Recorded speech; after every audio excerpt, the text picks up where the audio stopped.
Inside the Quest airlock, now NASA astronaut Anil Menon receiving his safer unit to the backside of his spacesuit ahead of today's U.S. Spacewalk 96. Jack Hathaway and Sophie Adno, NASA and ESA respectively.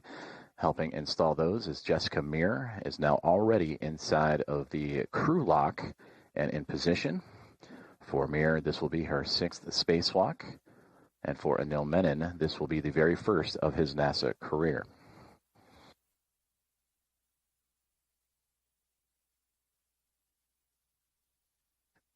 We will continue to hear communications from the spacewalkers themselves and from Jack Hathaway and Sophie Adno as they continue to work through all the safety and equipment protocols and technical protocols necessary before sending them into the crew lock.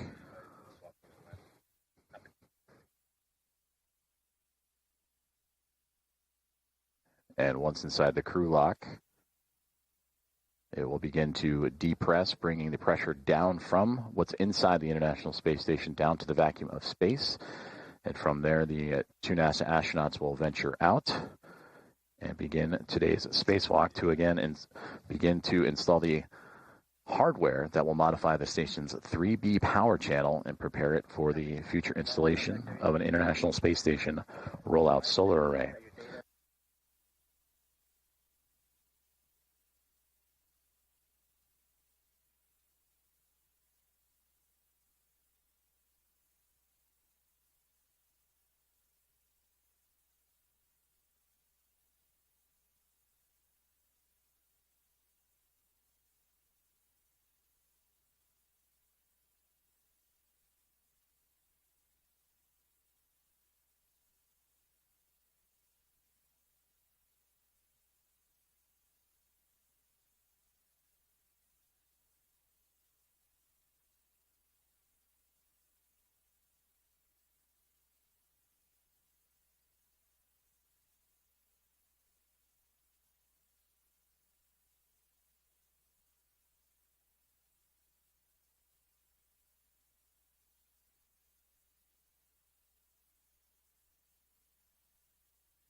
ESA astronaut Sophie Adno continuing to work on what is the left-hand side of NASA astronaut Anil Menon in preparation for today's spacewalk outside of the International Space Station. Jack Hathaway floating into the foreground.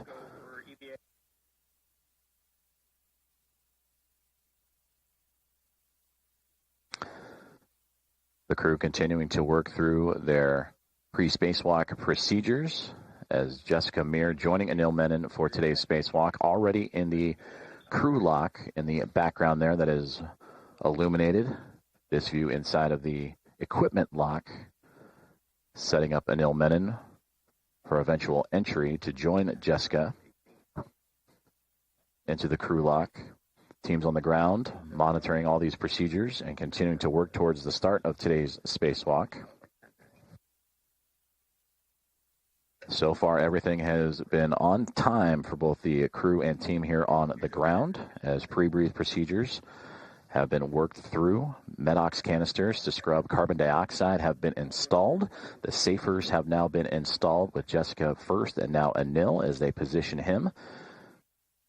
Feet to head is the positioning inside of the crew lock as Jack Hathaway moving some of the equipment necessary for today's spacewalk to allow Anil Menon to float his way in and join the International Space Station commander.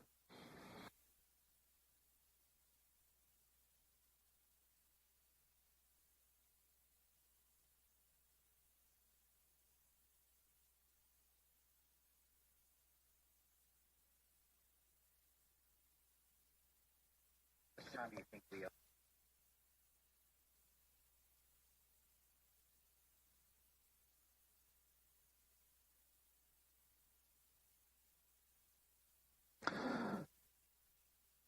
Say 10 to 15.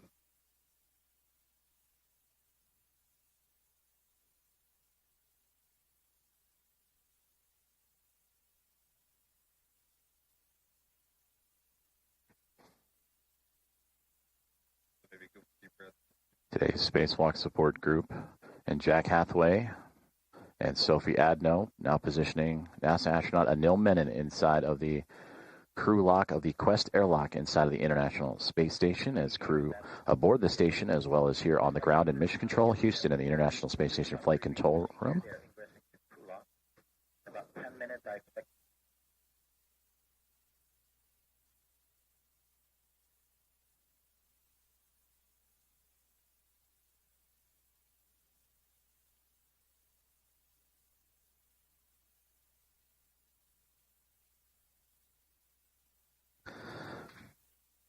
Now both astronauts have entered or egressed the crew lock of the Quest airlock with the necessary tools and equipment needed for today's spacewalk to again install hardware that'll help modify the station's 3B power channel and prepare it for the installation of the International Space Station Solar Array, or IROSA. And both the IROSA for 3B and the 2A power channel will arrive on a future cargo flight that'll happen later this year on NASA SpaceX's 35th Commercial Resupply Services mission.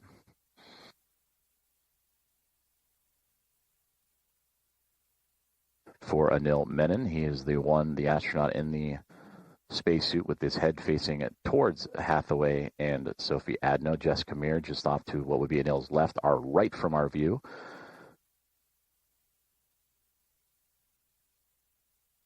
Once they are properly positioned and continue to go through their spacewalk procedures, the hatch will close. The go will be given for depressurization of the crew lock, in which it will drop to about 14.5 pounds per square inch, similar to that of sea level here on Earth, to the vacuum of space. We'll also receive the official start time of today's spacewalk once both Jessica Meir and Anil Menon's suits have been turned on to battery power.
Back inside the International Space Station's Quest airlock, we welcome you for today's live coverage of U.S. Spacewalk 96 as NASA astronauts Jessica Meir and Anil Menon prepare to exit the orbiting laboratory and perform the installation of hardware that will modify the station's 3B power channel and prepare it for the installation of a future International Space Station rollout solar array that'll be completed on a future spacewalk. These two astronauts are currently inside of the crew lock portion of the Quest airlock, being assisted by Sophie Adno on the bottom right in the turquoise teal shirt, and Jack Hathaway of NASA helping support the two spacewalkers today. For both Adno and Hathaway, they have supported so far every spacewalk, U.S. spacewalk, that has been on the International Space Station since their arrival as a member of NASA SpaceX Crew 12 back in February. And that is also where Jessica Meir would arrive on station, and the current International Space Station commander. She is preparing for her 6th EVA of her career, the 3rd this mission, and over her career, 36 hours and 6 minutes out in space. And for Anil Menon, he is on his first flight to the orbiting laboratory, arriving just this past July 14th, as a member of Soyuz MS-29. So entering his 22nd day aboard the International Space Station.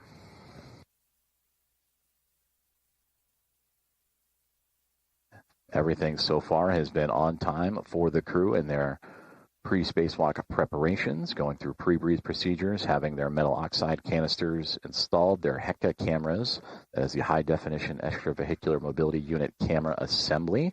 We will see views from those cameras throughout today's spacewalk as they will work in tandem to install this 3B mod kit to the canister of the 3B channel of the International Space Station.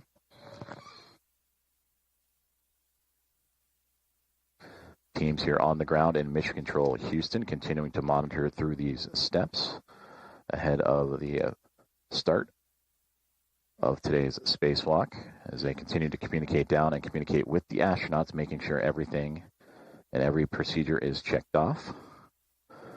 From this point on, the hatch will close,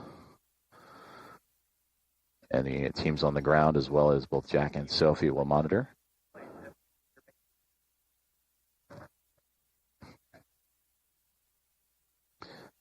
And once that hatch is closed, we will get the go for depressurization of the crew lock. And there we see Sophie slowly lowering it, making sure the crew bag stays inside its proper placement.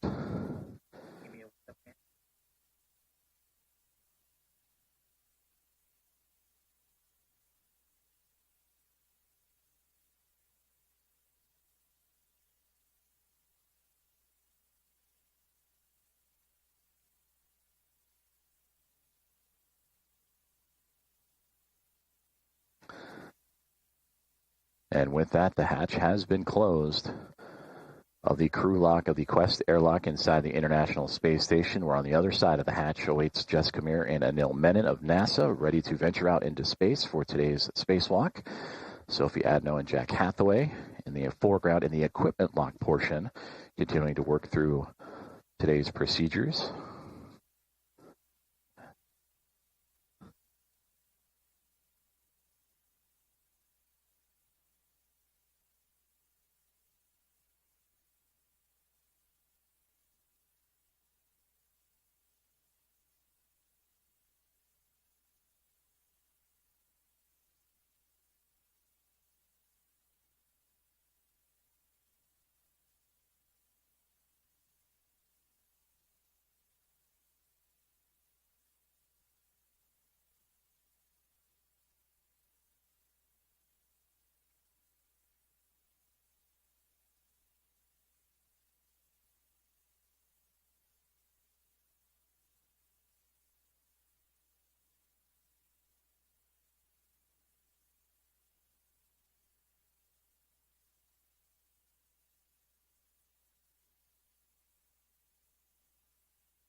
So for Jack Hathaway and Sophie Adno, officially closing the hatch of the crew lock, and again taking extra precautions and making sure everything is sealed up properly as the two astronauts, Anil Menon and Jessica Meir, are inside the crew lock, but also with a lot of equipment for today's spacewalk. The 6 struts needed to complete the 3B mod kit and the mounting bracket necessary for the installation of an IROSA. That is an 8-foot-long bag, which here on Earth would weigh well over 300 pounds. 77, the emergency MPAP is closed. The node 1 vacuum access port is connected to the gamma cap. You guys are go for 78. And Houston copies will take care of 78 through 80, and be advised, EV crew will be hot mic after we complete step 80. All right, we copy. You guys are going through 80, and EV will be hot mic once you're done with that, and we'll be standing by. Copy that.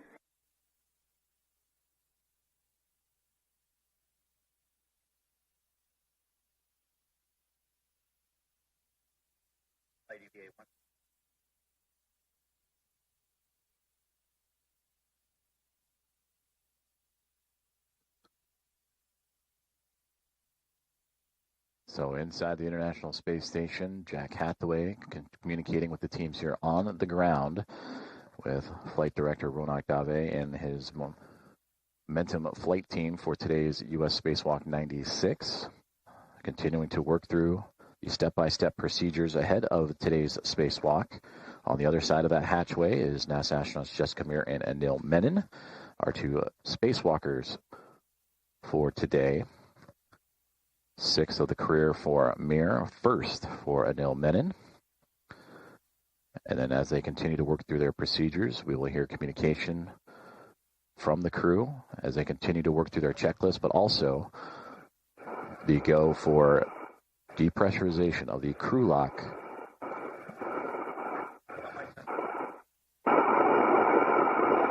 And EV crew, you are hot mic on Space Ground 1. EV1, good morning, Hoshida-san. You too. Let's do this. Good morning, Jessica and Anil. Let's do this.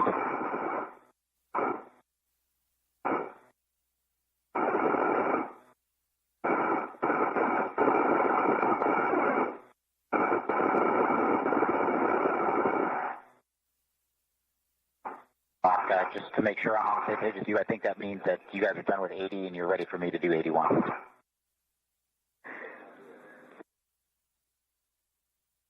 And Jack, stand by. We're working on the other steps. We'll call you when we're ready. And a bus.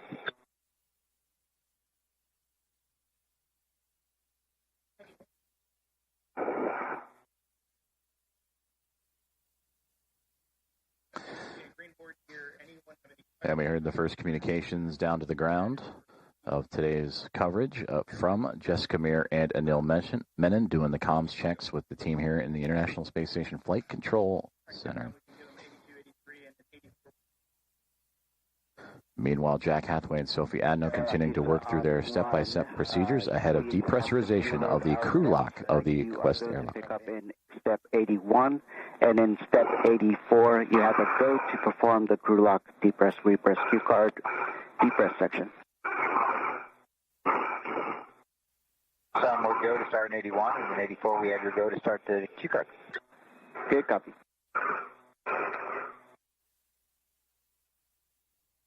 All right, EV2, I've got a couple of steps for you to verify. You're not actually throwing any switches here, but just verify for me on the UIA that the depress power switch is in the off. Depress pump power switch OFF. Okay, copy OFF, and one more verified step that the depress pump enable LED is on. Enable is on, ON. All right, that's the completion of this, and I'm moving into the crew lock depress cue card if you want to follow along. I'm tracking. All right, step 1 on the crew lock depress cue card on the UIA, Anil, go ahead and take the depress pump power switch to on. Currently on. Depress pump power switch. We're going to count 10 seconds.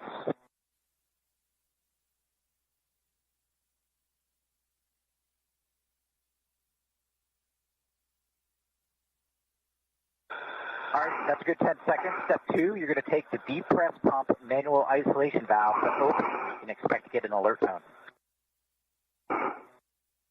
Depress pump manual isolation valve open. All right, continue to monitor your suit P gauge, stays below 5.5, and if it hits 5.5 or greater, go ahead and let us know. Stop the depress and let us know if the gauge gets above 5.5. V1. EV2.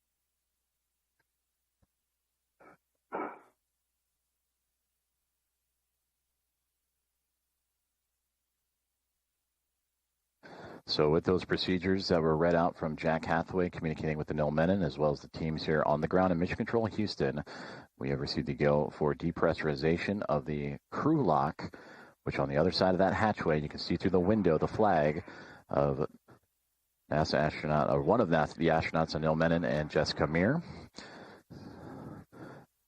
The crew lock started closer to sea level, about 14.5 pounds per square inch. It is currently falling,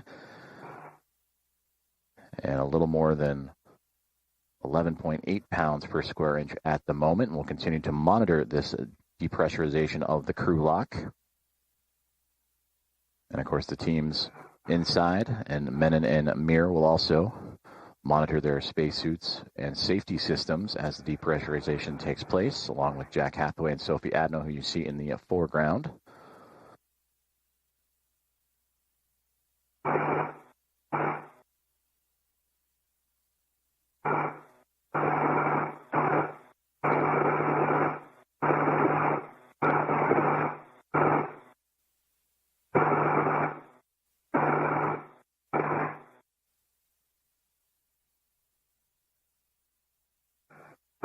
And again, depressurization of the crew lock is underway just shortly before the start of today's U.S. Spacewalk 96, now approaching at 10 pounds per square inch.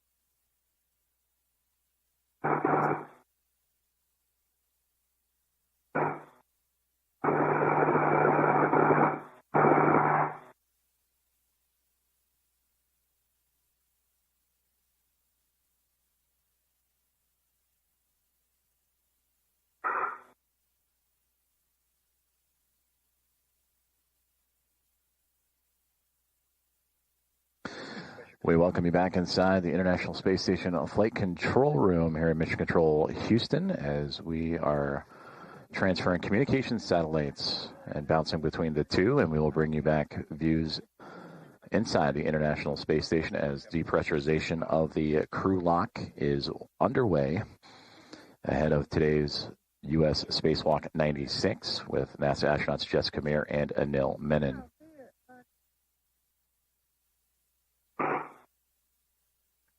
Flight Director Ronak Dave and his Momentum flight team you see before you, monitoring today's spacewalk. Flight Director Chris Dobbins joining in to his left. He will be the flight director for a future spacewalk, part of a busy month of August for the International Space Team and Spacewalk team. Stephanie Wilson, who just departed the screen, she will be the spacewalk communicator working with Jessica Meir and Anil Menon through today's procedures. And Jack's astronaut Aki Hoshide on the top part of your screen, he will be the CAPCOM or capsule communicator and relaying communications to the Expedition 75 crew that remains inside of the International Space Station. And as we return aboard the International Space Station itself, the depressurization of the crew lock continuing and now approaching 8.5 pounds per square inch as Jack Hathaway and Sophie Adno continue to monitor that depressurization.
Now approaching 7.5 pounds per square inch inside of the crew lock, where Jessica Meir and Anil Menon preparing for today's spacewalk and the installation of hardware to the 3B mod kit and mass canister aboard the International Space Station in preparations for the rollout of a International Space Station rollout solar array to help augment the power of the orbiting laboratory.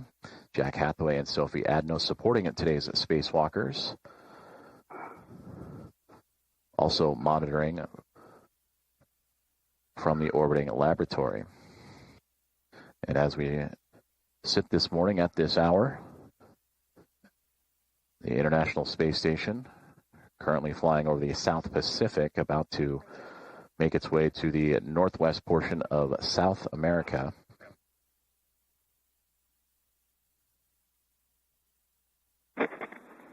Houston on 1. We expect another 3 minutes until 5 psi.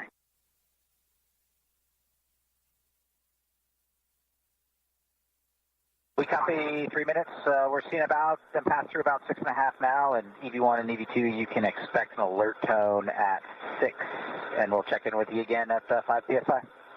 EV1, 2.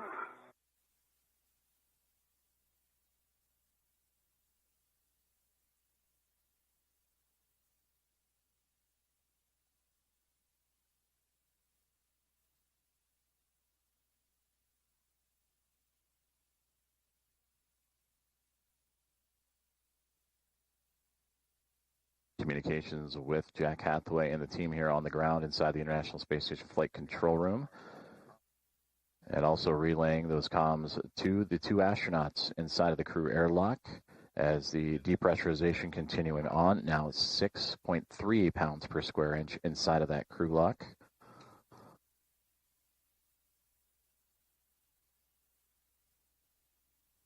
And again, all of these procedures on the checklist ahead of today's U.S. Spacewalk 96.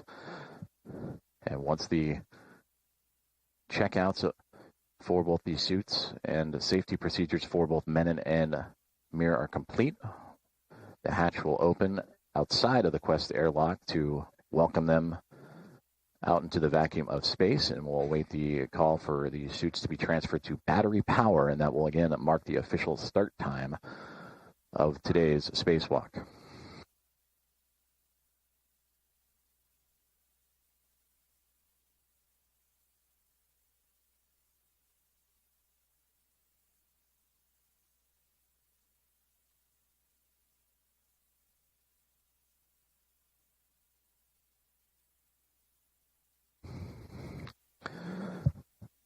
Now approaching 5.5 pounds per square inch inside the crew lock, which is on the other side of that hatchway you see before you.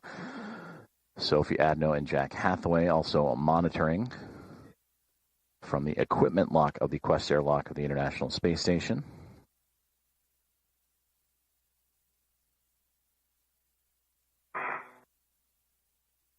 EV2, you guys are about 5.5 psi now. When we get to 5, we're going to have you do a step, so we'll just, we're almost there. Copy. And there you heard the commands that once we reach 5 psi inside of the crew lock, there will be additional commands and checkouts performed before continuing on with the depressurization to bring that crew lock down to vacuum and allow Jessica Meir and Anil Menon to exit the International Space Station.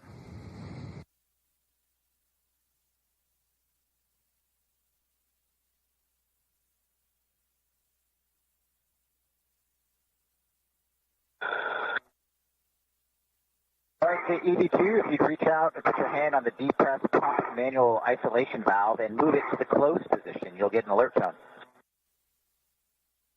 Depress man ISO valve is closed. We're just going to watch for a second, watch the pressure stabilize.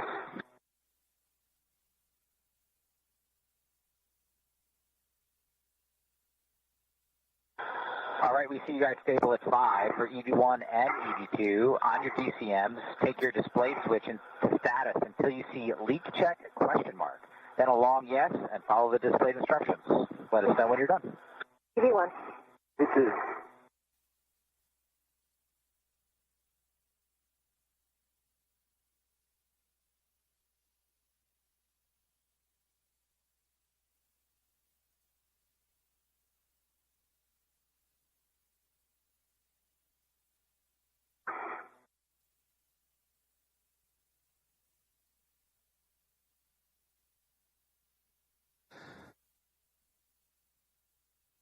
Right now, the crew lock continuing to hold stable at close to 5 psi, pounds per square inch, as Jack Hathaway and Sophie Adno working with NASA astronauts Jessica Meir and Anil Menon through today's checkouts ahead of U.S. Spacewalk 96, and of course monitoring from the ground as well and communicating some of these checkouts are today's U.S. Spacewalk 96 team.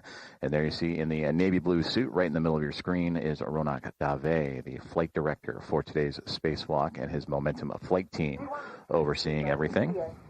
EV2, leak check complete, going to EVA. Copy, 2 good leak checks, and then step 6, let us know when you guys are in EVA.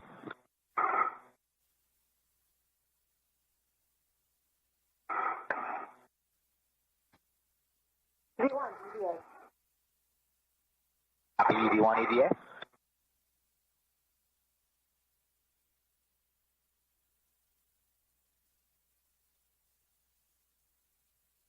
EV2, EVA. Copy, EV2 EVA. And EV2, if you take the depress pump manual isolation valve to open, you should get an alert tone.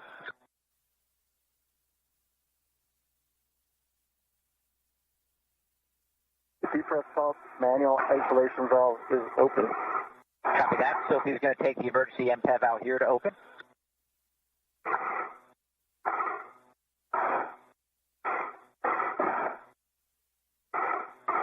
All right, the emergency MPEV is open out here. Both of you monitor your suit P gauge, stay below 5.5, and let us know if it doesn't. EV1. EV2.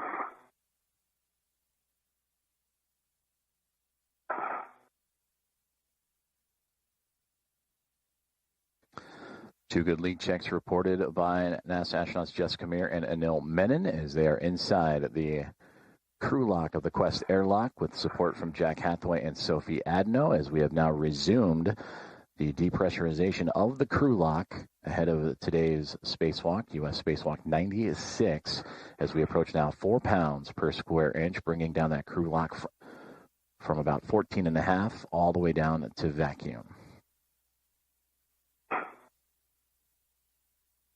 And from here, we'll continue to monitor on the ground with the flight control team, the Momentum Flight, and Flight Director Ronak Dave. And stand by as we get ready to begin the official start of today's EVA. And again, that'll occur when the suits are moved over to battery power for both Menon and Meir. But at the current moment, the pressure continuing to drop inside of the crew lock, now approaching 3.5 pounds per square inch.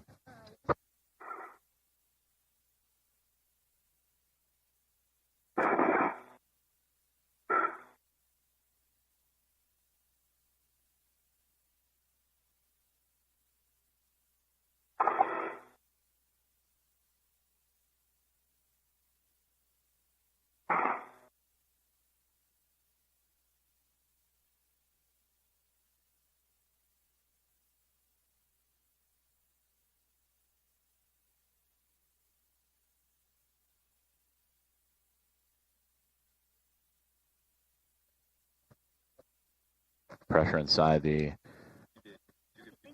crew lock continuing to fall, now approaching 3 pounds per square inch. All right, decreasing through 3.0 psi. Our next step's at 2.0 psi.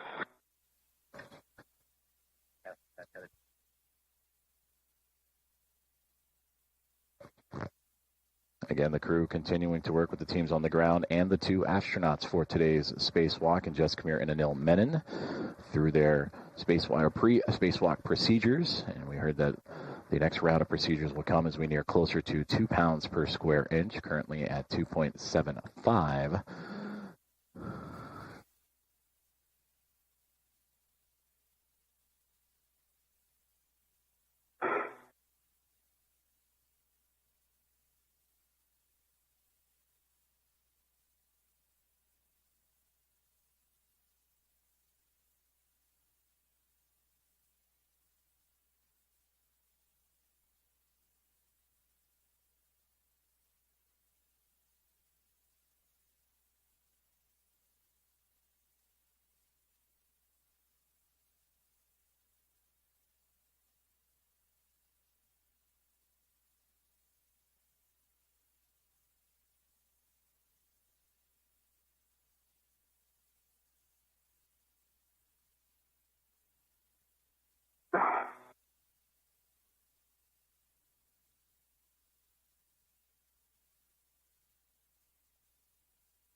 Again, we welcome you to the live coverage of today's U.S. Spacewalk 96 as depressurization of the crew lock inside of the Quest airlock well underway, now approaching close to 2.10 pounds per square inch, monitored on your screens by Jack Hathaway and Sophie Adno. 2.0 PSI. If you'd reach out, put your hand on the depress pump manual isolation valve and move it to the closed position. Depress pump man ISO valve is closed. All right, we're looking at the pressure for a second or two.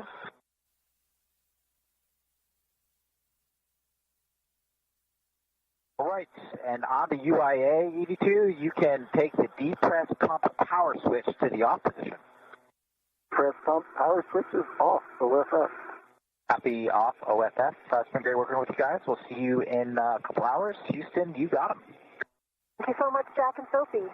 Thanks, guys. Good morning, Jessica and Anil. Thank you, Jack and Sophie. We are ready for your initial tether configurations for egress. Good morning, Stephanie. I can start the tether config. I have my waist tether on my right side on my mini workstation, and I have the small hook on my right steering extender gate closed slider lock. I have my anchor hook also on my workstation. I can see that my green reel is unlocked. A yellow hook is on the green reel. That's gate closed slider lock.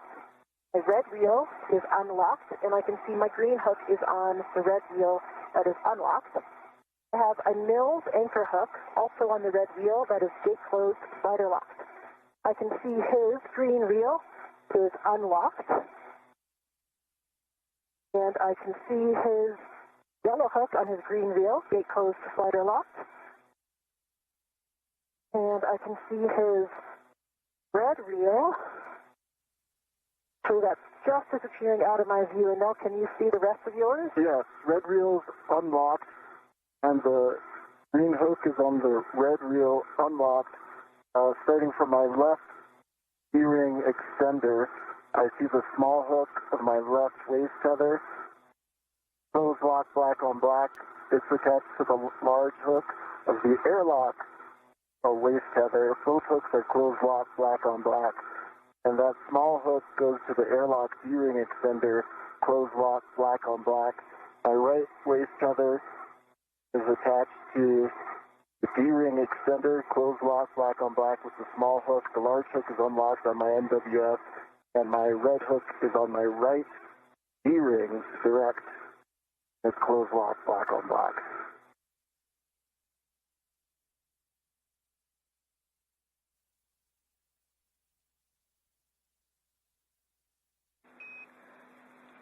And we copy all. We need EV1's red hook. My red hook is gate closed slider locked on my right D-ring extender. Two good tether configs for EV1 and EV2. Thank you. When crew lock DPDT is about 0, EV crew expect an alert tone. EV1. EV2.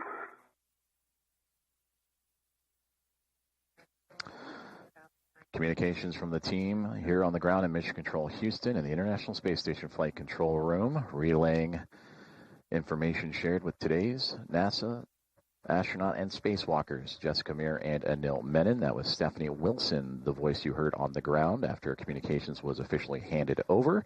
And thanks to Jack Hathaway and Sophie Adno of NASA and ESA, respectively, for preparing both Menon and Meir for today's spacewalk. Currently inside the crew lock where those two astronauts reside, approaching a 1.30 pounds per square inch. And the view you see right now, an external camera aboard the International Space Station looking at the Quest airlock. So as the crew continues to work through its safety tether procedures is what you heard. And again, safety checkouts will be quite often occurring during today's spacewalk.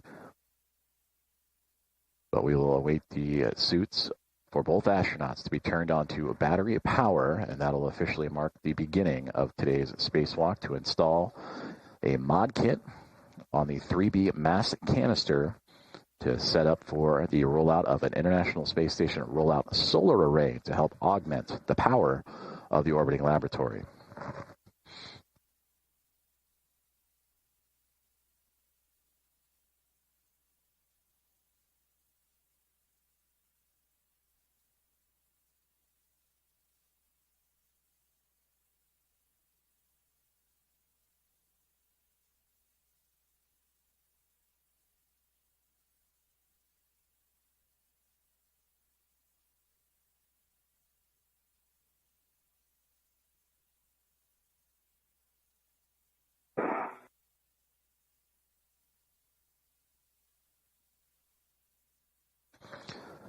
Depressurization of the crew lock continuing to occur as we now are approaching 1 pound per square inch inside of that crew lock of the Quest airlock, which you see the external views of outside of the International Space Station.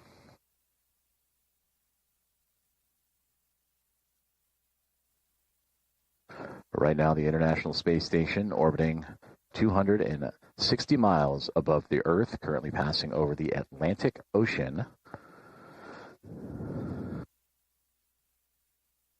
And we'll stand by and continue to monitor the falling of that pressure inside the crew lock, now about to hit 1 pound per square inch.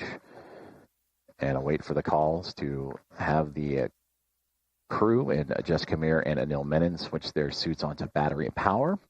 And then we'll begin the procedures to begin opening the hatch. And for Jessica Meir, that will begin what will be her 6th spacewalk of her career, her 3rd on her current time aboard the International Space Station. And for Anil Menon, this will be his very first venture out into space.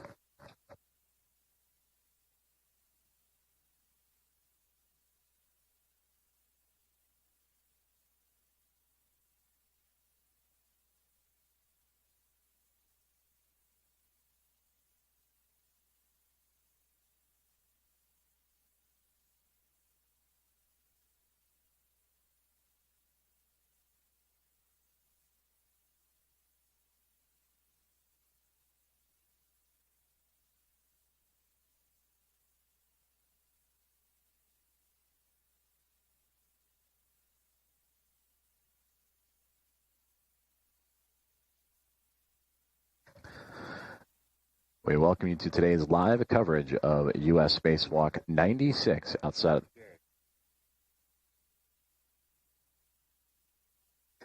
of the International Space Station, featuring NASA astronauts Jessica Meir and Anil Menon as the depressurization of the crew lock continuing onward, now under 1 pound per square inch, 0.88 pounds per square inch currently is the depressurization moving forward.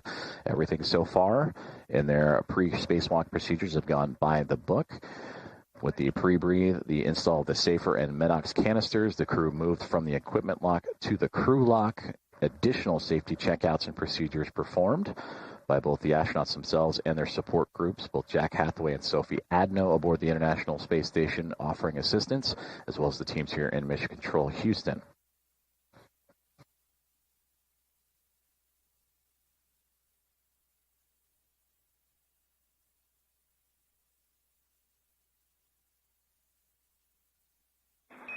Airlock Houston, we are tracking about 4.5 minutes to 0.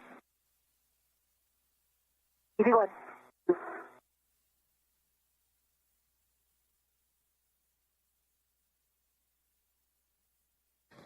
And with that communication, the relay from Stephanie Wilson up to the crew is that they are now tracking about 4.5 minutes until that crew lock will reach 0, the vacuum of space. And we continue to monitor and follow along with the process. But again, next steps from here will be the crew moving their suits, their spacewalk suits, to battery power to begin the formal beginning of today's spacewalk. And then the go will be given to open up the hatch thermal covers and the hatch itself before beginning their egress to begin today's spacewalk.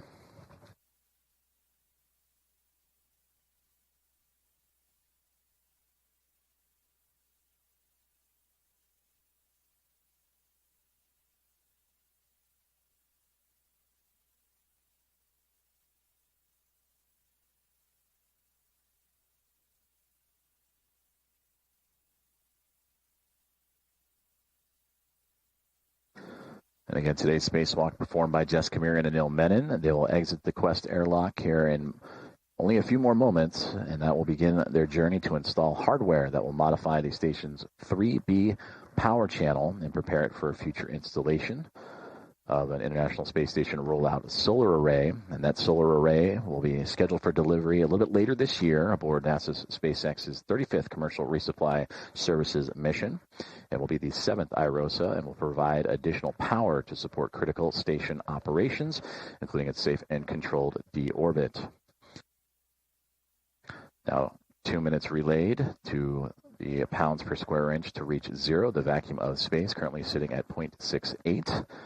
Part of today's EVA tasks are to install the mod kit, the construction of the mod kit for the 3B mast canister, and route the IROSA cables necessary to then power up that future IROSA and connect it to those power channels for the space station. And of course, for Anil Menon and Meir, set up that mast canister and the 3B mod kit to a good configuration, a good position for that future EVA and eventual rollout of the solar array.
Continuing to monitor along the depressurization of the crew lock of the Quest airlock, which inside the view you see here of the Quest airlock is NASA astronauts Meir and Anil Menon, approaching 0.60 pounds per square inch as it is being brought down to vacuum.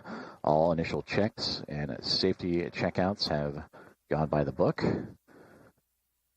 and we'll await the commands from the team here on the ground in support of today's U.S. Spacewalk 96 for instruction to move their spacesuits to battery power, which will bring the official start of today's spacewalk, and then the commands to begin opening the hatch thermal cover and begin egress or exiting procedures to move into the vacuum of space. And for Meir, again, this will be her 6th spacewalk of her career, the 3rd of her current mission as a member of NASA SpaceX's Crew 12 and the current International Space Station commander.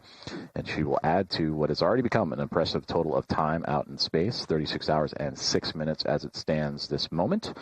And for Anil Menon, who just arrived to the orbiting laboratory only a few weeks ago after launching on July 14th as a member of the Soyuz MS-29 crew.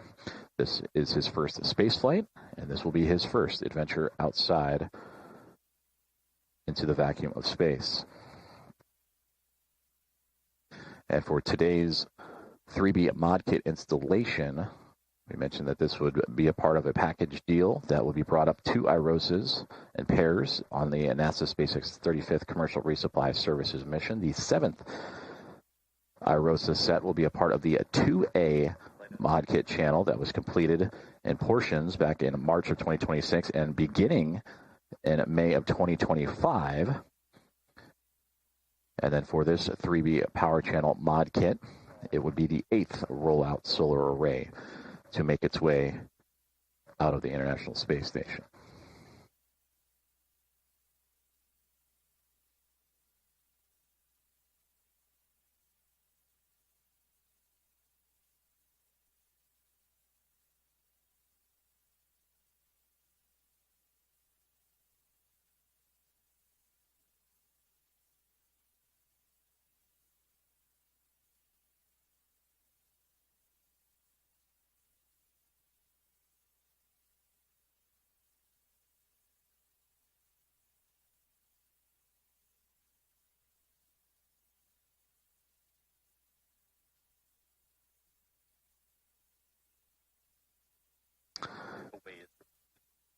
Now reaching 0.50 pounds per square inch, half a pound per square inch as it currently stands inside of the crew lock of the Quest airlock of the International Space Station. As we continue to methodically bring that down to zero, to the vacuum of space, before NASA astronauts Jessica Meir and Anil Menon will begin today's 96th U.S. spacewalk and install the IROSA mod kit on the 3B mass canister.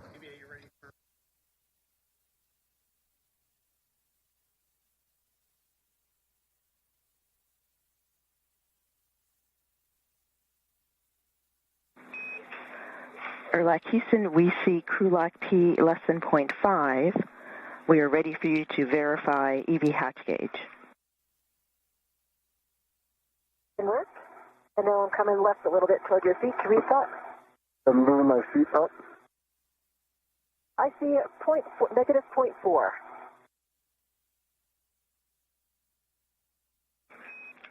That is a good number. You have a go to open the EV hatch and stow it. In work.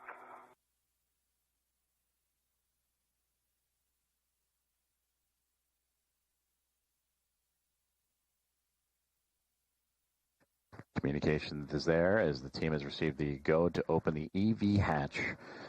As Jessica Meir radioing down to the team here in Mission Control Houston in the International Space Station Flight Control Room. That is now in work as we are under now 0.20 pounds per square inch inside of the crew lock, and we'll wait the call to hear that crew switch their suits to battery power, formally begin today's EVA or spacewalk, extravehicular activity.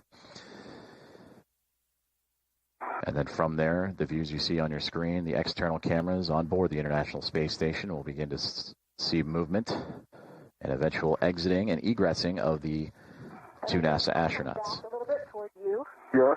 I'm moving the cable bag out of your way to create space. The hatch is open. I'm just trying to slide it back to the hatch key. Yep. Okay, you should have more space for your feet. You have about a foot if you need to go a foot. Body. Okay, I got the right position now. Got it. Thank you. All right, hatch is open.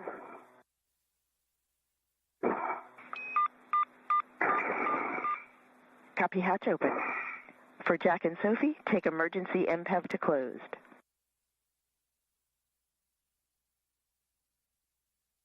Emergency MPEV closed. Copy that. That completes crew lock depress. Moving on to post depress. On your DCMs, take your power switches to bat. Stagger switch those. Expect in the warning tone. Okay, copy. In work. And power back. 2, power is back. Take display switches to Pro to verify functional display.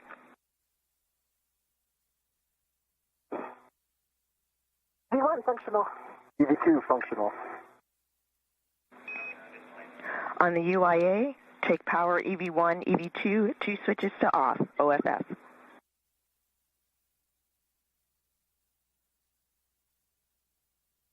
EV1 power off. EV2 power off. Copy check. Water off message. Copy expected water off message. Check power EV1, EV2 LEDs, 4 of them off, OFF. 4 off, OFF. EV1 has the expected CP high. Also copy expected suit P high. On your DCMs, just connect the SCU from the DCM and install the DCM cover. In work.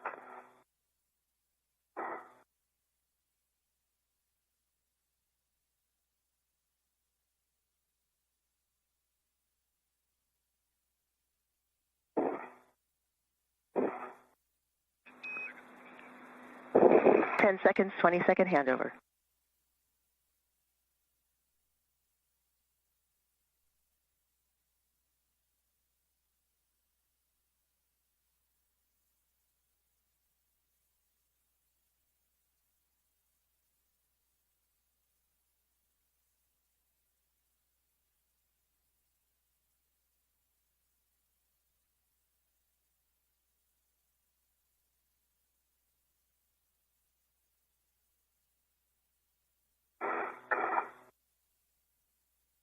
LOS, but EV1 has SCU disconnected and in the pouch, and DCM covers up.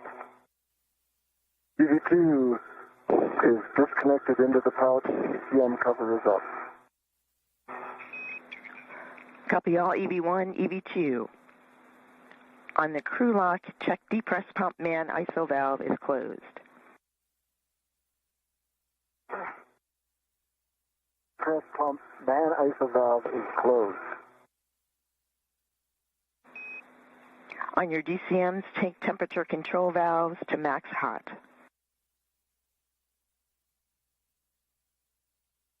Work.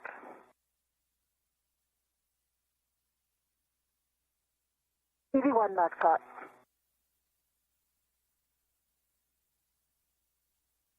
EV2 max hot. Take water switch to on.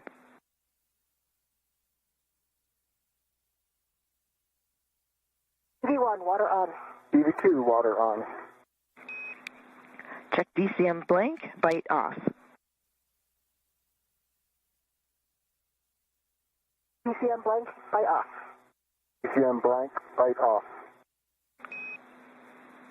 Take your temperature control valves as you desire and report the settings to us.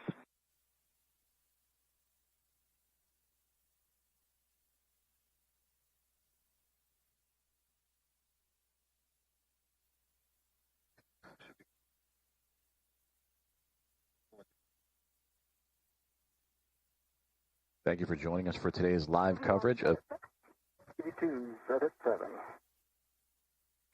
Copy EV16, EV27. Please report all subsequent TCV changes to us. Report suit P gauge pressure.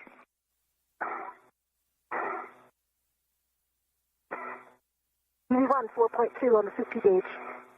EV2 is 4.2 gauge. Copy 4.2 for both EV1 and EV2 on the suit P gauge.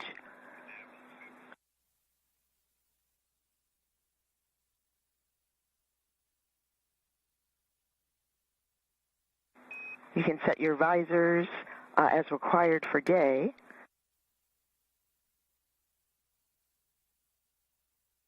EV1. EV2.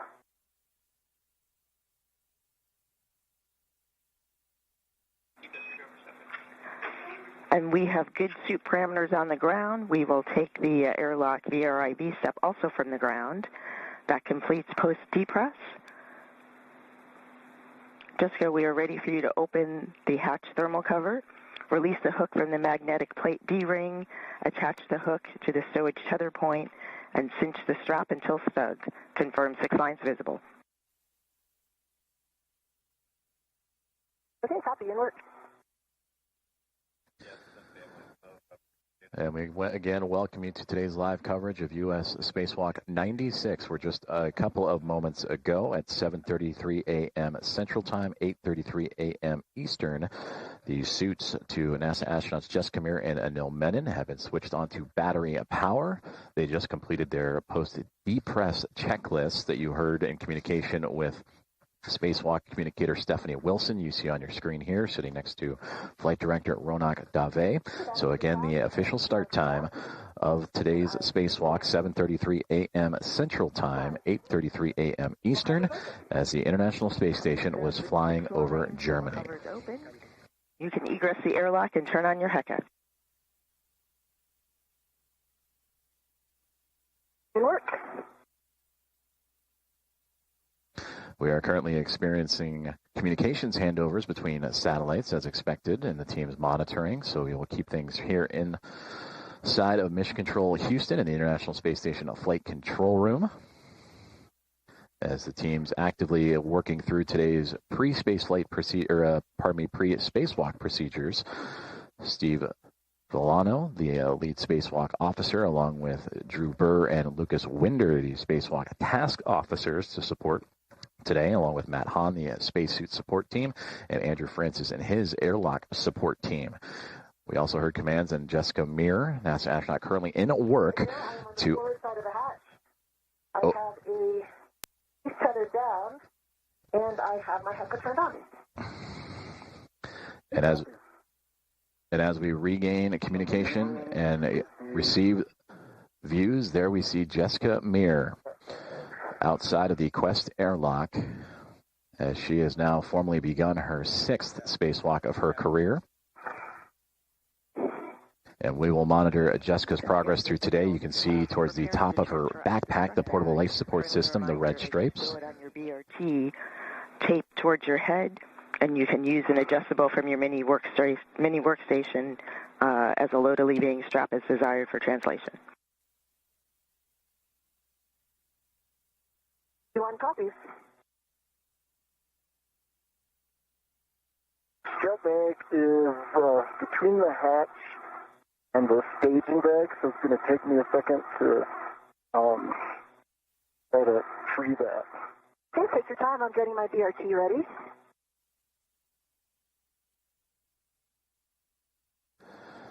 So Jessica Meir now outside of the Quest airlock. NASA astronaut Anil Menon still inside. For Jessica, she mentioned the BRT. That is the body restraint tether that creates and provides greater body positioning and stability.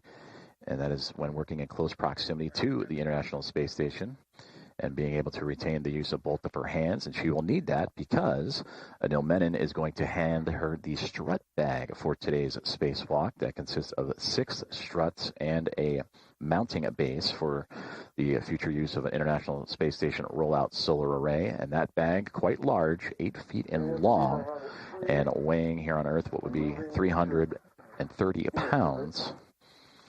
And that mass will be handed over to Jessica Meir to then have connected to her suit. And then once that is handed over, Anil Menon will make his way out of the hatchway and get his first views and begin officially his first spacewalk.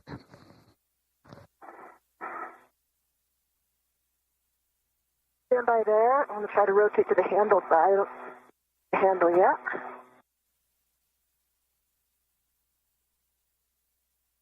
Can you keep turning it that direction? Yep, I can. Okay, I've got my hand on the handle. Okay. Stand by. I'm going to get my BRT ret on it. Pause there.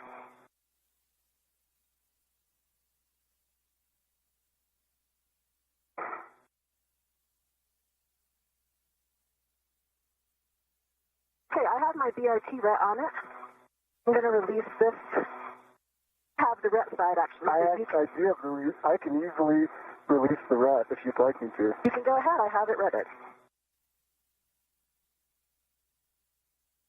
That is released. I copy. I'm going to pull it out a little bit more. Okay, hold it there.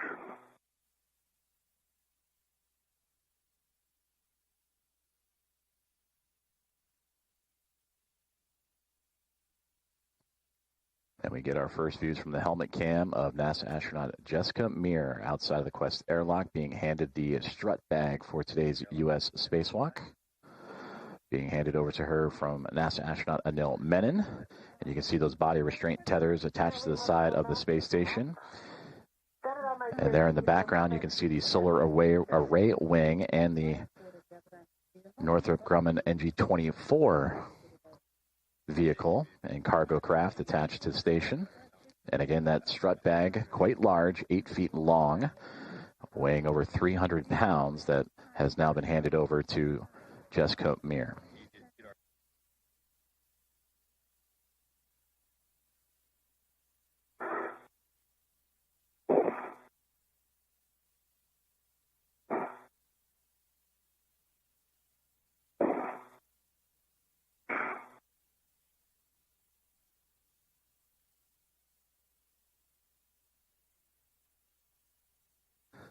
So Jessica Meir continuing to maneuver her body and the strut bag for today's spacewalk. And you can see on the handle of that strut bag for 3B, that is the task for today's spacewalk, to install the IROSA mod kit on the 3B mass canister for her and NASA astronaut Anil Menon.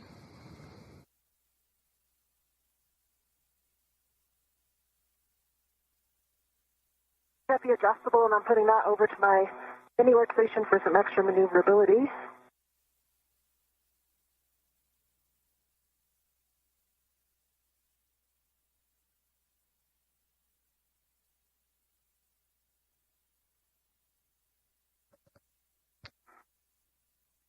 And this view, again, from the helmet cams, the HECA cams from NASA astronaut Jessica Meir. Bag transfer to EV1 is next.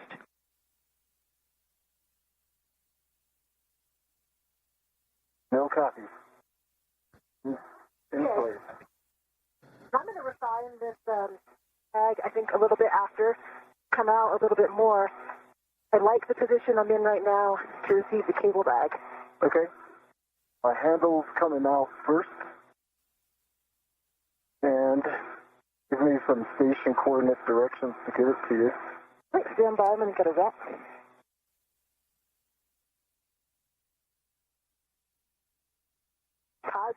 Stay right there. I'm going to get my red on it. All right, no problem. I can come down a little bit more. Yeah, I'm going to try to get a red. I wanted to get a red on the other side. On the other side, I can help you with that. Hold on. Is that easier?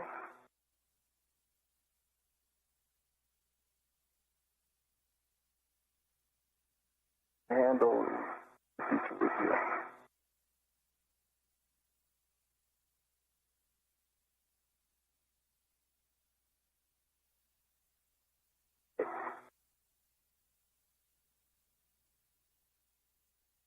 Okay, I've got a ret on it. You can release that ret.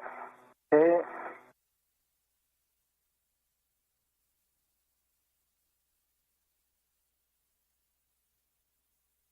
This ret is off, and I'm putting it on the UIA. It is now on the left side of the UIA and out of the way. We copy the tether config, and that EV1 has the cable bag. EV2 for met rate, we would like you to pause a couple minutes in the airlock before egressing.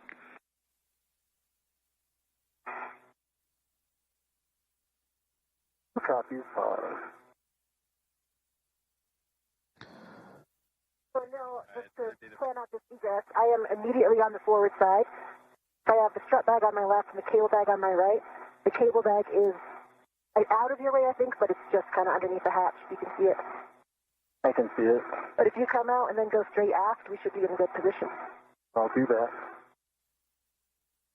I think a driver for the net rate might be I had to really get that net bag from behind the hatch. Copy. We understand. That's why it's notated as EV3 in the procedures. It's a big bag. Yeah, and I think on that egress, that was what was preventing me from closing the hatch all the way. I couldn't see above it. Sorry, from opening all the way. Then we got past it.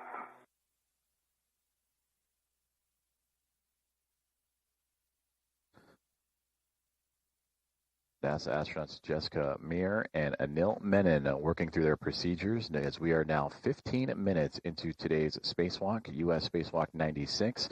And there you see Jessica Meir on the outside of the Quest airlock and her indicators on the cuff of her pants, the red stripes, the cable bag that houses all the cables, tethers, and necessary equipment for today's spacewalk. To her right-hand side, to her left, are key components for today's work. Outside on the 3B mass canister, where her and Anil Menon will install a mod kit to that canister and set up for the future installation of an International Space Station rollout solar array that will provide additional power to support critical space station operations. So Meir currently outside of the airlock, Menon still inside as they have transferred the appropriate equipment bags and are currently pausing for a moment before Anil Menon will make his way out of the Quest airlock and get those first views of what is now 15 minutes into his very first spacewalk.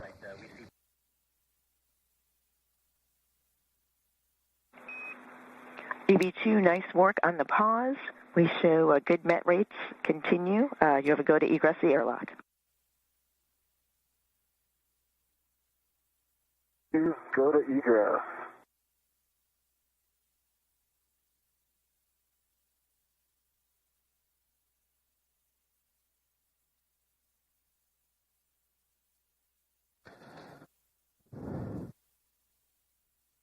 And with that communication, we are seeing the first movements of Anil Menon out of the Quest airlock. as he will join Jessica Meir.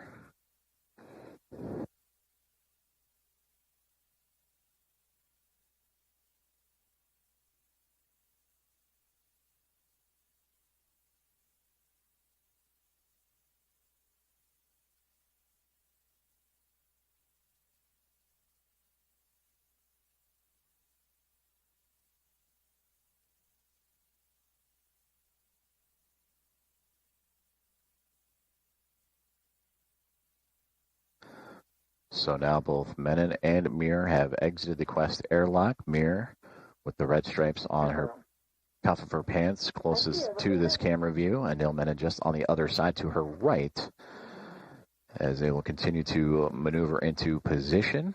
They have already transferred today's equipment and tools necessary, the cable bag and the strut bag, for the installation of the mod kit on the 3B mass canister. And then soon they will step into buddy checks, and that is when they will look over each other's spacesuits and check in on each other, make sure everything is okay before proceeding on with today's spacewalk. And if you have the handle handy. Here we go.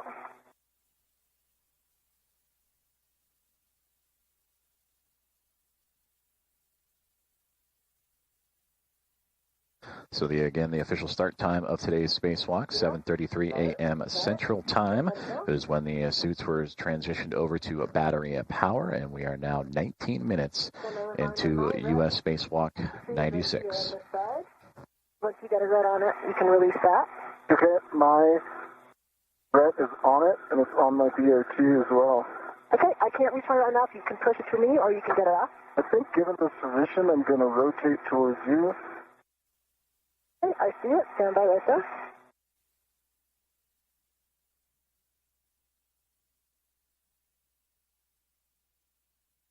I've got my red off. Thank you for the help.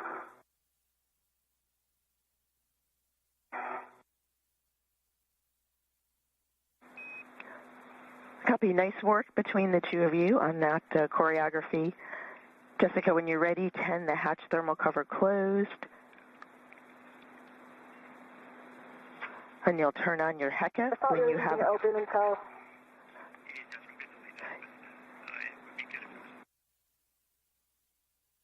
Okay. You just want it partially closed? Definitely. Yes, it's just a partial tending it in the closed direction. Okay, copy, inward.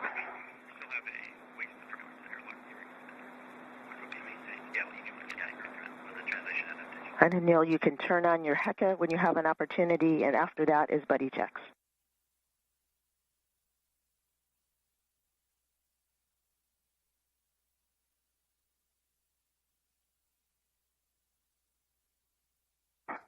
Mills HECA is on. Copy.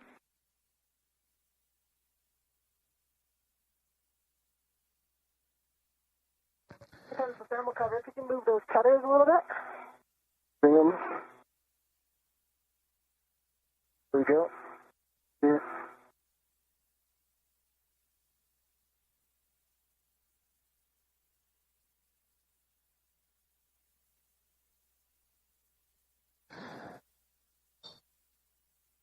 The tandem of NASA astronauts Jessica Meir and Anil Menon have now successfully exited the Quest airlock and are closing the thermal hatch cover.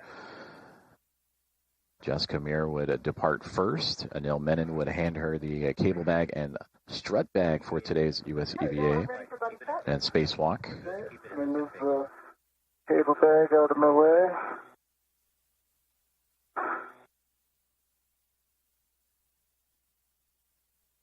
Ready for buddy check. Okay, I'm looking at you. I see that your green HECA light is on. Your lights are not on yet, so you can go ahead and turn those on. I see 1, 2, 3 taps. And I see both of your safer handles are down. Okay. I'm looking at you. I see one green light. I see 2 taps up. And can you roll to your left? Can you... Sorry? Other way. And I see Okay, and I have a dry hap, and I'm going to give a baseline glove check. Gloves look nominal. I have a small black smudge on the middle finger of my left hand. The tip. I've got dry haps and 2 good gloves.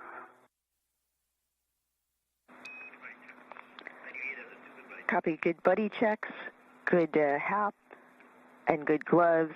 And for EV1, we copy nominal with the small black smudge on the finger.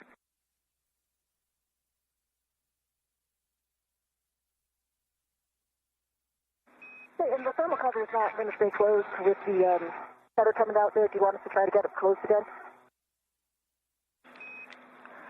Jessica, we're happy with the config. Yeah, we just wanted it tended closed, but we're happy with the config.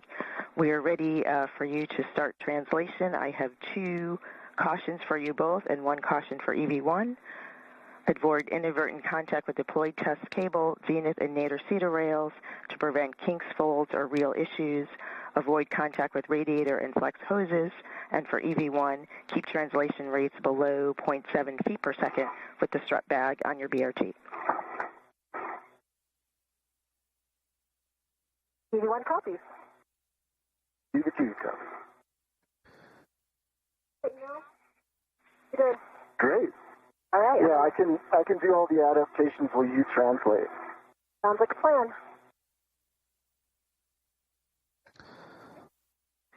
We concur with that plan. Please verify, as part of your buddy checks, you saw good tools and tethers on both crew.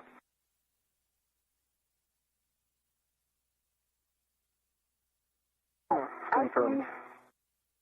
The tools and tethers on Anil.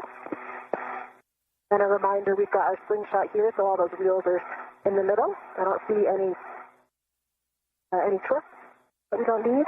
Concur. Good tools and tethers. Hey, copy. Copy. Good tools and tethers. Jessica, you are en route to the anchor hook locations on S1.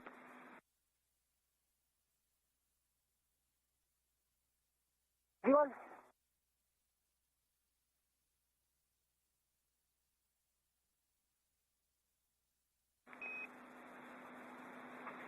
For Anil, for translation adaptation, you can attempt a body rotation, pitch yaw roll, various hand grips, stable light fingertip hand between handrail and structure, translation without rotation, and attaching local tether and releasing both hands. We are also about 50 seconds to a handover. Anil, copy call.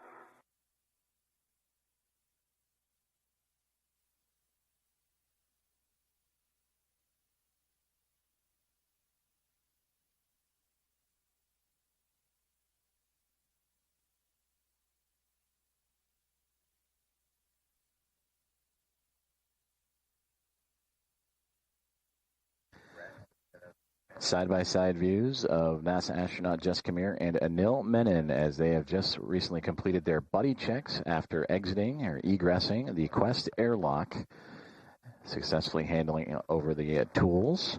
Some of the procedures they went through is to make sure their tethers were attached properly, their safers were in a good setup, and also their HAPS, the helmet absorption pad, the safety device developed by NASA, to address any possible risks of water inside the helmets. Everything went well. As we now welcome you back inside the International Space Station Flight Control Room, where the team's on the ground continuing to monitor the progress of today's spacewalk, as we are now 26 minutes, 20 seconds, and counting into today's 96th U.S. spacewalk.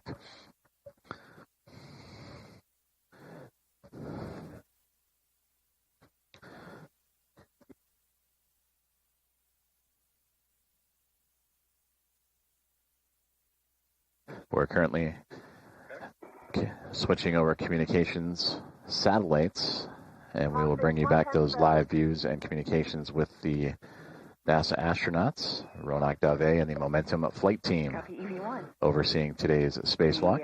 The anchor hook location for EV1's anchor is handrail 3217, the zenith side. 3217. And for EV2, for your translation adaptation period, we are still seeing met rates a little bit high. So we'd like you to perform the translation adaptation that you need, but be sure to build in a rest before beginning translation for the procedure. Copies. Thanks for the feedback. Will do.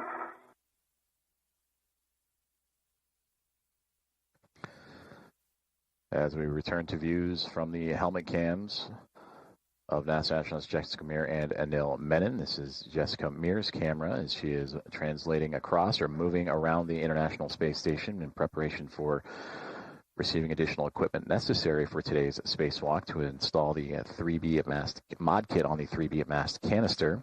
The International Space Station currently in an orbital nighttime, so the cameras aboard the spacesuits are now on as the space station now crossing over the Indian Ocean, about to pass over the west coast of Australia at 266 statute miles above Earth.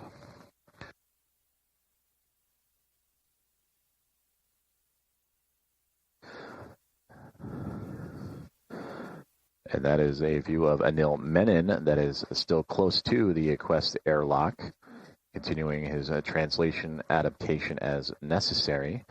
As for Jessica Meir, continuing to make her way across the space station in preparation for today's install.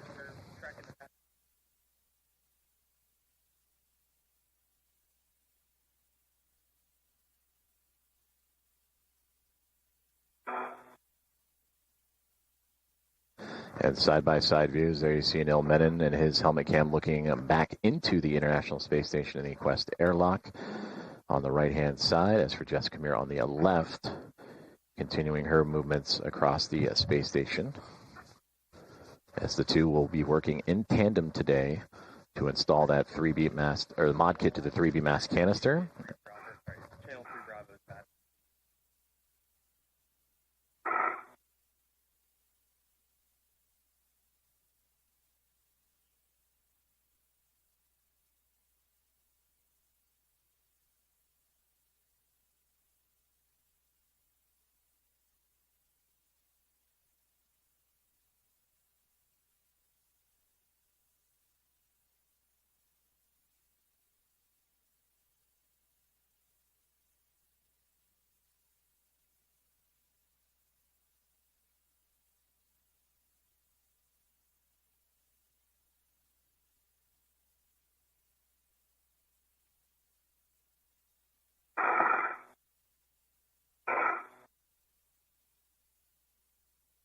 All right, I am at the starboard seat of cart, going very slowly with the strap bag, and I'm going to come find our handrail.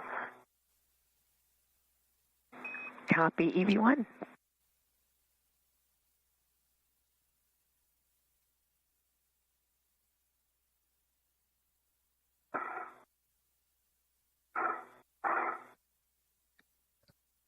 And again, side by side. 17, I'm going to put my anchor on 3217. Houston concurs.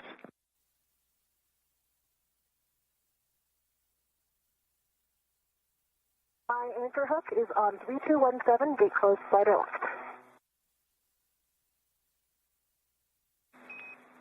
We copy, Jessica. Good load path for EV1.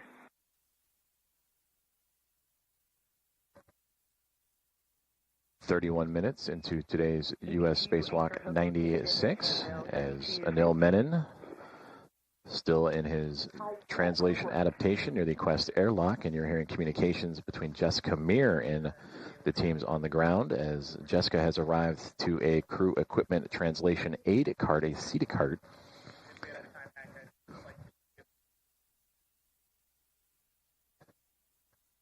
We'll be ready for him to get in. And those carts that Jessica has arrived at is offering a method to help translate or help move large pieces of equipment. And for Jessica Meir today in her spacewalk, currently tethered to her spacesuit is an 8-foot strut bag with a mass of 300 pounds, over 300 pounds.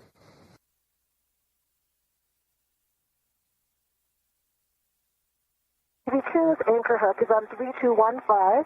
Gate closed, slider locked.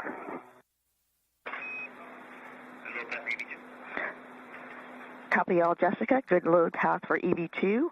You can give EV2 a go to release the waste tether. All right, EV2, I see a good load path here. You have a go to release. Copy, go.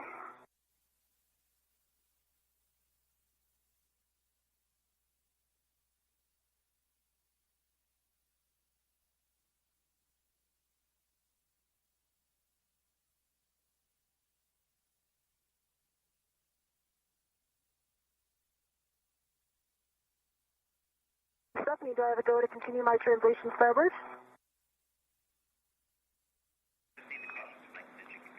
Yes, and while you're translating, I have 2 cautions and a warning to read. Do not translate on Sarge DLA. Do not load DLA cable under MLI. Avoid contact with ECU and SSU on unlatched BGA mass canisters. The one warning, avoid inadvertent contact with grapple fixture targets and target pins to prevent suit damage. V1 copies.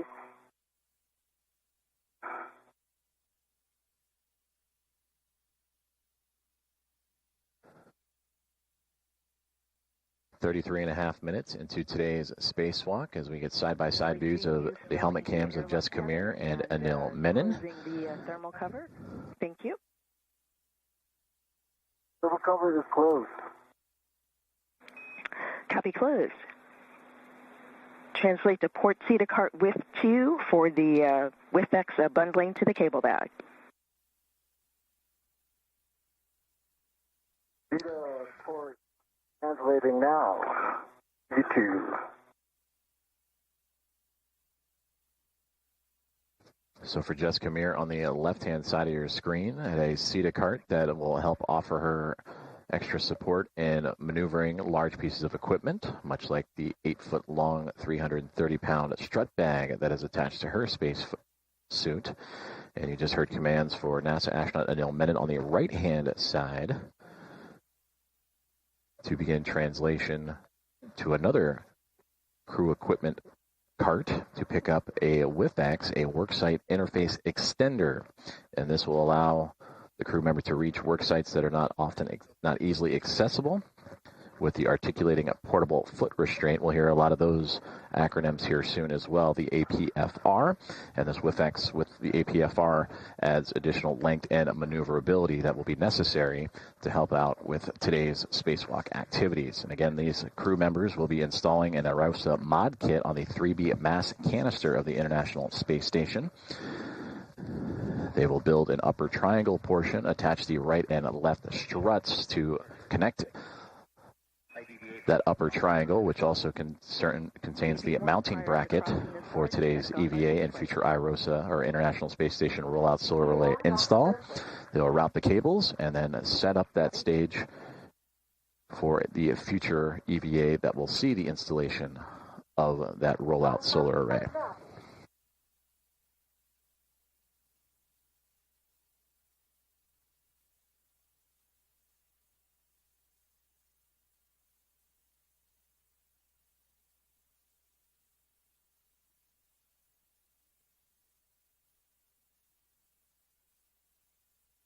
EV2 is at CETA rail. Copy EV2. And for EV1 for translation at S4, follow the keel side non-radiator edge. There's an optional fair lead on the non-radiator side of the grapple fixture. Per your preference, you are en route to your green hook location on X6, on S6, handrail 2042. Copy all.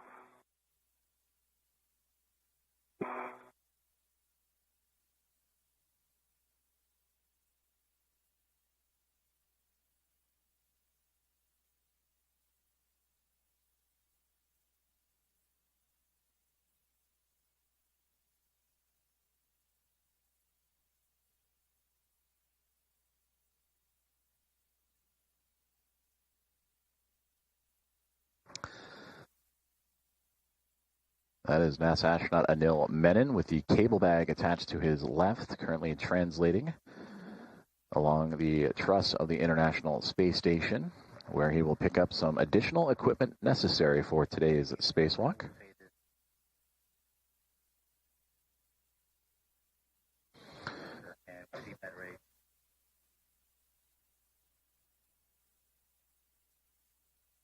EV2 is at the feeder cart. Copy EV2 at the feeder cart.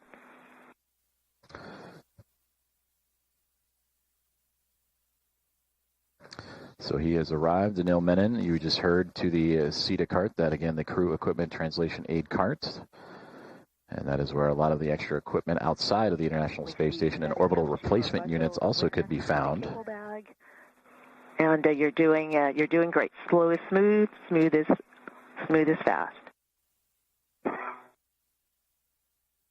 It is on this CETA cart that Anil Menon will pick up a WIFEX, a work site interface extender that'll help add extra length and maneuverability with the articulating portable foot restraint that the astronauts use to lock their feet into place as they will work on the 3B mast canister and the 3B mod kit for today's spacewalk. And you can see the ties that are angling off that cable bag. That is where he will bundle that WIFEX extender. You had a PT of 30.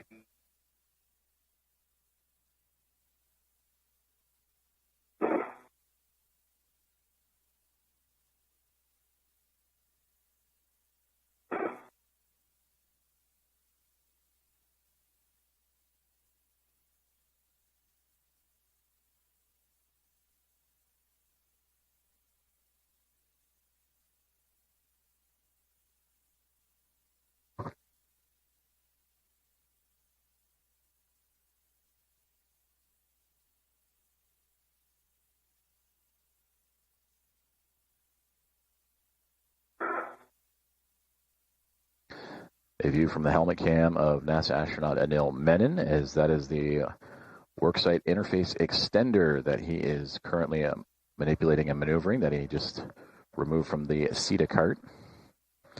And he will now bundle to the cable bag that he has in tow. And we copy, per your discretion. And by bundling, he will take those wire ties that are attached to the cable bag to secure it before maneuvering any further in today's spacewalk tasks.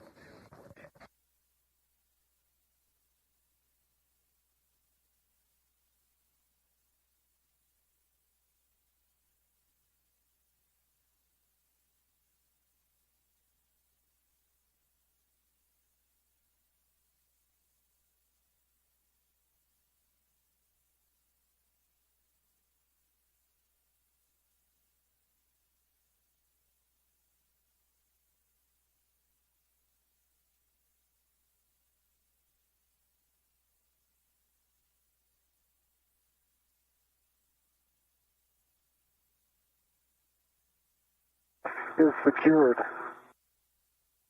The extender is secured.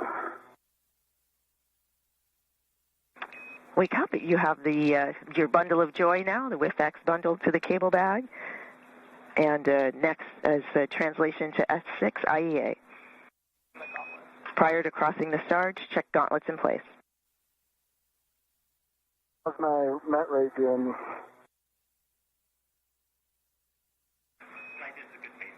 And this is a good pace here. You're doing a nice job.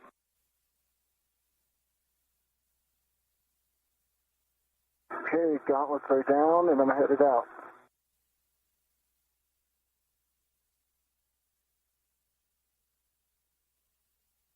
I'm at 2042, Stephanie. I'm working on my green hook. Copy that. Inboard stanchion. Just over 41 minutes into today's U.S. Spacewalk 96, as NASA astronaut Anil Menon has successfully bundled the worksite interface extender to the cable bag.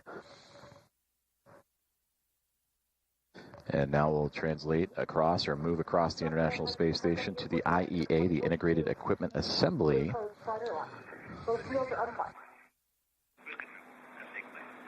Copy. Good config. Nice job. Next, stow the strut bag on the outboard non-radiator corner of the IEA using handrails 2045, 2071, and 2070.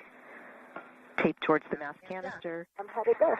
Handrail towards the center of the IEA.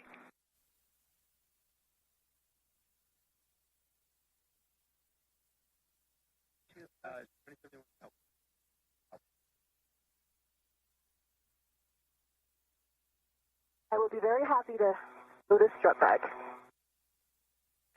Yes, you also have an opportunity to drop your bundle of joy.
All right, EV2 has passed the MT, and it's 1,000 times easier than in the pool. Roger. Copy all.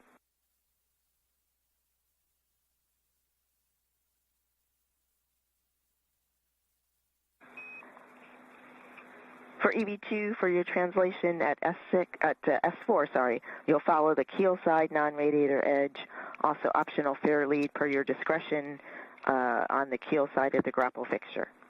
En route to stowing the cable bag on the inboard non-radiator corner of S6.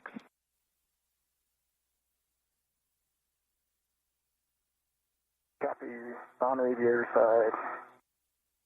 Optional fair lead, EV2 copy.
Minutes into today's U.S. Spacewalk 96 as NASA astronauts Jessica Meir and Anil Menon continue preparations for the construction of the 3B mod kit, the mass canister of the International Space Station.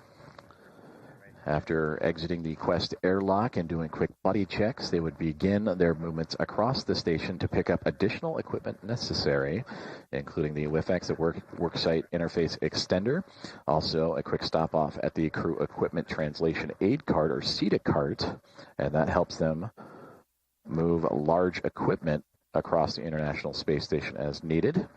And part of that equipment does include an 8-foot-long, 330-pound strut bag that is a part of today's spacewalk activities. And now the two making their way to an IEA that you may have heard in communications with the team on the ground here at Mission Control, the Integrated Equipment Assembly. And that's the assembly of several power system orbital replacement units, or ORUs, that transform and control power from the solar array wing to the power channel. So direct access to some of the tasks required for that future rollout of an International Space Station rollout solar array. We copy. That hook on 2071 is a large, small, adjustable large hook. Large, small adjustables on 2071.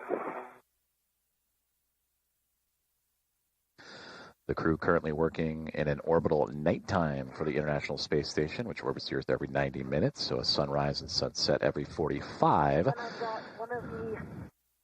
And you see lights off the helmet cameras of the two NASA astronauts. You see Jessica Meir ever so faintly off on the left-hand side.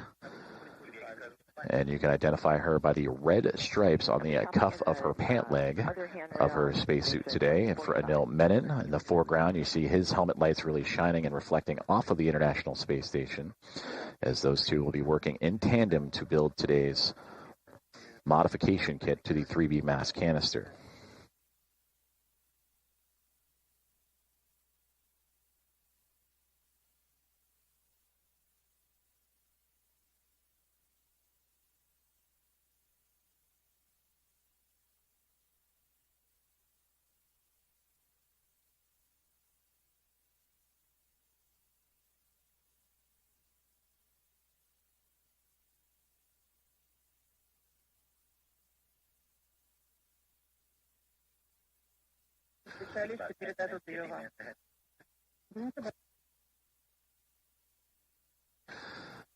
Now 48 minutes into today's U.S. spacewalk, as you continue to see Anil Menon and Jessica Meir, two NASA astronauts, continuing their preparations for the installation of a modification kit to the 3B mass canister.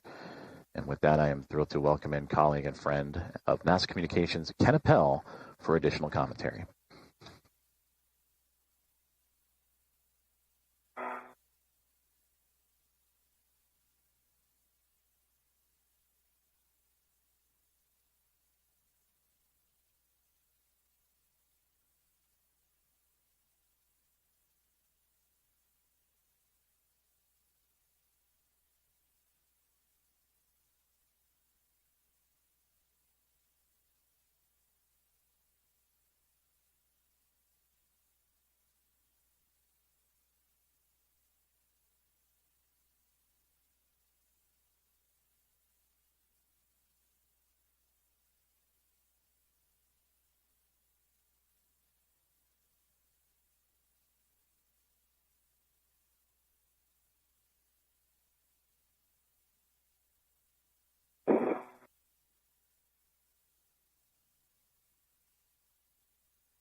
All right, Jessica, I'm here. I got eyes on 2039 and 2042.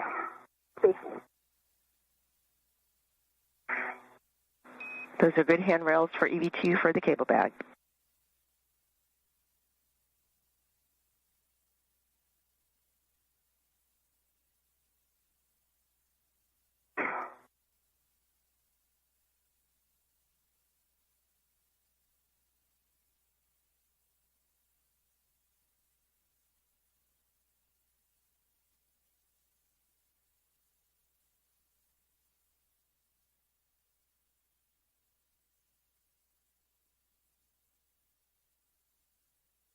Stephanie, I've got this third strap on 2045. Copy, third strap 2045. Nice work stowing the strut bag. At your convenience or when you're ready, we'll take a glove, hat, and gauntlet check. We also would like to check that your HECA green light is on. Click this way, I can check. I see my green light. Light is on. And I have a dry hat. And still no change to gloves.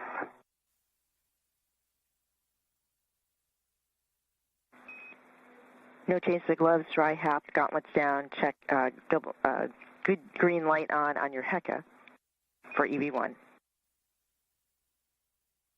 Okay.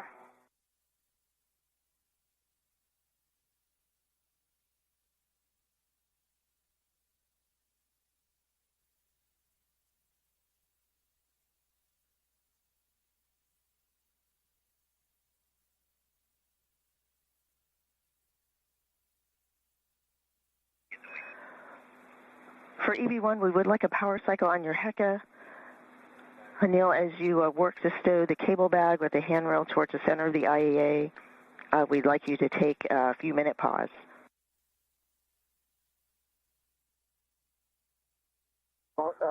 Clarification, you want me to pause now or continue with bag stow?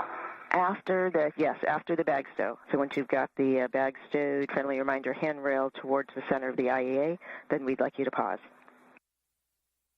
Okay. And I will cycle my HECA in just 1 second. Copy.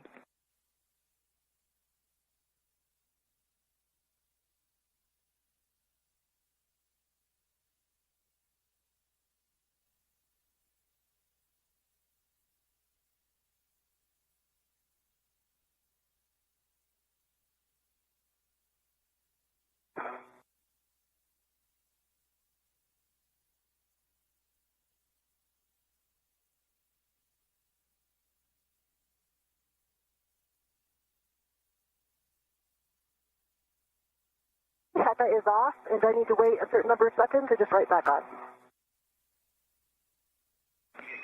Right back on for the HECA power cycle. Back on, and I see a good green light again. Copy. Thank you.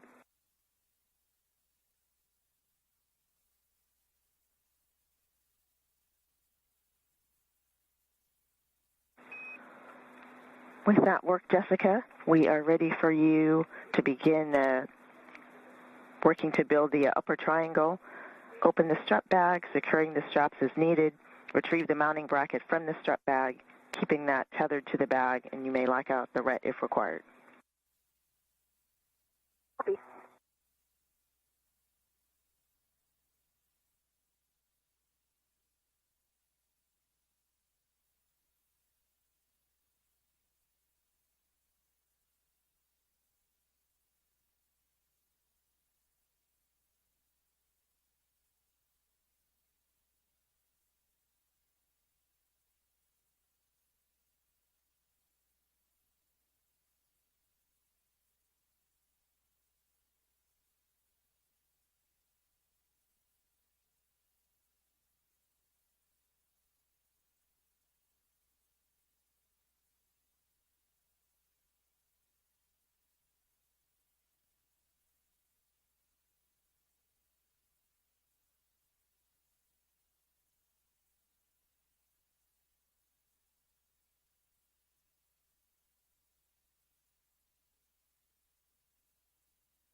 My cable bag is fully stowed. 3 locations tied down for stability. Taking a pause. We copy. Nice work. Also saw the WIFX on your BRT. We still would like you to pause for met rates. Thank you.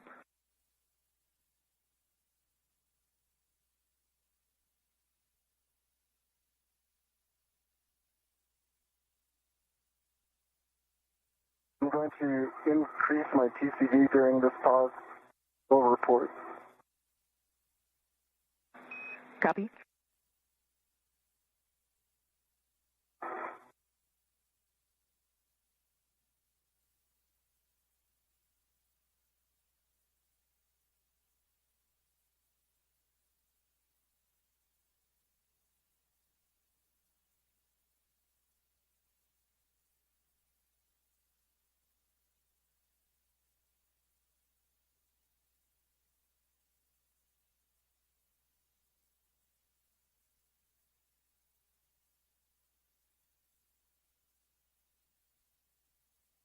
Okay, I have the mounting bracket out, and I'm going to retrieve the upper right strap. Copy. Upper right struts under straps 3 and 4. Work. TCV set to 8 for EV2. Copy. TCV 8 for EV2. Thank you.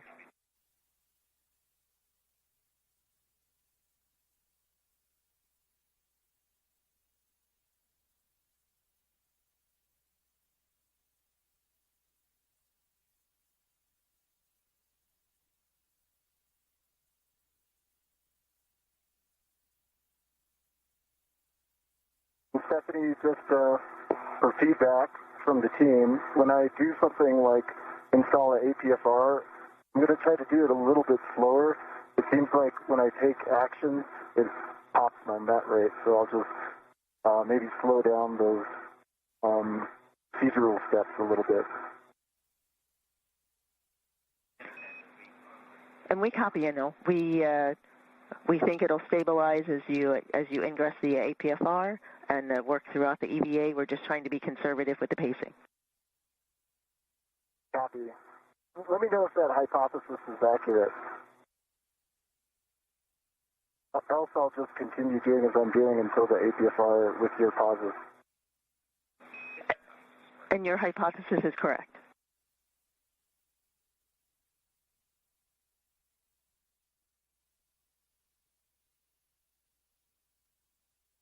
If your pause is close enough by here, you could help me stabilize this mounting bracket. Up to the team on what they want to do there.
Stephanie, I don't know if you caught that. Do you want me to help Jessica stabilize the mounting bracket while paused?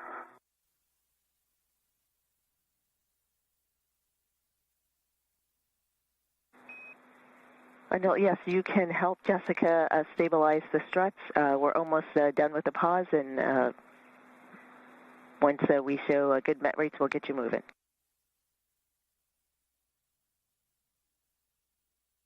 Still want the help, Jessica? Let's see when we're ready to pause, and we'll make a call then. Okay. Dropping my visor.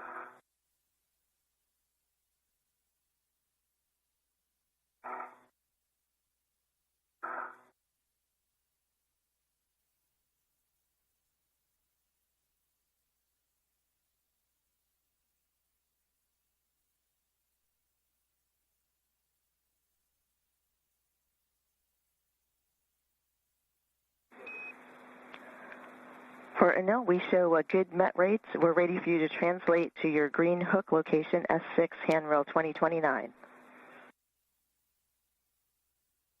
Going to the green hook, handrail 2029. It's a good copy. Hey, Stephanie, I've got the lip underneath the guide here, lining up the black lines.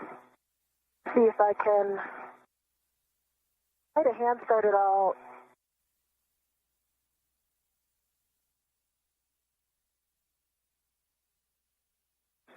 Jessica, we copy. And Anil, as you translate, there are 3 cautions. Do not translate on the S6 PVR base handrail. Avoid inadvertent contact with PVR pit pin near PFCS. Battery adapter plate cables on IEA or potential snag hazards. No copies.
I'm just pausing for tether cleanup.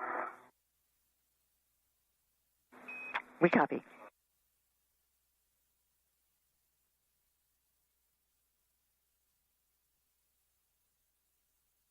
Stephanie, this is kind of a three-handed operation to try to line these up, keep them both in position, and then go for my PGT. So any suggested strategies are welcome. I'm right here in case you need to pivot now. Copy, checking.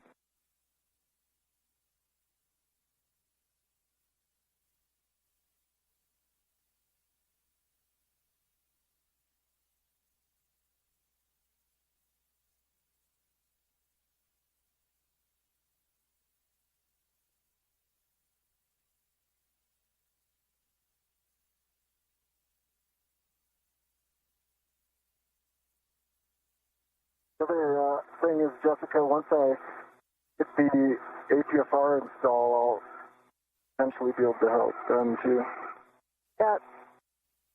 Trying to stabilize two free-floating objects, then get the PGT is a challenge.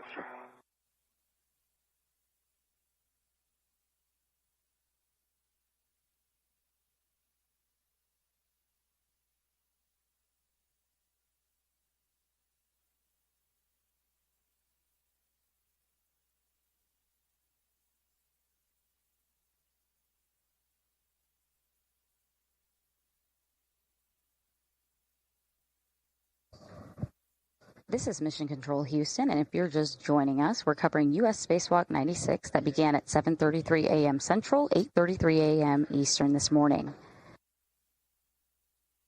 We are currently just over an hour into today's spacewalk, and all procedures have gone by the book, actually a bit ahead of schedule this morning, about 10 minutes or so. 2029, real unlocked.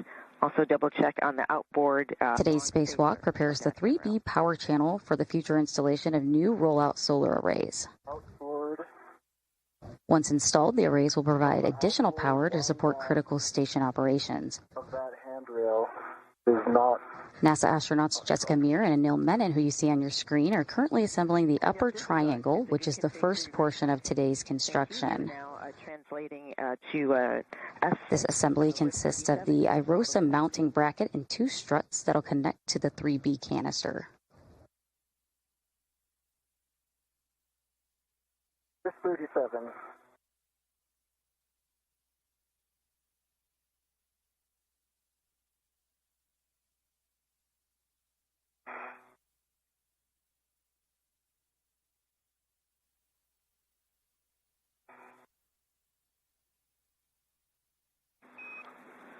For Jessica, for help stabilizing the two parts of the upper triangle, the mounting bracket and the upper... Live view on your screen of NASA astronaut Anil Menon. Try to clamp the mounting bracket with the upper strut, hold it together and pinch it in that way. You also might be able to use tethers from the either adjustables or tethers in the bag to hold the mounting bracket in place as you're working to align the upper strut with it. I've got it aligned now, so I think I'm in a pretty good spot to get my PGT. Well, I can take PGT settings. PGT settings, Bravo 3, clockwise 2.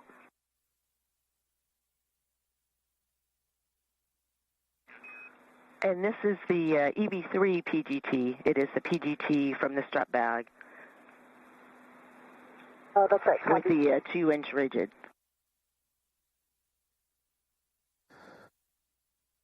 So as you just heard, that we are over an hour into today's U.S. Spacewalk 96, an hour and 7 minutes to be exact, as NASA astronauts Anil Menon and Jessica Meir have maneuvered into position to today's work site, the mass canister, to start construction of the 3B mod kit on that same mass canister. The upper triangle is the initial stages of that construction, which includes the mounting bracket for the future International Space Station rollout solar array, and then two upper struts, and when angled together will create that triangle with the point connecting to the mass canister that will, a mounting bracket that will attach to the mass canister. and then they will move into constructing the right and left struts to further secure this modification kit to the International Space Station.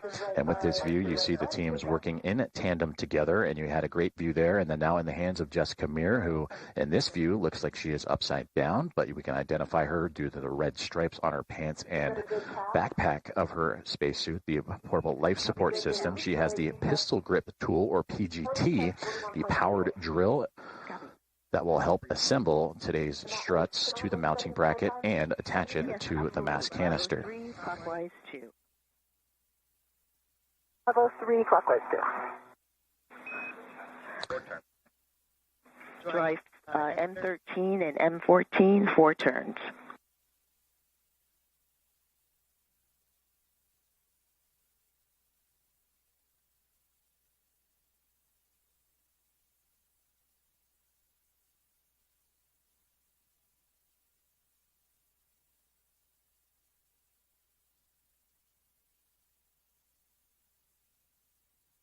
Actually, looks like I was successful in getting a handset on M13, probably about a half a turn.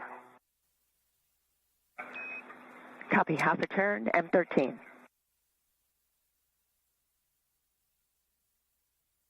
See, I'm at whiff 37.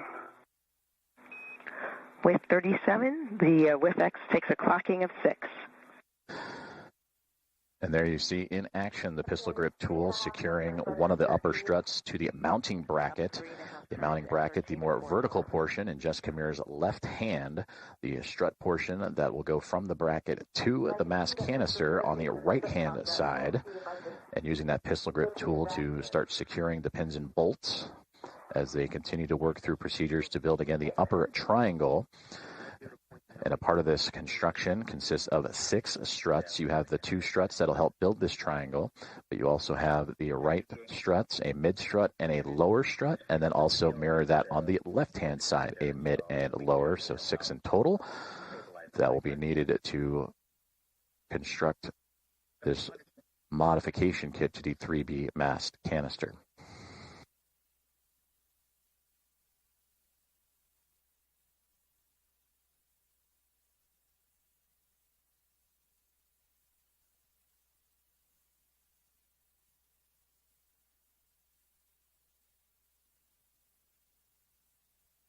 And I've got a handset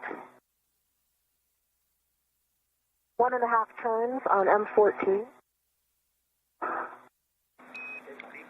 And they'll be struts are right behind you. Need me to move? Or is that? No, it's just a caution for you. Okay. Copy, 1.5 turns, M14. I did another 2.5 turns on the PGT. So that's 13 and 14. I can see there's definitely still a lot of play. Should there be that much play with 4 turns? Should I get any additional?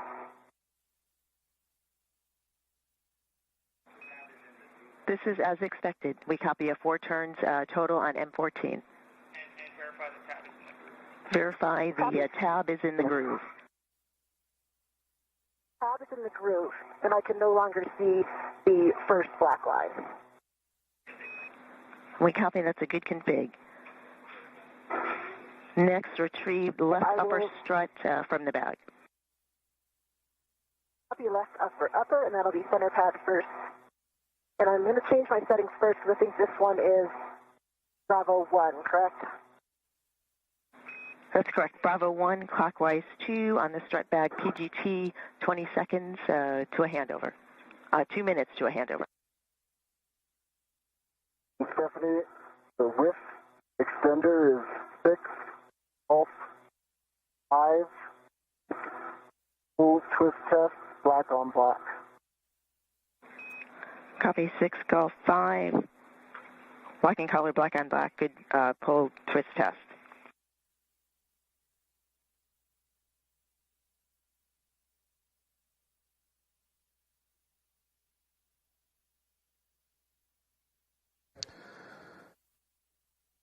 This is Mission Control Houston, and thank you once again for joining along for today's live coverage of U.S. Spacewalk 96. As you see on your screen, aboard the International Space Station, just on the exterior, NASA astronaut Jessica Meir and Anil Menon. Meir with the red stripes around her pants and top of her portable life support system, and for Anil Menon, just off to her right-hand side.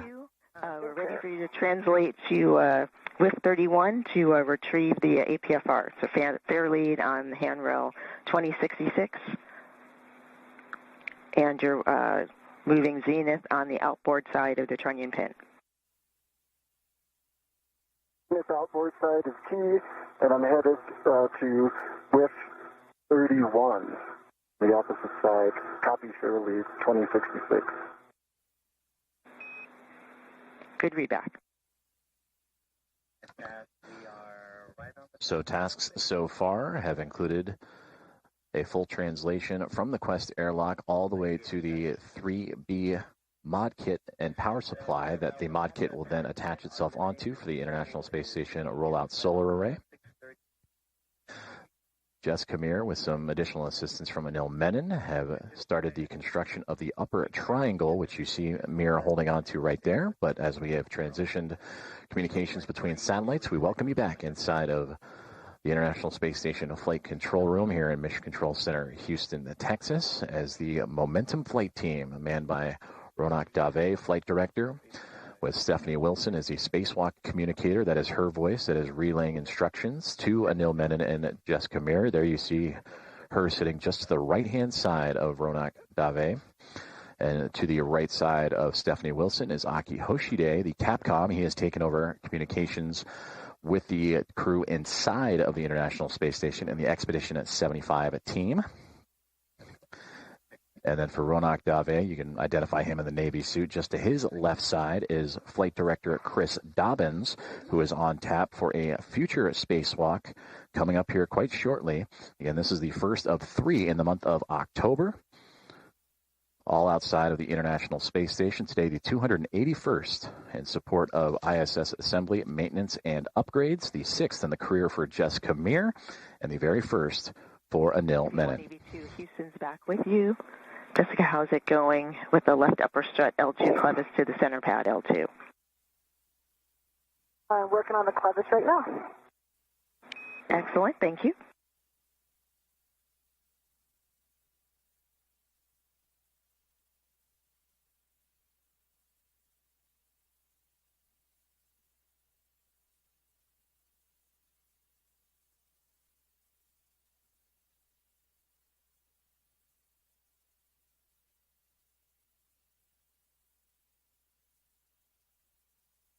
Now an hour and 15 minutes into today's U.S. Spacewalk 96, as Jessica Meir on your screen there, still holding on to that mounting bracket and one of the struts attached to it, as her and Anil Menon continuing to proceed through today's construction of the 3B modification kit. Again, this modification kit will modify the station's 3B power channel and ultimately prepare it for the future installation of the International Space Station rollout solar array. For this 3B power channel specifically, once the pair of solar arrays arrive on NASA's SpaceX 35th Commercial Resupply Services mission later this year, that'll bring the pair of IROSAs for future spacewalks to power up and connect to the 2A and 3B channels. So again, today, spacewalk addressing the 3B channel. 2 prior spacewalks helped construct what is the 2A channel on the International Space Station. Those were done back starting in May of 2025, thanks to NASA astronauts Nicole Ayers and Ann McLean.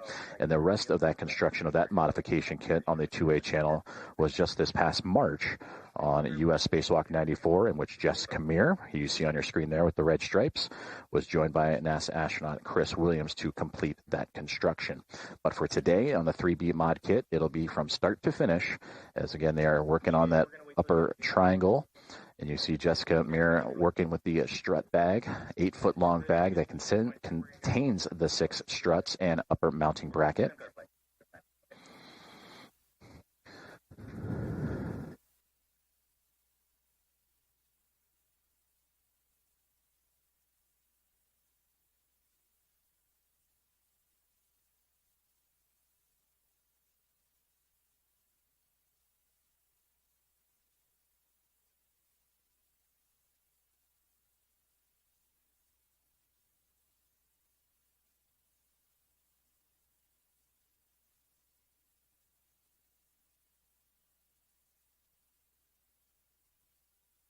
APFR is secure. Copy. APFR is retrieved. Translate back to width 37 and install it in the width X with a clocking of 12. Clocking at 12 in width X. So there you heard NASA astronaut Anil Menon, who was sent off to retrieve the APFR, that is the articulating portable foot restraint that functions as a standing plate for the crew members to snap their boots into and lock themselves into place, and that helps them provide a hands-free, stable position for what will become some complex tasks ahead in constructing the remaining struts, attaching them to the mounting brackets, and then taking the other end of those struts and attaching them to the 3B mass canister. He will attach that APFR, or again, articulating portable foot restraint, to the WIFX, which he obtained earlier in this spacewalk. And that WIFX helps add extra length and maneuverability to Anil Menon's future tasks ahead. So far, we are an hour and 19 minutes into today's spacewalk. Copy. Black line flush. Upper triangle construction is well underway. Left upper strut to grounding block on the center pad. And also verify the pip pin from the right upper strut is still installed in the grounding block on the center pad.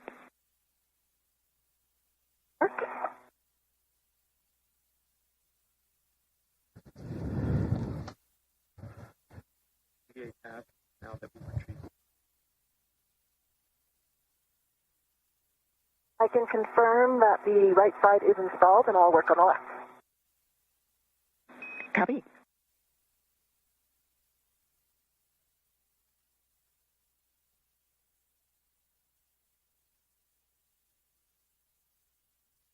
And just to your right, the mounting bracket's just to your right, just for your SA. Okay.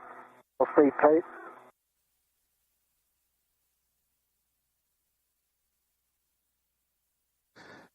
And there you can see that upper triangle is starting to take shape, that mounting bracket, the base of the triangle, if you will, just off to the right-hand side, angling outward into the hands of Jessica Meir, as the right and left upper struts being assembled. And then soon they will add the center pad, which is the top point of that triangle, the one that is in Meir's hands at the moment. That is what will attach to the 3B mass canister. MLI and center pad covering L2 clevis.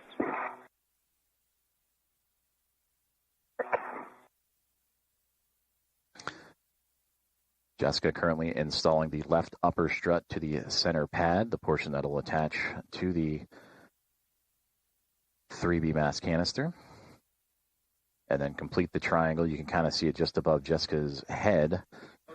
Again, she is the one with the red stripes on the cuff of her pants. And that will attach to the IROSA mounting bracket. And for Anil Menon, you see him off to the right-hand side, upside down from this vantage point. He has the articulating portable foot restraint that he is attaching to the WIFX. MLI is installed. I'm moving to APFR close to you. See it?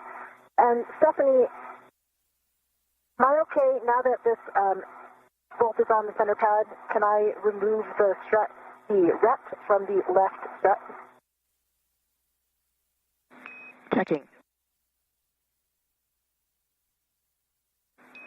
Jessica, you can release the ret on the right upper strut, but not yet on the left upper strut. I thought the right upper strut was the one that was staying attached the whole time.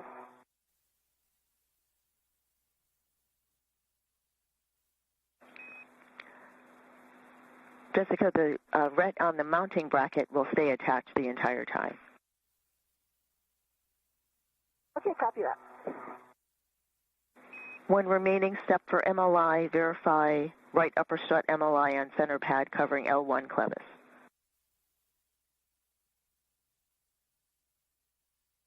It is. It's covering the L1 clevis on the right upper strut. Copy. Next is to install the left upper strut LA to mounting L8 to mounting bracket left side.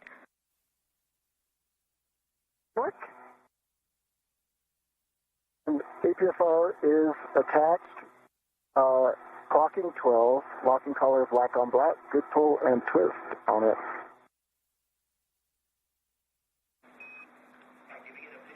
Copy 12, black on black, good pull twist. Remaining settings, Tango Tango, Foxtrot 12.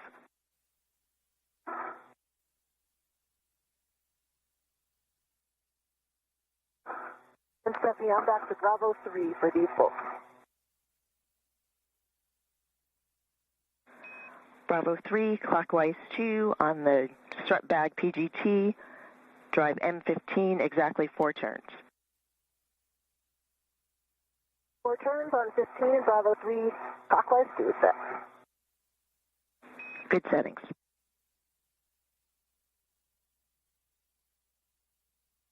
All right, Anil's going for Tango Tango, Foxtrot 12.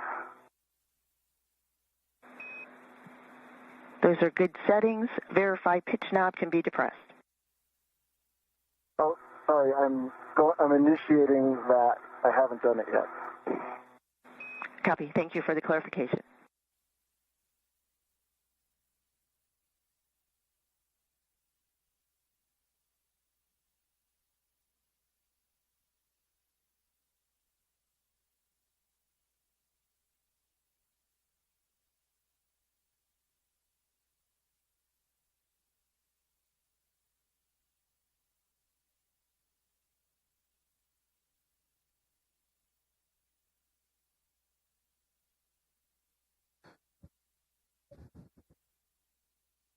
One hour and 25 minutes into today's U.S. Spacewalk 96, featuring NASA astronaut Jessica Meir operating to the right side of your screen, and Anil Menon floating towards the upper portion as they continue construction on the upper triangle. That is a part of the 3B modification kit to the 3B power channel for the International Space Station. And this modification kit will prepare for the installation of an International Space Station rollout solar array on a future spacewalk. Currently, the task, as you can see, is Jessica Meir is continuing to work on that construction of the upper triangle. The silvery gray portion is the mounting bracket in which the IROSA will attach itself to. And then the actual struts themselves and center pad, closest now to Jessica's left knee, is what will attach to the mass canister. Now, as for Anil Menon, he is currently attaching and working on the articulating portable foot restraint that will allow him to step into that restraint, lock him into place, and that'll allow him to be safe and secure, but also free up use of his hands as they continue to build through today's modification kit. And again, that modification kit includes 6 struts. So once these upper left and right struts to the mounting bracket are complete, there will be a mid and lower for each the right and the left side. So 2 of the 6 currently in action right now. And that is where the extra reach and portable articulating portable foot restraint will help Anil Menon and Jessica Meir extend access to the areas they need to in order to not only assemble but also secure this 3B modification kit to the 3B mass canister.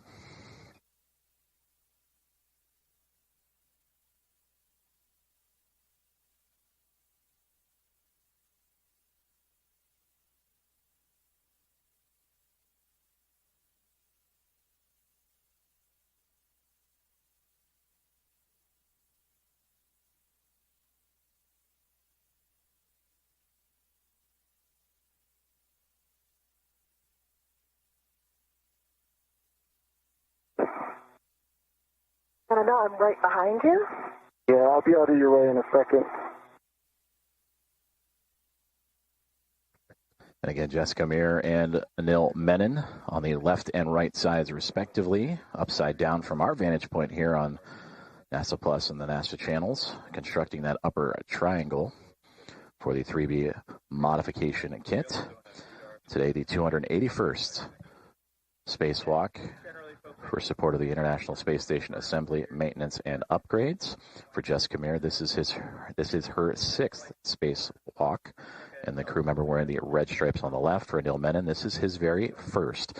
It is the 4th spacewalk of 2026, in which Meir had previously participated in 2 of those previous 3, and then the first spacewalk of Expedition 75. Copy Tango Tango and pitch knob depressible.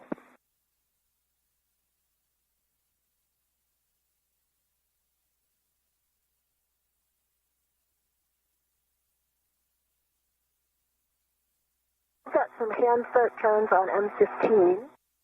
Got 1.5 turns. Copy 1.5 turns on M15.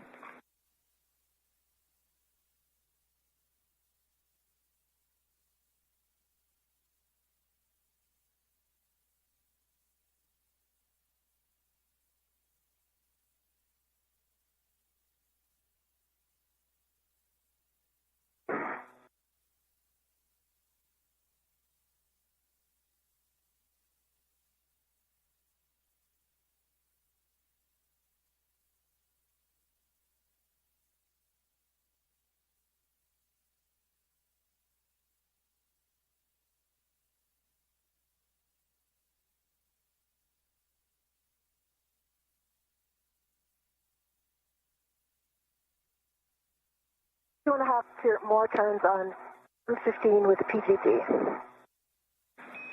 Copy 2.5 more turns with 4 turns total on M15. Now drive M16 to torque, expecting about 20 to 23 turns. Work.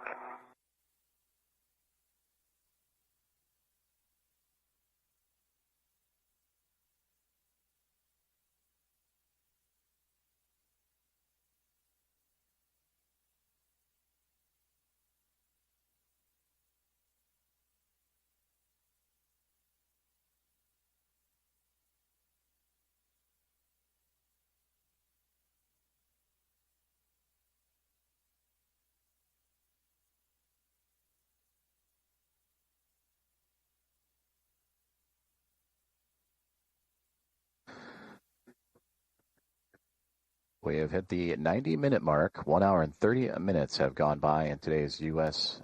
Spacewalk 96 as NASA astronauts Jessica Meir and Anil Menon continue working on the 3B modification kit for the 3B mass canister. For Jessica Meir in the top left, she is working on the upper triangle. As for Anil Menon with the white stripes on his right-hand side, his pant leg, he is working on the articulating portable foot restraint. So far, after beginning their spacewalk at 7:33 a.m. Central Time, 8:33 a.m. Eastern Time, the crew has not only departed the Quest airlock of the International Space Station, but also maneuvered its way down the truss system to the 3B power channel, picking up some extra equipment along the way, including that articulating portable foot restraint and the WiFX worksite interface extender to help with today's construction. And as you can see, Jessica Meir continuing to diligently work on the upper triangle. That is the mounting bracket and 2 of the 6 struts required for today's tasks. Also a part of today's tasks, not only the construction and attachment of this modification kit for the future installation of an IROSA, or International Space Station Rollout Solar Array, but also routing the cables necessary for that connection of the IROSA to help augment the power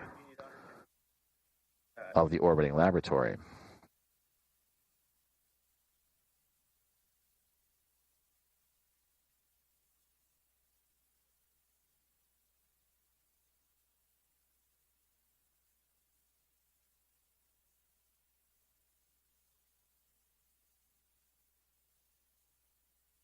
I got 16 turns, good green light, 18.2.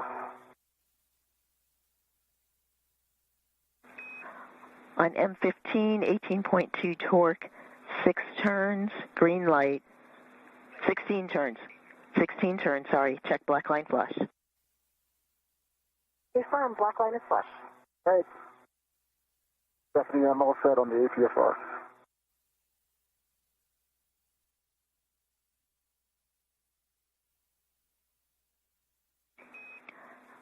And Jessica, we have an additional good bolt on M15, so M16, M15 are good bolts. Release the rut from the left and right upper struts. Copy.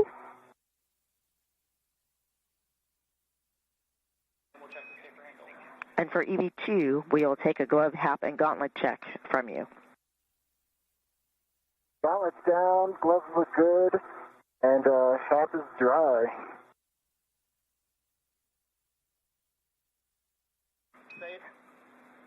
Copy, good gloves, dry hap, gauntlets are down. Give us your HECA light.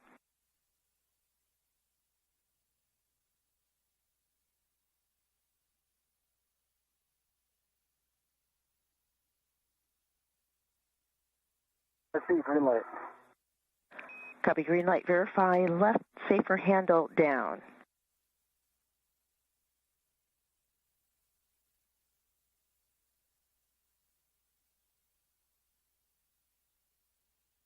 I think there was a little movement on that. It's now down. We copy. Thank you for checking, verifying. For Jessica, next for you is, I have PGT settings when you're ready for torquing the right upper strut to the mounting bracket. I am ready. I believe those are the same settings, Bravo 3, clockwise 2. I'm in position for 13 and 14. Excellent. And you are correct. Same settings. You'll drive M13 and M14 to torque an additional 18 turns. York. So there you heard communications for NASA astronauts Anil, Menon, and Jessica Meir on the next steps of their procedures for today's U.S. Spacewalk number 96. For Jessica Meir on the bottom right side of your screen, she continues to work and now torque down using her pistol grip tool or the space drill to connect the upper struts to the mounting bracket for today's spacewalk tasks of constructing a modification kit to the mass canister. And there you actually see a great view as we just translated up and panned up to the mass canister. On the upper left and right hand sides, just for perspective, that is NASA astronaut Anil Menon stepping into the articulating portable foot restraint, but just off to his left shoulder and then off to his far right are the solar arrays for that 3B power channel for the International Space Station, and that is the canister that they will attach this collection of 6 struts and a mounting bracket for a future IROSA install. Now, 1 hour and 35 minutes into today's spacewalk, the International Space Station currently flying over France. Jessica, I copied on M13, 18.4 on the torque, 17 turns, green light, black line flash. Good copy. Starting 14. Copy.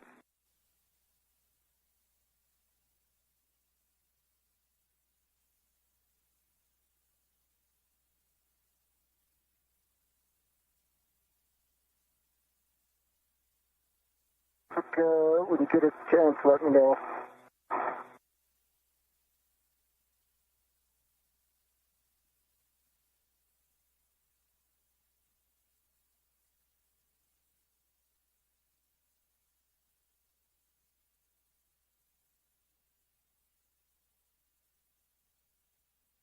Stephanie, I got 17 turns again.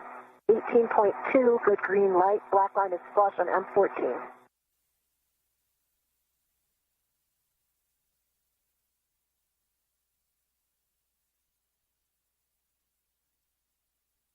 On M14, copy 18 torque, I believe 17 turns. So as NASA astronaut Anil Menon locks himself into the articulating portable foot restraint and prepares for the next steps of the construction of this 3B mod kit. Let's take a closer look at where exactly the astronauts are operating it today.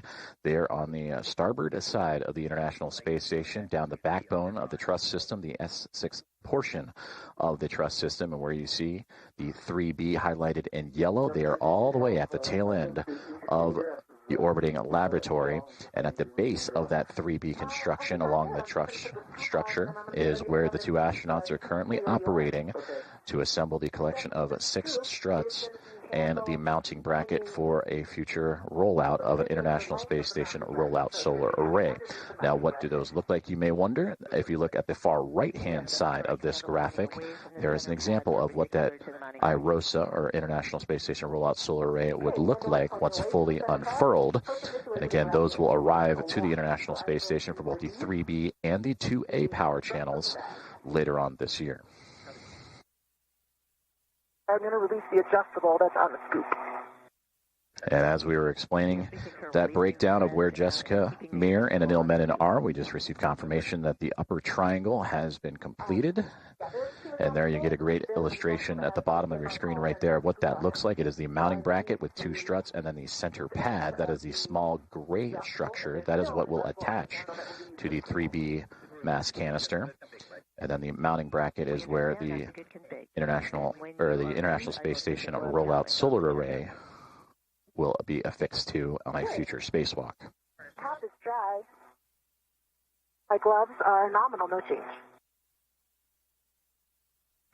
Copy dry hap, no change on the gloves and your gauntlets.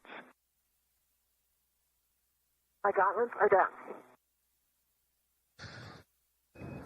Copy gauntlets down. Nice work, both of you. We are now in the upper triangle handoff portion. I have 3 cautions, which I'm going to read to you within the 2 minutes that I have till handover.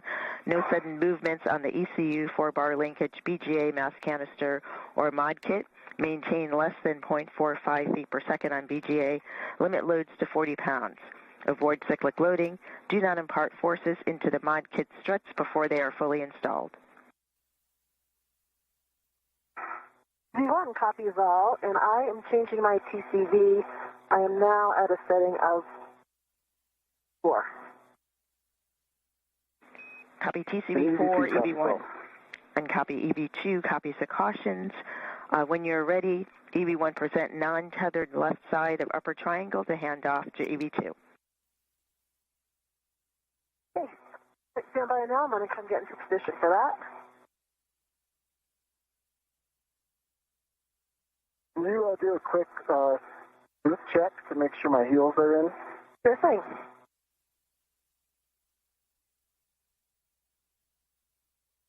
Looks like your heels are in from this side. I'm behind the boot plate right now. When I come over to the side, I think I'll have a better view. Copy. A check for EV1 for the upper triangle and the PGT. We would just like you to double check that the PGT is not tangled in the upper triangle. 30 seconds to a handover. Yeah. Copy.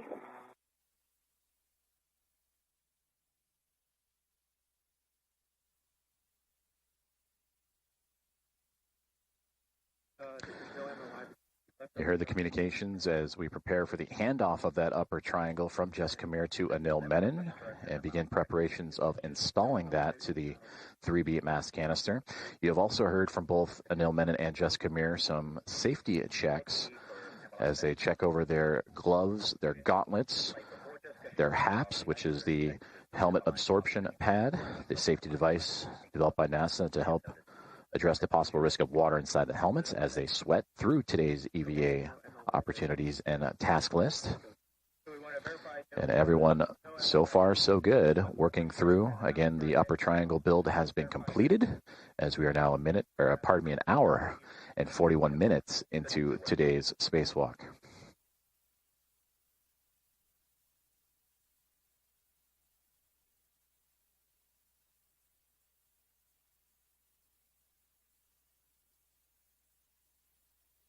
Okay, I've got that PGT free.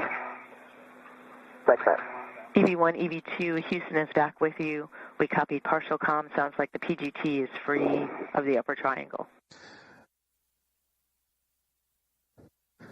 We welcome you back inside the International Space Station Flight Control Room here at Mission Control Center in Houston, Texas, as Flight Director Ronak Dave in the Navy suit, overseeing today's spacewalk operations. To his right-hand side is NASA astronaut Stephanie Wilson, who has been the one that you have heard communicating with Jessica Meir and Anil Menon today. Aki Hoshide, immediately to her right, is operating and talking to the crew that are not participating in today's spacewalk. For double checking. Jack Hathaway and Sophie Adno, along with Andrei Fedyaev, Pyotr Dubrov, and Anna Kikina, the other members of the Expedition 75 crew aboard the International Space Station. So now we make our way back outside as the upper triangle will be passed from Jessica Meir in the red stripe spot at the bottom of your screen up to Anil Menon, who is preparing to secure that upper triangle and the center pad, that is the smaller portion of the triangle that is now being pointed his direction. And that will make its way to him and eventually attached to the 3B mass canister. Anil Menon is in the articulating portable foot restraint, which is also attached to a workspace interface extender, almost like a step stool or step ladder, to extend his ability to reach the top of that 3B mass canister.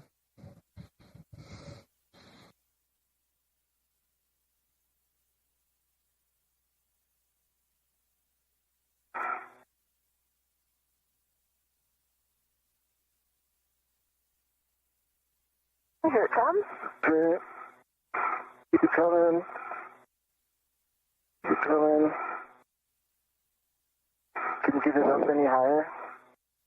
Oh, it's so close. I got it. Okay, you got it. Control. You've got control.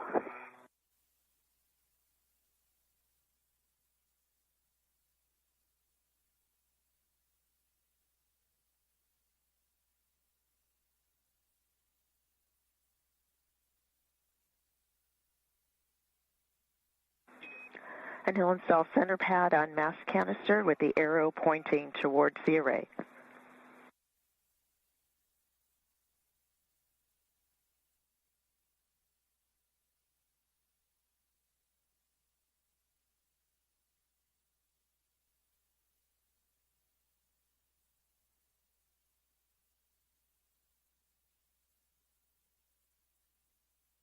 Okay, it's installed and in soft dock. Copy installed and in soft dock. Verify upper triangle to neutral down for later access. I came out, Stephanie, so I must have been wrong about that. Let me just give it another try. Copy that. As you're working with it, engage left side, then press in on the right side to engage the soft dock detents. Okay.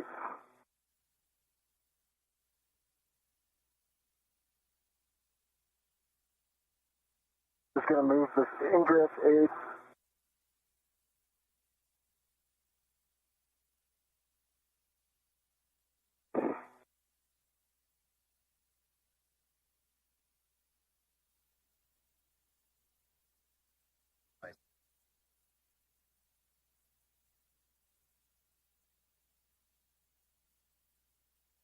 Stephanie, I have filled the ret for the scoop, for the PGT and the torque wrench onto the WIFX. So in a position where I think I'll be able to reach them.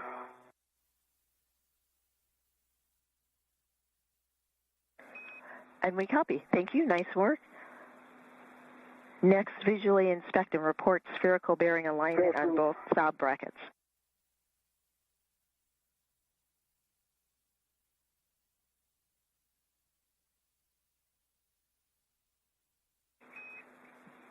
Go ahead, Anil. We are in soft dock. Copy soft dock. Nicely done. I see you retrieving your PGT. PGT settings alpha 2, clockwise 2.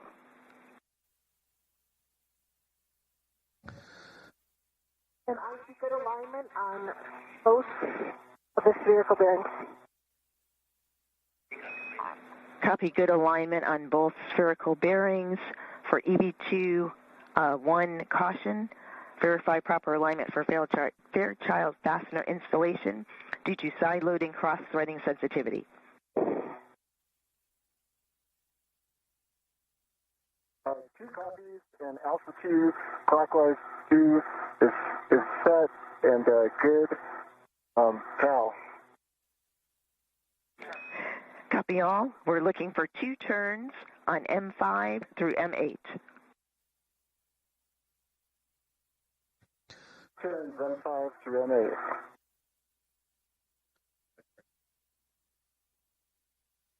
Communications between NASA astronauts Anil, Menon, and Jessica Meir to the teams on the ground, and Spacewalk communicator Stephanie Wilson. And all good news to report so far, as Anil Menon has received the upper triangle. He is now at the bottom portion of your screen, and will begin the formal attachment of that upper triangle to the 3B mass canister.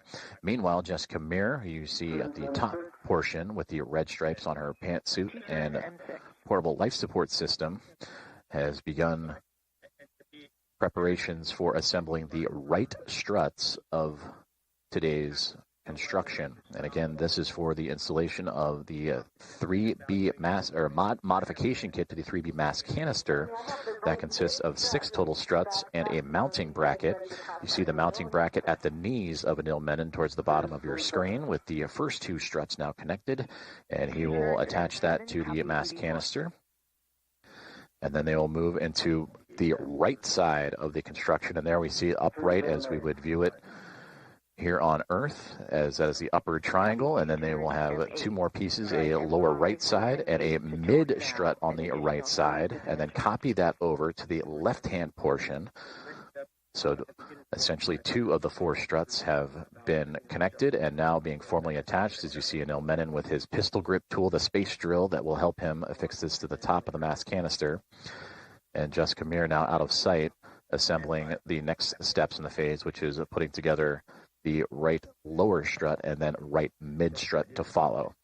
We are 1 hour and 49 minutes into today's spacewalk, U.S. Spacewalk 96, as the International Space Station currently orbiting 262 miles above the Earth and about to pass over the northernmost portion of Somalia on the continent of Africa. 5 on the torque, 5 turns, green light.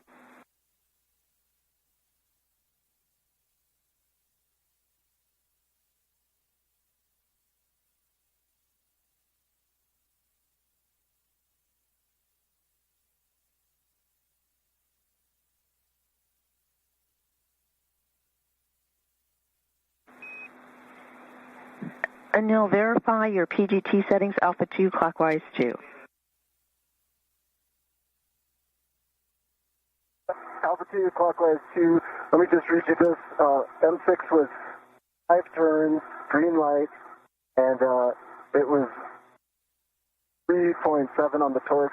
The last one was 3.8. I accidentally read you the turn count showing up on the PGT, which is probably why it seemed high. Now we're tracking. So I got M5, 3.8 torque, 5 turns, green light. M6, 3.7 torque, 5 turns, green light. Stay firm. I'm going to M7. We concur.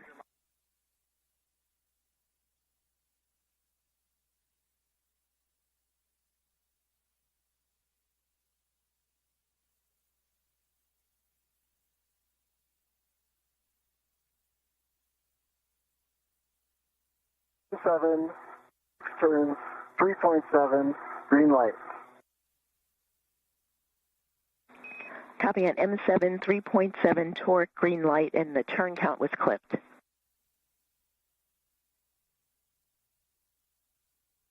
Turn.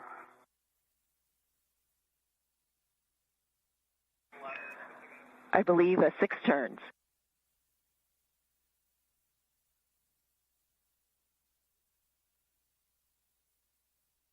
Confirm 6 turns. M8 is now 6 turns as well. Green light, 3.8 torque. M8, 3.8 torque, 6 turns, green light. Copy also 6 turns on M7. Thank you for all. Check center pad MLI and PIP pins 2 still installed.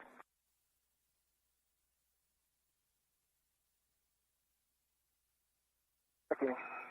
Also M5 through M8, all good bolts.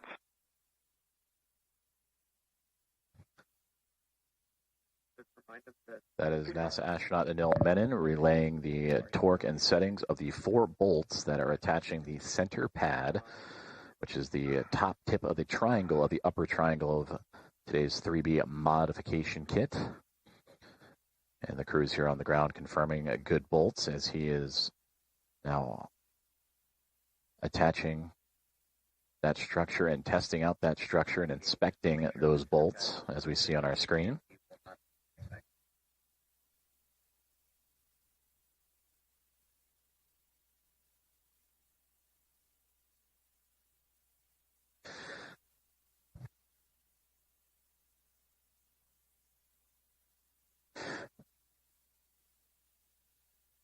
Meanwhile, NASA astronaut Jessica Meir, just off screen, preparing for the right struts to be assembled to the 3B mass canister. And there you now see her appearing to the upper portions where she has the strut bag that she brought from the Quest airlock all the way down to the very end of the starboard side of the International Space Station where the 2 astronauts are working today. And those struts will attach themselves to the mounting bracket and the upper triangle and provide additional support to the 3B mass canister. And we copy. That is a good config. And with each task, you hear communications from the ground for regular updates on the status of their gloves, the status of their HAPs or helmet absorption pads, all part of the ongoing safety checks as each step continues to make its way down the timeline for both astronauts. Now an hour and 54 minutes into today's spacewalk. Copy, EV1.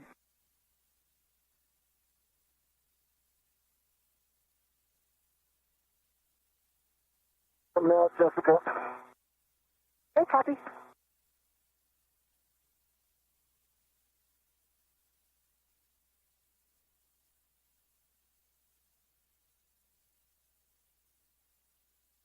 I'm going to go ahead and adjust the APFR with X. That's okay. Okay, sure thing.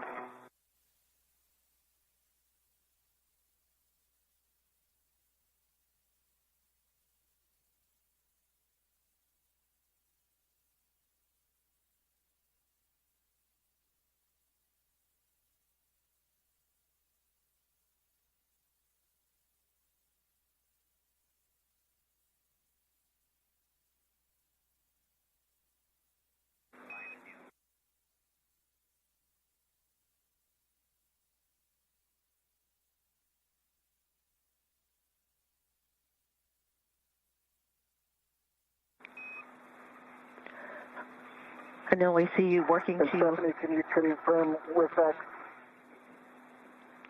Yes, with X extension is 1. Full settings are 6 Golf 1. Golf 1. And after the extension, verify ingress 8 is clear of the upper triangle. And your met weights, you've been doing a nice job with everything. Just continue your slow and steady and smooth pace. You're doing a good job. Thanks for the feedback.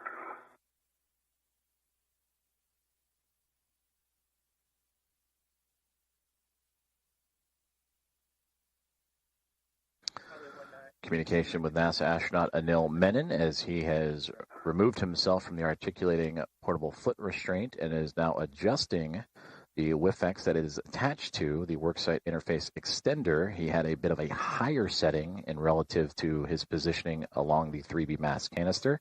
He will now adjust that in support of Jessica Meir, who is to the upper portions of the screen, and Anil Menon with his full backside to the cameras as we see them, as they prepare to now assemble the right struts of this 3B modification kit.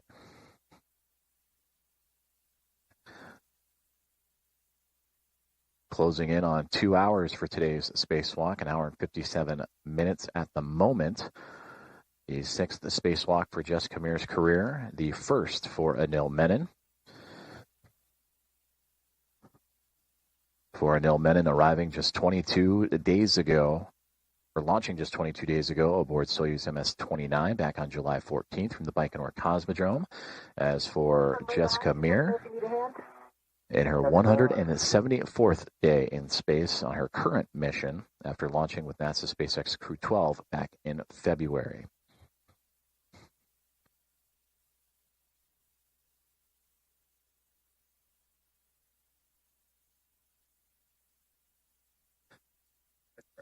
And you can see just past the portable life support system, or the backpack, the spacesuit backpack of Anil Menon, right in the center of your screen, the next strut assembly that Jessica Meir is preparing. And again, we're going to be working on the right side next.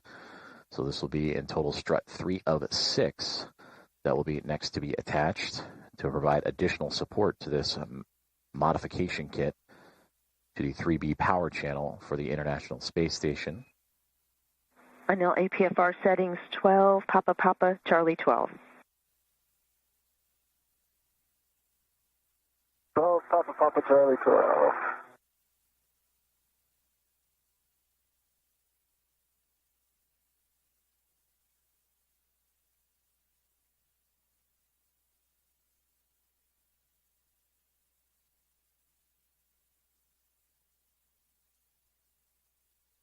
We still have the ret going to the mounting bracket as well. That will get released after you're back in there? I believe so. And Houston concurs. That's affirmative, Jessica. Copy.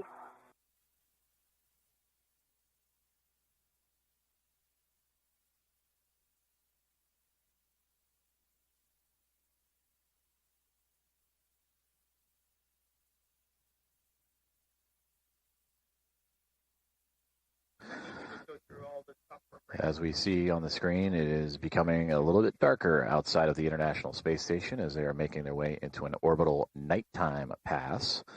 Again, the space station orbiting the Earth every 90 minutes, so a sunrise and sunset witnessed by NASA astronauts Jessica Meir and Anil Menon every 45. So they have their helmet cameras, or helmet lights on, in addition to their helmet cameras, of course, as they continue work on adjusting the WIFX and portable foot restraints ahead of the next task of today's spacewalk, which will be assembling the right struts of the 3B modification kit. We have now officially passed the 2-hour mark of today's spacewalk after getting underway at 7:33 a.m. Central Time, 8:33 a.m. Eastern Time. So far, the astronauts, after departing the space station's Quest airlock, have translated to the far side of the starboard side of the International Space Station to the 3B power channel and solar array, and that is where they are operating now. They have completed construction of the upper triangle, which is, you somewhat see portions of it, namely the mounting bracket towards the bottom of your screen, with some of the reflection of the lights from the camera, or from the helmets of the two astronauts.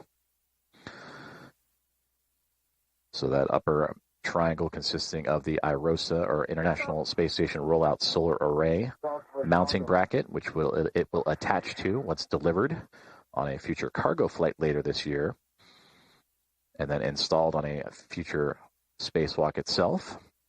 That mounting bracket with 2 struts attached and attached to the mass canister. 6 struts in total and 1 mounting bracket, so 2 of the 6 have formally been completed. And again, working on the right side, a right lower strut and right mid strut will be next, and then the 2 astronauts will move to the other end and work on the left lower and left mid of today's build out. This knob was depressible. This is the main change that I made, and the width extender was set at 1, and the pin is at the pull test. Copy.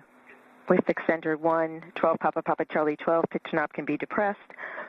From Houston, we recommend you ingress the APFR and then perform your socket swap on your PGT to the 2-entry JIT.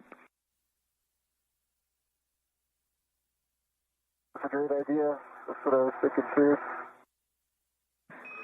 Love it when great minds think alike.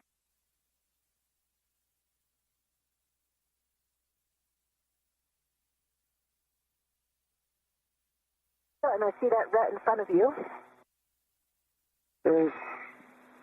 And also a friendly reminder, prior to ingress with the safety tether reel behind you, you may want to clear it or put it in a different position.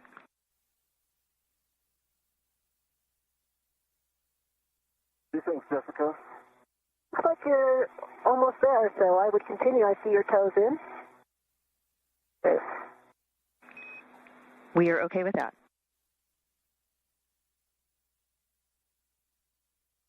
Please come more forward.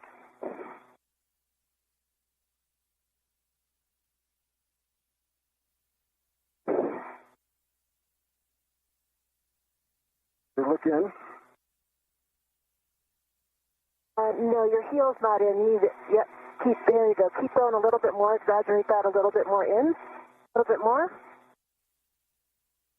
Now, I think that your foot is a little bit too far back. So when you're rotating, you're ending up on top of the heel guide.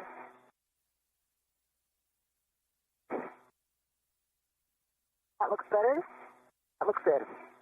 All right. Thanks for the assist. Where does my safety tether go? Your safety tether is between your legs behind you. Okay.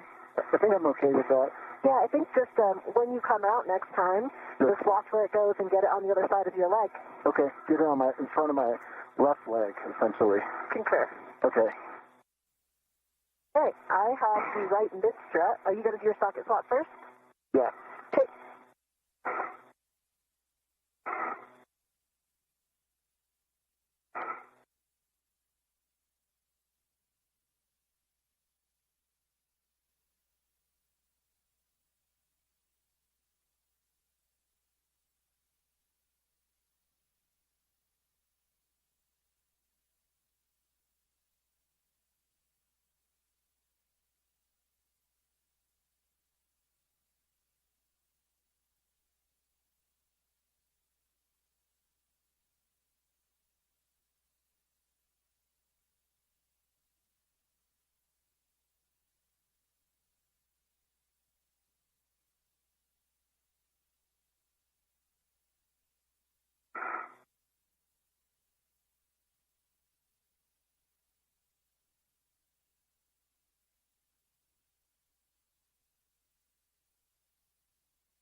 Big sense off. Good pull test.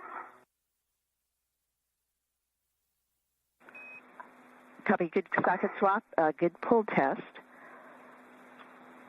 Verify access to mounting bracket red. 2 hours and 5 minutes into today's spacewalk, U.S. Spacewalk 96, featuring NASA astronaut Jessica Meir at the top of your screen and NASA astronaut Anil Menon at the bottom as they continue working through procedures and construction of the 3B modification kit that will attach to the 3B power channel and support the eventual installation of an International Space Station rollout solar array that will help augment the power of the orbiting laboratory. And that future installation will be on a future EVA. The solar arrays themselves will be delivered on a future cargo flight, NASA's SpaceX 35th Commercial Resupply Services mission. So far, after departing the Quest airlock, picking up additional tools as necessary, they have completed the upper triangle build. Upper triangle consisting of the IROSA mounting bracket and the upper left and right struts. They have since hard mated that to the 3B mass canister and now have adjusted their foot restraints and tools needed to continue to proceed what will be now assembling the right side of the struts of the 3B modification kit. And that right side consists of a right mid strut and a right lower strut, in which one portion will be attached to the 3B mass canister and one portion will be attached to the mounting bracket. Get access to the mounting bracket rack. Copy. Verify access lower strut clevis.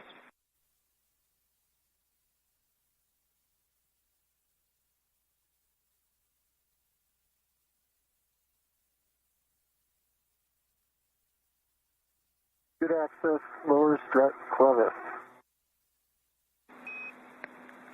Verify access mid-strut clevis.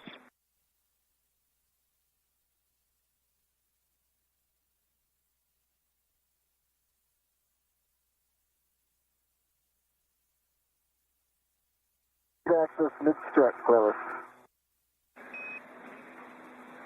Copy. Verify mounting bracket pin grounding block. Good access mountain bracket tip pin grounding block. Copy. Good access to all those items. Release mounting bracket rep back to the strut bracket.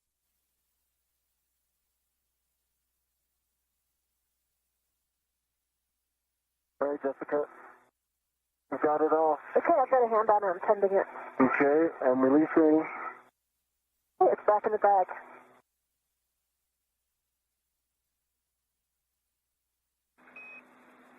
Copy. Mounting bracket rets is released back to the strut bag. We are 30 seconds to a handover for EV2. During that time, we'll take a HECA power cycle. EV2 cycling HECA. So as you hear the communications there, they are anticipating a handover, which is a handover in communications satellites. So we will temporarily lose views, but in the process of that handover, asking the astronauts Jessica Meir and Anil Menon to power cycle, or essentially turn off and turn back on their HECA cameras, the High Definition Extravehicular Mobility Unit Camera Assembly. So we welcome you back inside the International Space Station Flight Control Room here in Mission Control in Houston, Texas, at NASA's Johnson Space Center, as that handover in communications satellites is ongoing. We should resume communications with the station here just momentarily as Flight Director Ronak Dave and his Momentum flight team overseeing today's EVA. He is in the middle of your screen in the Navy suit. Immediately to his left is Chris Dobbins, Flight Director, that'll be overseeing a future spacewalk. This is the first. Today's spacewalk is the first of 3 scheduled for this month. The next will be on Thursday, August 13th, U.S. Spacewalk 97, which will replace a communications antenna on the International Space Station called the Space to Ground antenna, among other tasks. And then also U.S. Spacewalk 98 on Thursday, August 25th. And that will focus on connecting power channels and cables and data relay systems as a part of ongoing space station maintenance, among other tasks. So that is Chris Dobbins to the near side foreground with Ronak Dave for today's EVA.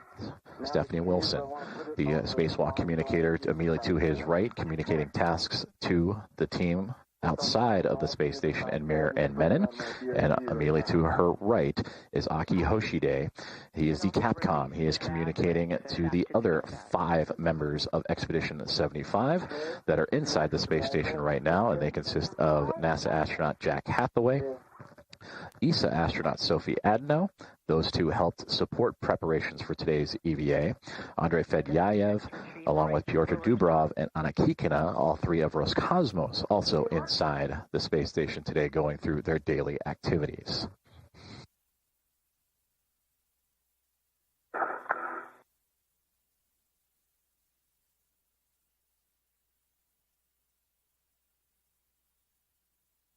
I'll reposition to get down to this other strap, and then I'll get it.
I've got the right lower strut.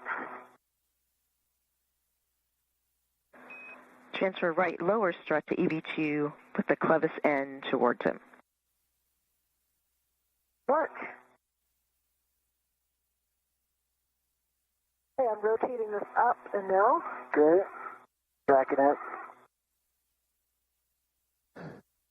View from the helmet cam of NASA astronaut Jessica Meir inside the strut bag. At the start of the EVA, that bag had 6 struts and a mounting bracket, but she has now pulled out the right lower strut. That is what is in her right hand, and the LR for lower strut. She is handing that over to Anil Menon as they begin construction of the right-hand side of the 3B power channel modification kit for today's U.S. Spacewalk 96. And there you can see the two of them working in tandem. Jessica Meir more towards the middle of your screen as the International Space Station currently in an orbital nighttime, so the two working with their helmet lights on.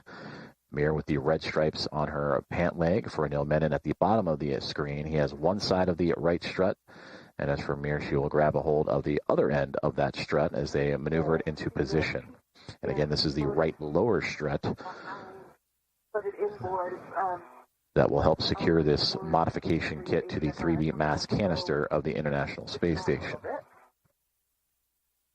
Right now, the two astronauts among their Expedition 75 crew members orbiting 272 miles above the Earth, and they are pretty much at the halfway point, the International Space Station, between the southernmost coast of Australia and the northern portion of Antarctica at the moment. Today's EVA now 2 hours and 14 minutes and 30 seconds of phased elapsed time.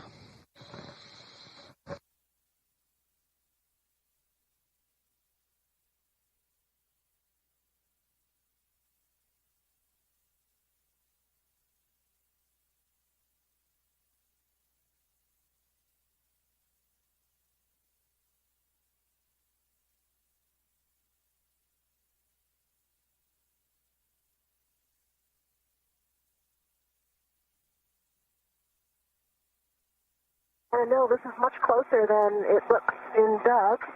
Agree. It got a good look at the translation area on the left that you need to use, and I think it's going to work just fine. There's a lot of structural handholds the opposite side of you, on the radiator side.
Let's hand this PGT over to me first.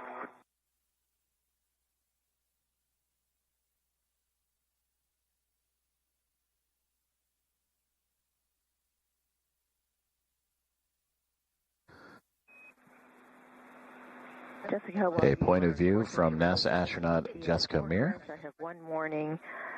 Pinch point, keep fingers clear of lower strut pad to BGA interface when driving both. Do you want copies? And for both of you with the consumables check, here PET 2 hours 17 minutes. You're on the timeline. Limiting consumable is EV2 MEDOX 6 hours 20 minutes. So we do expect that to get better. Yeah, and I'll take settings for the PGT, Stephanie. PGT settings, alpha 1, clockwise 1 on the strut bag PGT.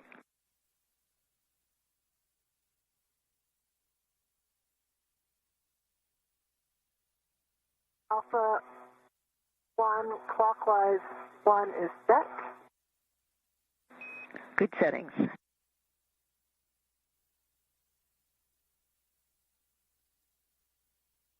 And now, Align lower strut M19 to the spherical Saab bearing. Looking to drive M19 exactly 4 turns. copy.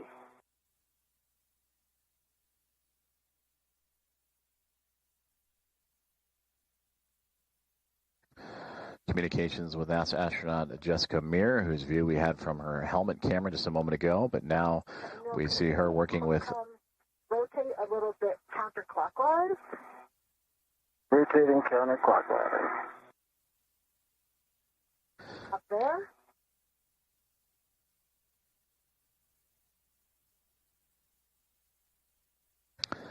So again, Jessica Meir at the bottom right portion of your screen with her helmet light on, securing one side of the right lower strut as they continue to work through their procedures, building out the modification kit for the 3B power channel and 3B mass canister they are attaching it to for today's spacewalk with spacewalker and NASA astronaut Anil Menon. Bravo 1 clockwise 2. Bravo 1 clockwise 2.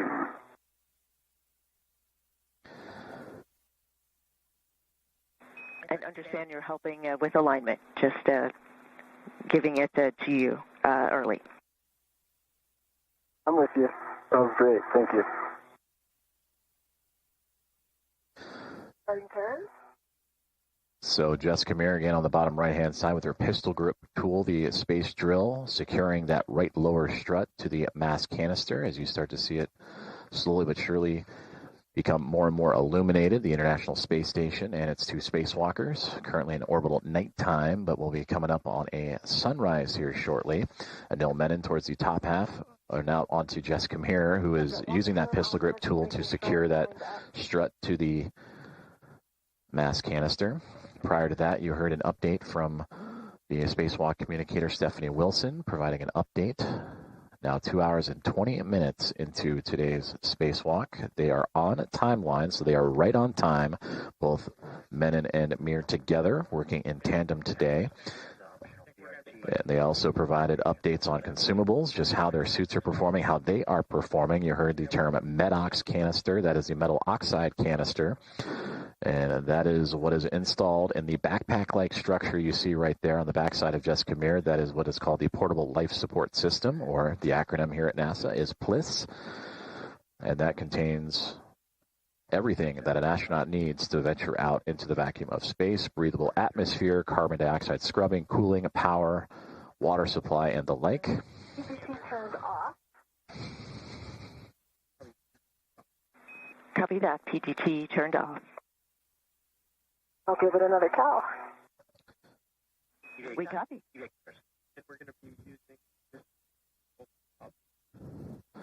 So right now, as we just heard on the communications channel, Jessica Meir again adjusting her PGT or pistol grip tool, the settings, the torque settings needed to secure this right lower strut to the 3B mass canister.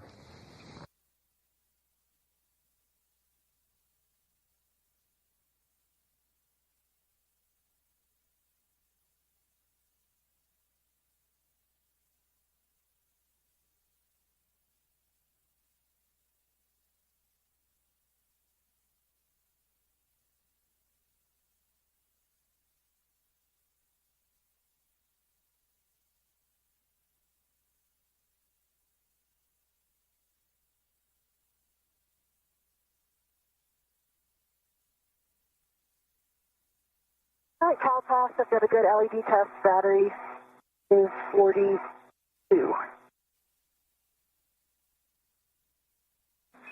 Copy, Jessica. It's a good number. That was Alpha 1, clockwise 1. Good settings. I'm looking for 3 more turns on M19. Work.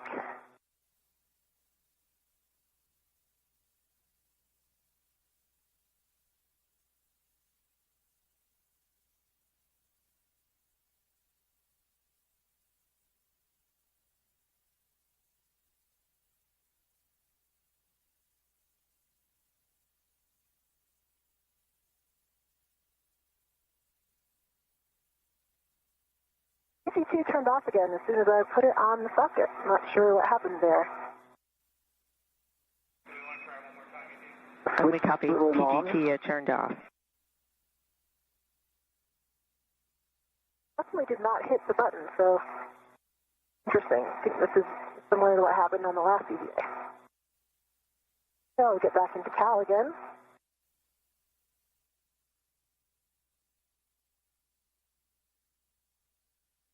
Cal pass. Jessica, we copy Cal pass, and we'd like you to use this PGT one more time. We're talking about options. Okay, copy. Good LED test. 3 volts.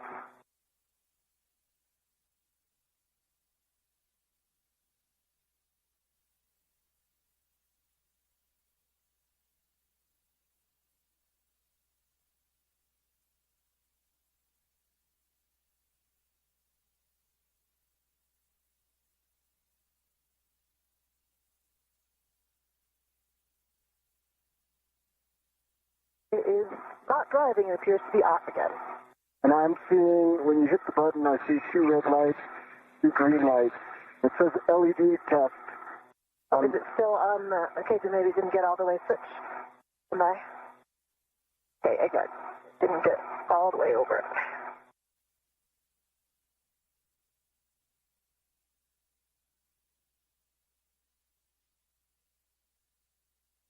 And if that doesn't work, Stephanie, I'm just throwing out an option for you guys to chew on, which is I could take out 1 foot and pass her my PGT. I have my PGT as well. Obviously, yours has the right socket on it, but I can always socket swap if needed. All right, we're turning now. Copy.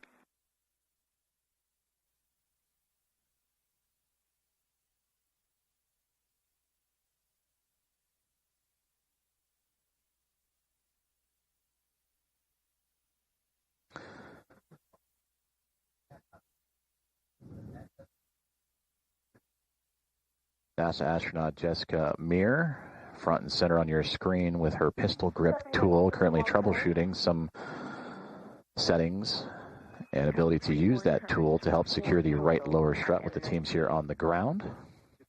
For EV2 now, align lower strut clevis to mounting bracket L6.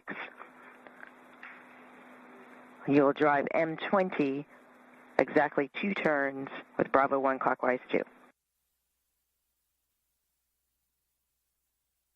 M20, 2 turns, Bravo 1, clockwise 2. Bravo 1, clockwise 2, set on the PGT. Good settings.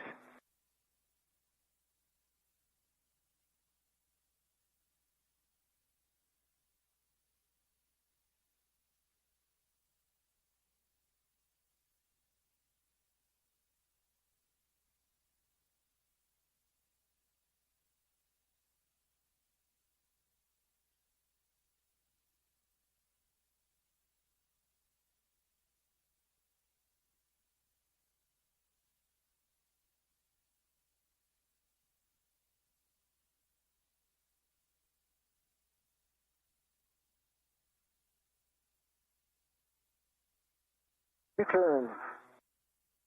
That first line has gone in. Copy the line report. 2 turns on M20 for EV1 for the strut bag PGT. You can continue to use this PGT or the options that Anil discussed. His PGT has the appropriate socket, or you could do a socket swap on your PGT. We think the time would be equivalent. Okay, copy. The PGT seems to be working right now, so we'll try it again. And we concur. For M19, PGT settings, Bravo 7, clockwise 2. You'll drive it an additional 9 turns. You might like the optional BRT position on handrail 2070 or 2071. Yeah, I'm not sure if I'll be able to reach with the BRT because of the BRT being on the left side. It'll be easier on the other side, but I will assess that. Bravo 7, clockwise 2. Clockwise 2. Good settings, Bravo 7, clockwise 2, and understand.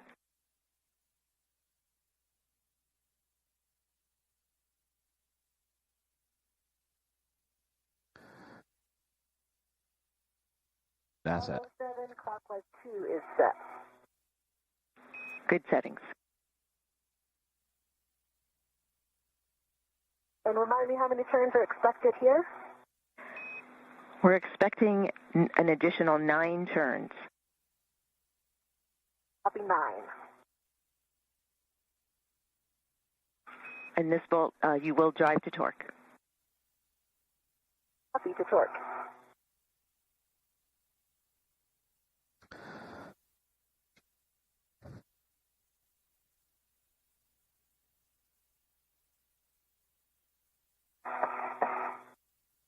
Okay, that was turns. Do have a low torque at 3.8, so I can drive a go to hit it again.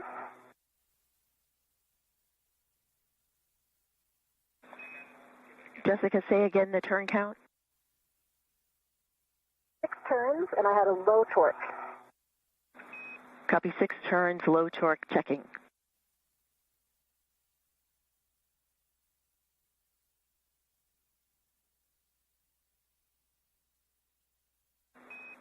Jessica, double check PGT settings, Bravo 7, clockwise 2.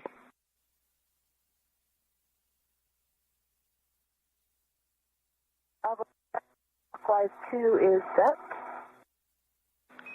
Copy, we'd like you to drive the bolt again. Torque.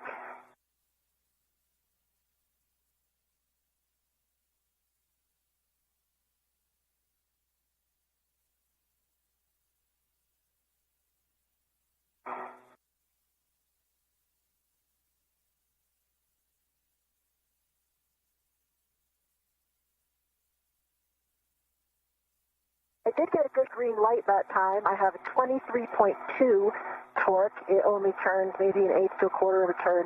I do have a fault red light on the PGT, but a good green torque light.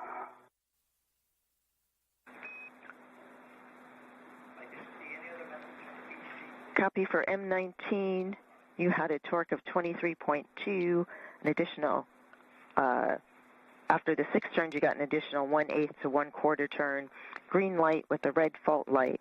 Any other lights? No other light, but it is interesting because the torque is green, but it does say low torque underneath the 23.2.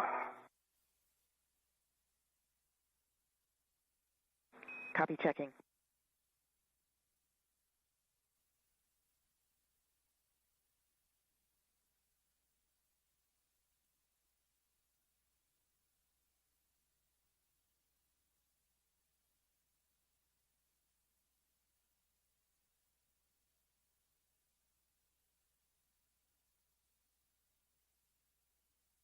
So I think I have a little bit of a better position to brace right now if I'm going to hit it again.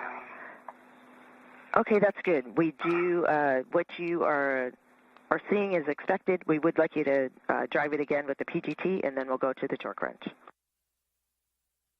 Work. Okay, that felt better. But my torque value is, again, it was like maybe an eighth of a turn. It's green light, and I see 25.4 on the torque value. I see black line is flush. For M19, 25.4 now on the torque, an additional eighth of a turn, green light, black line flush.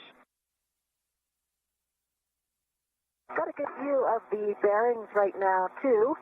I can see it looks like no gap. I see the black line is parallel to the bolt canister. And it's got a good wiggle test, so it looks like a good bolt. Copy, a good report for the solid bolts for the torque wrench. Manually drive M19 to final torque. We're looking for 2 breakovers. Copy, 2 breakovers. Oh. communications between a NASA astronaut Jessica Meir and the Spacewalk support group here in Mission Control in the International Space Station Flight Control Room as the views illuminating as the International Space Station makes its way into an orbital sunrise as we continue on today's tasks for US EV-896. And there you see Jessica Meir more in the middle of the screen with the red stripes on her spacesuit. Anil Menon joining her on this spacewalk today. In the bottom left-hand side, he is currently standing in the articulating portable foot restraint. Together, they are looking to attach the right lower strut 3 of 6, to be a part of this 3B modification kit that is being attached to the 3B power channel and mast canister around the International Space Station on the far end of the starboard side. You heard communication, some troubleshooting going on between Jessica Meir and the teams on the ground, looking to work her PGT, as you heard, or pistol grip tool, the space drill, as they were trying to get it to operate properly. They offered a couple of different solutions, also providing the torque wrench to help secure this strut to the mast canister. So we'll continue to monitor that as they proceed through their timeline. We are 2 hours and 34 minutes into today's spacewalk. Everything went by the book, pre-breathing, and all of the pre-spacewalk safety measures were all checked off. And the start time of today's spacewalk, 7:33 a.m. Central, 8:33 a.m. Eastern Time.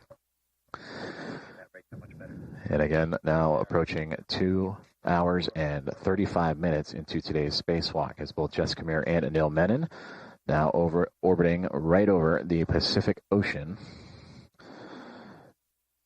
at 260 miles above.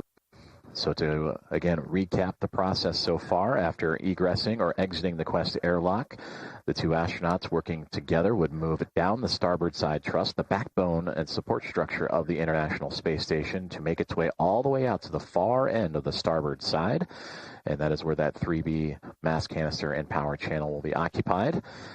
They have set up shop and have since constructed the upper triangle, which is the mounting bracket that the future International Space Station solar array will attach to on a future spacewalk, and 2 struts, a left and right upper strut. And together between those 3 items, they form the triangle and have since been connected to the top portion of the mast canister. So now what they're doing is working on the lower portions of that structure. Again, the right lower, and there will be a right mid strut, all to add extra security and attachment to this 3B mast canister. They will then transition over to the left-hand side of this structure that they are building and do the left lower strut and left mid strut. Are you able to estimate the turn count? It barely turned. I would say maybe a quarter turn max.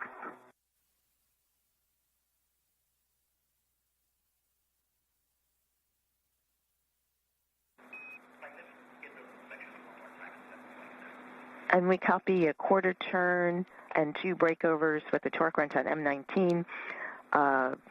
With that additional driving of the PGT and the breakovers with the torque wrench, we'd like you to reperform the SOB bolt checks.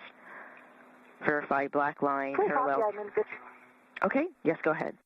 I see black line is parallel. I can see the strut boss, the bearing boss, and the spherical bearing with no gap in between them, and I'm giving it a good wiggle test. It does not wiggle.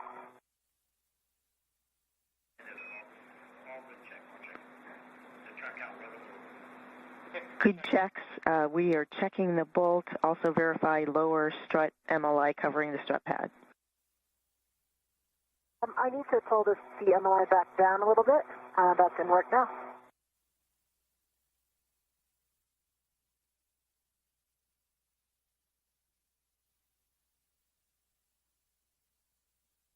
And Stephanie, the MLI is in place. Copy, MLI is in place. We can verify a good, we can confirm a good 19 volt, M19 bolt. You can release the RET from the lower strut. For EV2, PGT settings are the same on your PGT Bravo 1 clockwise 2 to drive M20 to torque, an additional 5 to 7 turns. M20 to torque. Bravo 1, clockwise 2 is still set.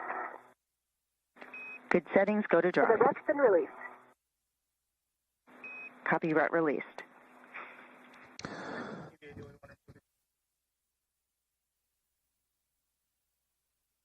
Stephanie, while he's driving those bolts, I translate up into position for the mid-strut. Yes, translate to side pad location on the right side of the mass canister. Didn't work.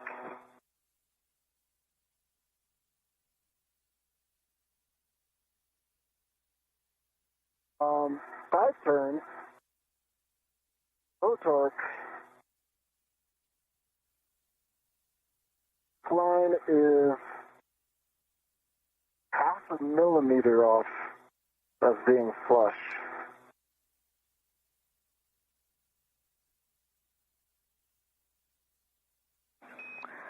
Copy, 5 turns. I believe you said low torque. We'd like you to drive M20 again. Driving M20 again.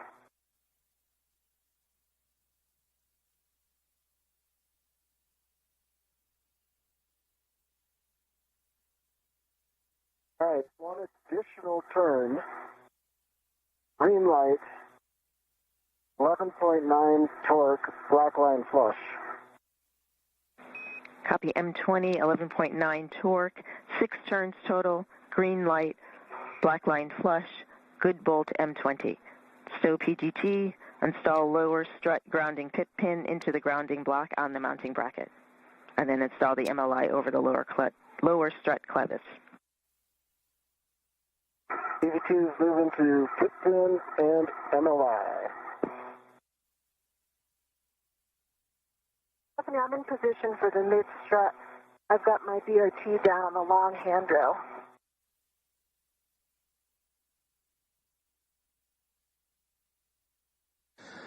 We copy.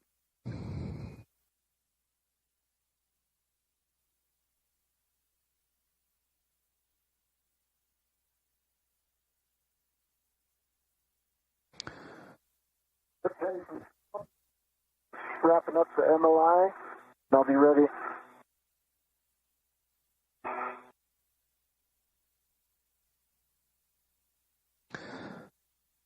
Some good communications there between Jessica Meir and Anil Menon, the two talking to the teams on the ground as they just have completed the bolting of the right lower strut. Jessica Meir attached her portion of the right lower strut to the 3B mast canister and then transferred bolting and assembly over to Anil Menon, who then attached the topmost portion of the lower strut to the mounting bracket, the IROSA mounting bracket, and together now they are working to begin the right mid strut. So in total, 6 total struts for today's assembly and a mounting bracket, all to support the installation of a International Space Station rollout solar array. The first 2 struts were used to help complete a triangle shape with the mounting bracket for the IROSA. That was built first and attached straight on into the 3B mast canister. Then at an angle from top left to bottom right, as we see, or pardon me, bottom left to top right, we see that lower strut assemblage to the mast canister. That has since been bolted into place. And then there is a support strut, a right mid strut that will go across from the mounting bracket directly across to the mast canister, and that will complete the right hand side. So that is what Anil Menon and Jessica Meir are operating and beginning working on now. And then they will take those procedures, lower strut, right strut, and make their way to the left hand side for lower strut and mid strut, pardon me. Now 2 hours and 42 minutes into today's U.S. Spacewalk number 96, the 6th of the career for Jessica Meir, the 1st of his career for Anil Menon. So far, everything on timeline, the crew working diligently through their tasks after building out the mounting bracket with 2 struts to form a triangle, and which affectionately named the upper triangle. Lower strut has, on the right side, has been bolted on, and now working on the right mid strut of the structure today. Extending and packing the mid strut.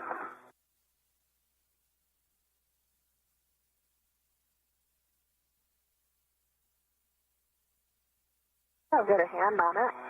Okay, I'm going to keep control too.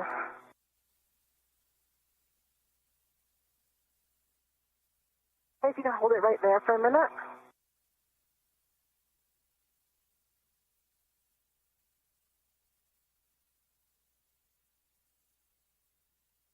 And can you pitch?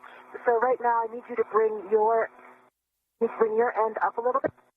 My end is going up, which is pitch movement.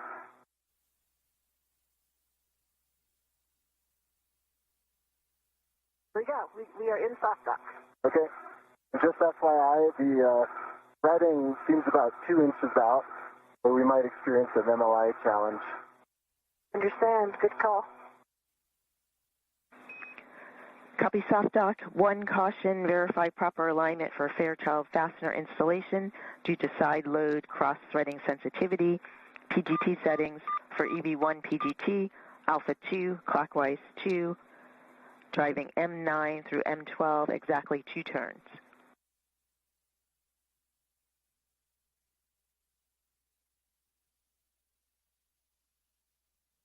Copy. 2 turns. That was Bravo 1, clockwise 2. Is that correct? It is Alpha 2, clockwise 2. Okay, sorry about that.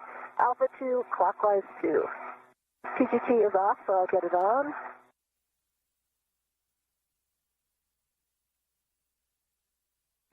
And we copy. And this one is expected to be off. Concurred. The first use, I have CalPass, good LED test, and 41 volts.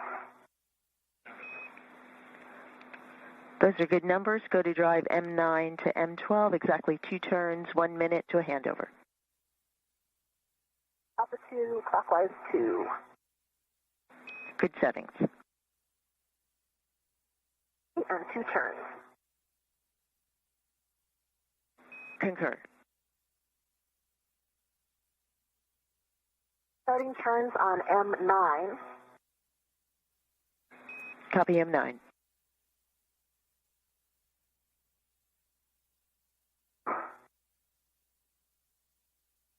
Position a little bit here.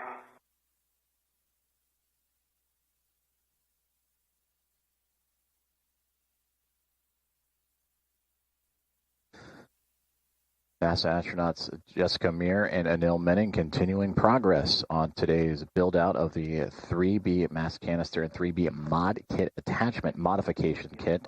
And we just heard prior to all the settings that were radioed up to the crew from Stephanie Wilson, the Spacewalk communicator, that they have reached the midway point of construction of this modification kit, which leaves the kit currently in the minimal configuration to safely and be structurally sound to the side of that mass canister, but continuing to press ahead as we are now 2 hours and 46 minutes into today's spacewalk.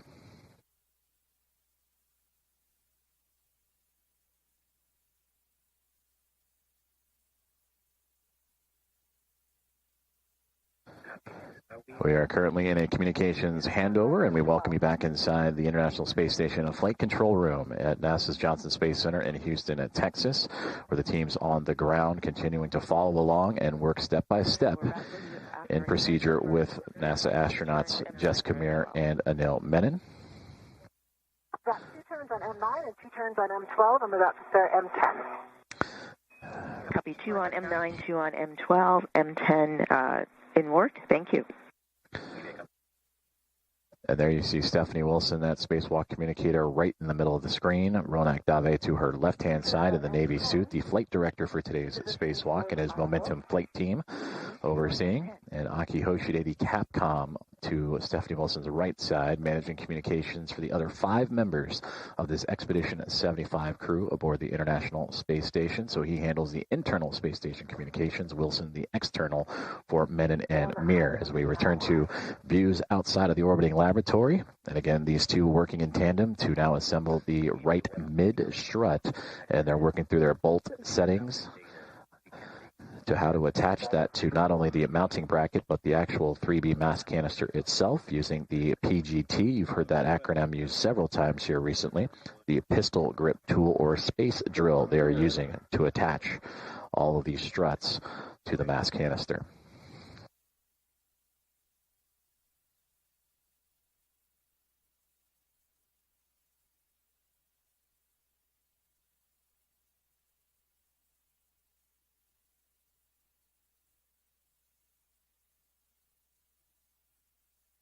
Got it.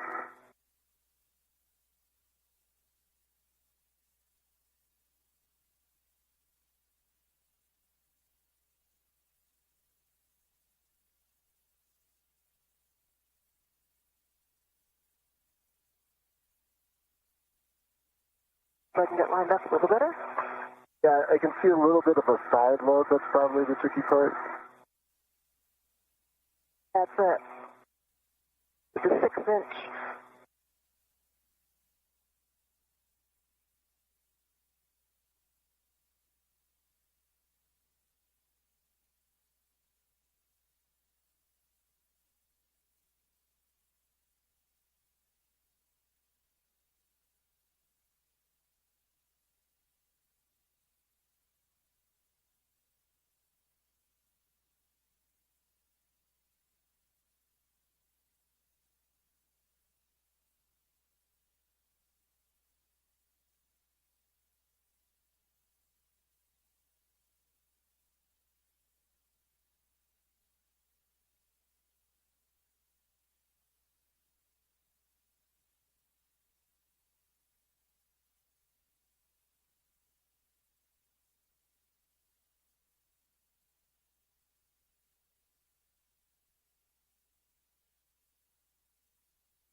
Two turns on M11.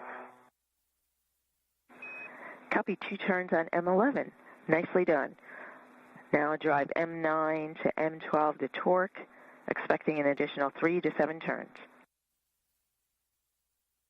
North.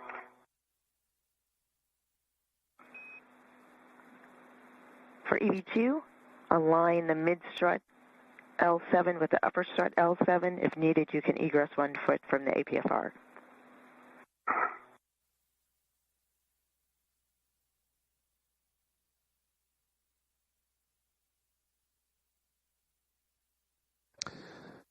Just over 2 hours and 50 minutes into today's spacewalk. That's affirmative. Alpha 2, clockwise to same settings. NASA astronauts Jessica Meir and Anil Menon now operating the installation of the right mid-strut of today's 3B modification build around. Copy, aligned. PGT settings for your PGT are the same. Bravo 1, same as previously for you. Bravo 1, clockwise 2. And that is around the 3B mass canister. The communications you are hearing are with Stephanie Wilson, the spacewalk communicator, relaying the different PGT or pistol grip tool settings to help drill this right mid strut into place. Torque of 2.8. The light is green. Sorry, green torque and 2.8. That was 3 more turns. 2.8, 3 turns on. And which bolt, please? It's on M9. Copy, M9, checking. Oh.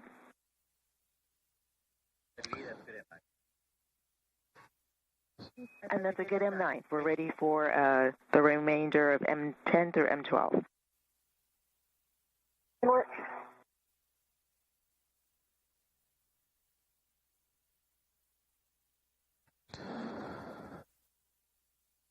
So astronaut Jessica Meir in the red stripes on the bottom of your screen as identified on the pant leg cuff of her spacesuit, relaying down the amount of turns and torque of her drill as she works through the what will be 4 bolts to attach one side of the right mid strut. 12. The green light 3.6 torque. As she and Anil Menon continue to work through this right mid-strut assembly, I will turn over commentary for today's live coverage of U.S. Spacewalk 96 to my colleague with NASA Communications, Kenneth Hell. M24 8 total turns, green light, black line flush, 11.8 torque. Copy EV2, hold here. What I understood for you for M24, torque 11.8, 8 turns, green light, black line flush. Affirmative, and that included, the 8 included the hand start. Understand, 8 total with the hand start. You can stow your PGT and work to install the mid-strut grounding tip pin into the mounting bracket. Grounding block, words for Jessica, understand for M10, 3.6, green light. Your turn count, somehow the short words are getting clipped, so just FYI, we did not copy the turn count. Negative, that was not M10, that was M12. It was 6 turns. Correct. Copy M12, 6 turns, 3.6 on the torque, green light. Thank you for the correction.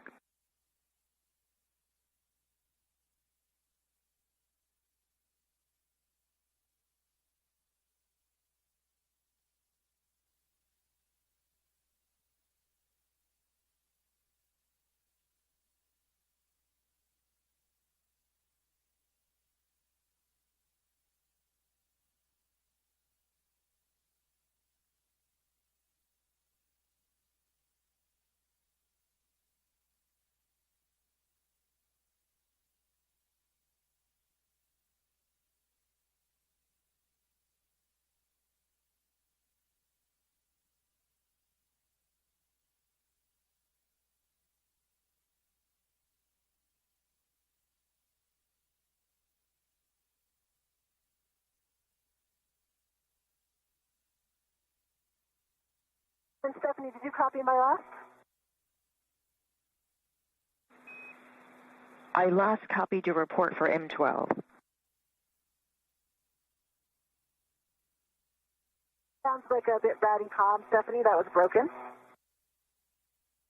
This is Mission Control Houston, and if you're just joining us, we're covering the U.S. Spacewalk 96 that began at 7:33 a.m. Central, 8:33 a.m. Eastern this morning. We are currently just under 3 hours into today's spacewalk.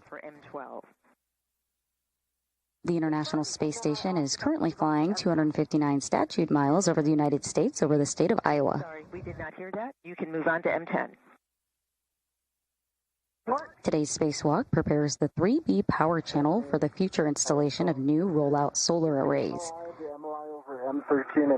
Once installed, the arrays will provide additional power to support critical station operations. The MLI installed over M13 and M14, ensuring that the mounting bracket upper surface is clear. Here on your screens are NASA astronauts, Jessica Meir there with the red stripes, and then NASA astronaut in the foreground, Anil Menon.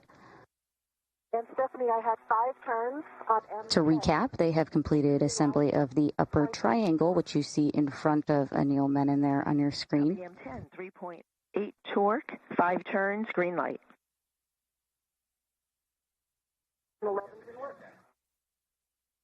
They've also completed install of the right lower strut, and they are currently installing the right mid strut.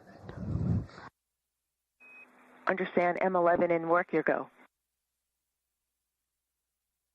Just a bit ago, spacewalk communicator and NASA astronaut Stephanie Wilson communicated to the spacewalkers that they reached the midpoint of the construction of this mod kit.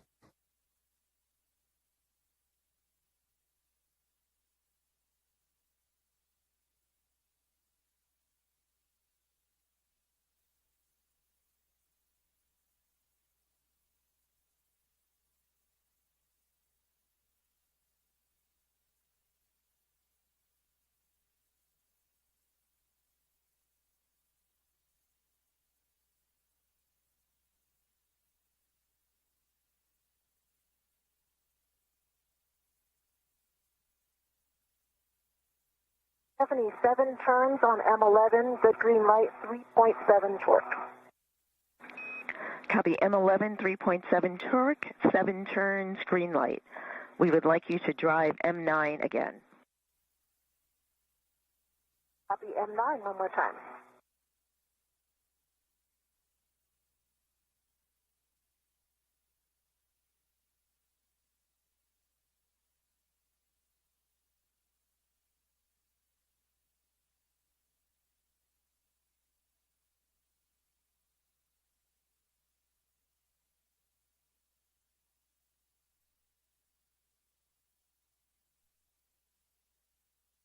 And Stephanie, that torqued out right away. I got 3.6 torque and like barely any turn.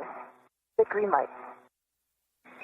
Copy, it torqued M9. out right away, 3.6, green light for M9 checking.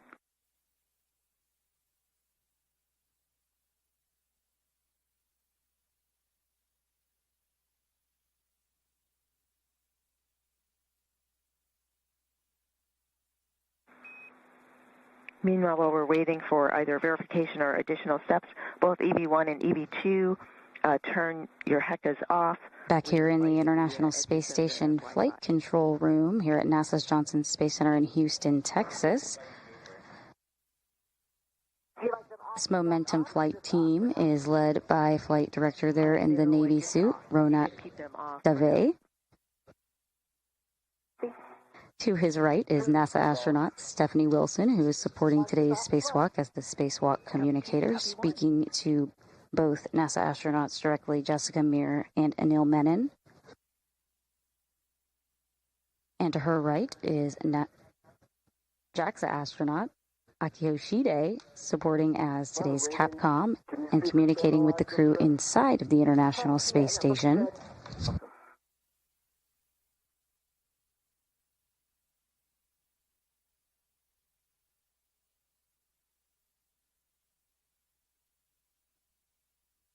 Currently aboard the International Space Station is NASA astronaut Jack Hathaway and ESA astronaut Sophie Adeno, who supported this morning getting Jessica and Anil out the door. On that bolt, including the 2 turns. Also aboard is Roscosmos cosmonauts Andrei Fedyayev, Fyodor Dubrov, and Anna Kikina. I cannot remember how many I called. It would be whatever I called down. Final torque was 3.6 and it barely turned. So I'm not sure. Whatever I said back then, that was the first one I did. Yeah, I copied 2 initially and then 2 the first time.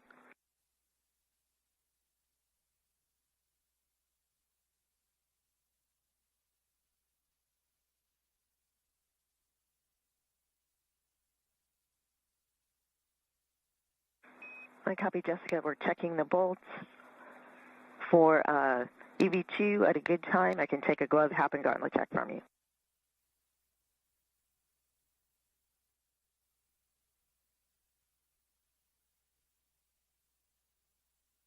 Who's checking?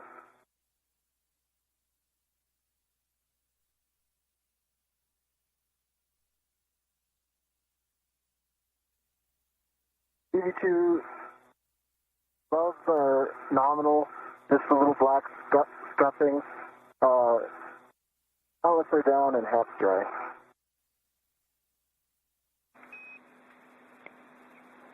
Copy EV2. Gloves are nominal with a little bit of black scuffing, hap dry, gauntlets down. Stay firm.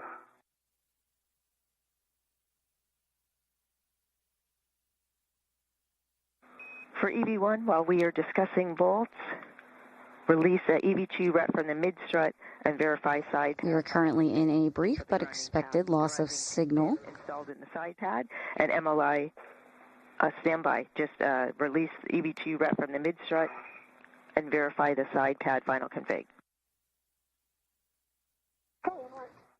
NASA astronauts Jessica Meir and Anil Menon continue installing the right mid-strut.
Anil, ready for your ret? I am ready for my ret. Here it comes. Back to views of the International Space Station. To recap, NASA astronauts Jessica Meir and Anil Menon. Jessica Meir there with the red stripe and Anil Menon there in the foreground. They've completed assembly of the upper triangle, installed that upper triangle. And I got words. We are now ready also for you to verify MLI covering side pad clevis. Okay, that's in work.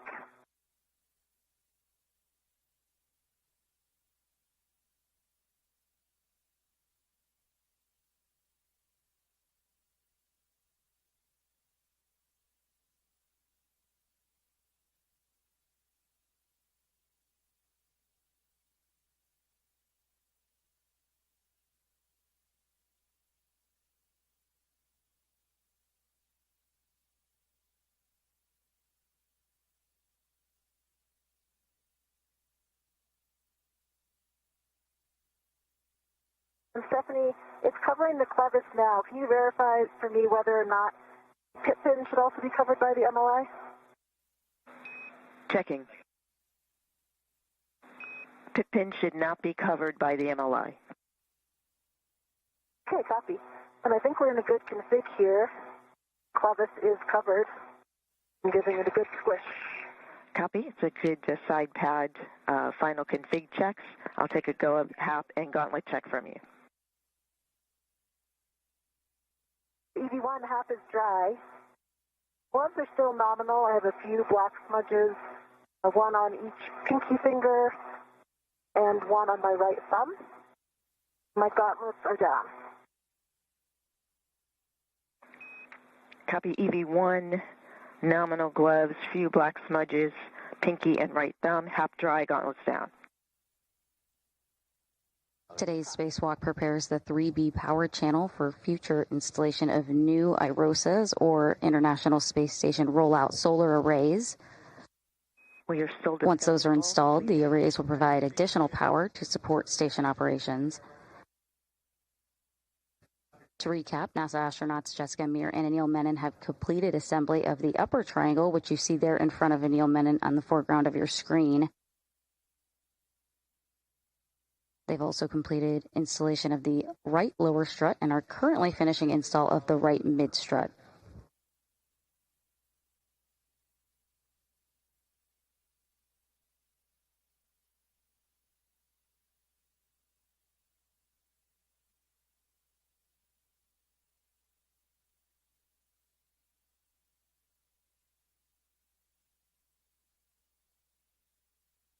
While we're standing by, could you give us our ET, Stephanie? Where we are in the timeline? PET 3 hours, 6 minutes, checking timeline. We are about 5 minutes down on the timeline. EV2 MEDOX limiting 7 hours for MEDOX. Copy. Good improvement. Definitely. Hope that you're in an ACFR not moving. Yes, concur with all. And after discussion with the bolts, we are calling M9 through M12 good, at least at this time. So we are ready for you to continue to install the left lower strut. Jessica, translate to the strut bag. And Anil, prepare to receive the left mid strut. You get 2 copies. EV1.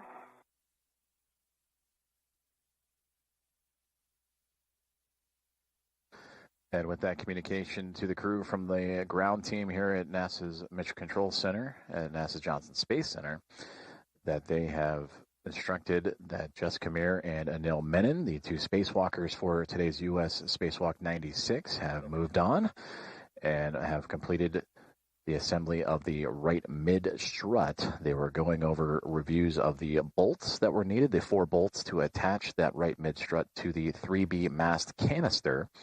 And with that, they have since given the go for Jessica Meir, who you see towards the top of your screen, in the red striped spacesuit to move along and return back to the strut bag and now begin the left side of the assembly. And that left side will start with the left lower strut. So going over everything that has transpired here over the last 3 hours and 8 minutes, that's how far along we are in today's spacewalk. The crew has completed the upper triangle build, which consists of the IROSA mounting bracket. That is what the future IROSA installation will attach to help provide additional power to the International Space Station through the 3B channel, which is the channel on the far side of the starboard side of the International Space Station. So with that mounting bracket attached to 2 struts, forming a triangle of the 3 sides, and that would attach to the top portion of the mast canister. Then they would assemble the right side portion, which consists of the right lower strut and right mid strut. That lower strut completed a little while ago, and you just saw and heard the communication with Jessica Meir and Anil Menon to begin procedures to now move over to the left-hand side and begin pretty much what they just completed on the right, mirror to the left lower strut, and then the left mid strut. Also, still to look ahead for today's spacewalk is to also assemble the collars, cables, and MLI. You've heard the term MLI a few different times today, and that is multi-layer insulation that provides protection to areas around the International Space Station that are exposed to space. In reviewing our config, we realized during the last year.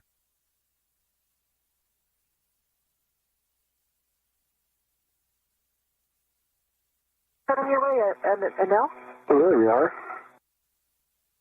And there's a great view of that strut bag as Jessica Meir when that red stripes. I have control. Okay, I'm gonna let go. This will be the moon to the left.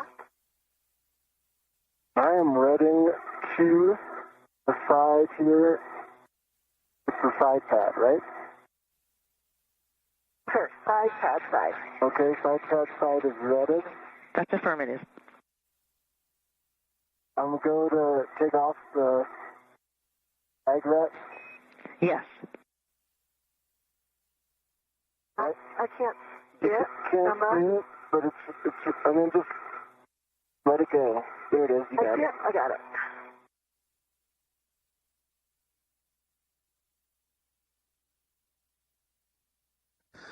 So that is Anil Menon on the bottom left and Jessica Meir on the top of your screen, starting to begin assembly of the left side of today's 3B modification build outside of the 3B mast canister of the International Space Station, and all in support of the future rollout of a rollout solar array to provide additional power to the orbiting laboratory.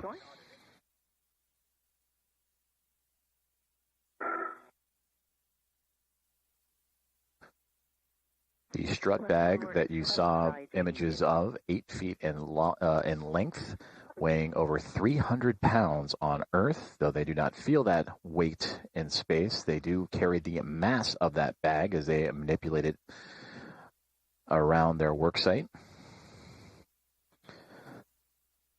So now they'll begin the assembly of what will be the left lower strut. After completing the right-hand side, verifying that all the bolts to attach the struts to the mounting bracket are safe and secure against the mast canister. And they will just mirror that assembly, but now on the left-hand side, the left lower strut and left mid-strut upcoming. Hey now, here it comes. All right. Hands are out. He's coming up. Almost there. That coming. I almost have it. There we go. I have control. Okay, you have control. I'm letting go. I have control. I'm right to the handrail stanchion nearest the clevis. I think we got to get on this side of this. Can you repeat? Yes, just a friendly reminder, right to the handrail stanchion nearest the clevis. Okay.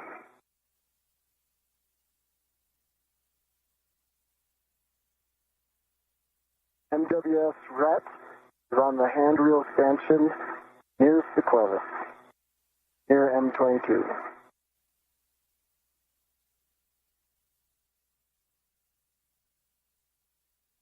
This one's not just staying right to the bag.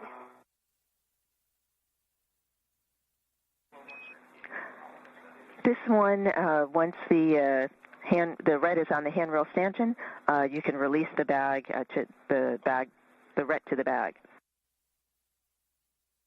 Okay, go to release now. Go to release. Okay. That has been released. Nice. Nice control. I see you have control. Jessica, verify access to the strut bag PGT and torque wrench for the left sob spherical bearing, and then translate to the left side of the IEA. Okay, copy. It's in a good position right now. Hopefully it stays that way, but I will start translating. Excellent, thank you.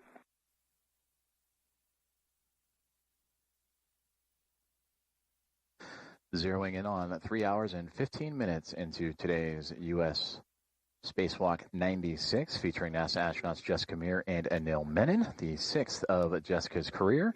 And for Anil Menon, who just arrived to the station after launching 22 days ago, it is his first of his NASA career.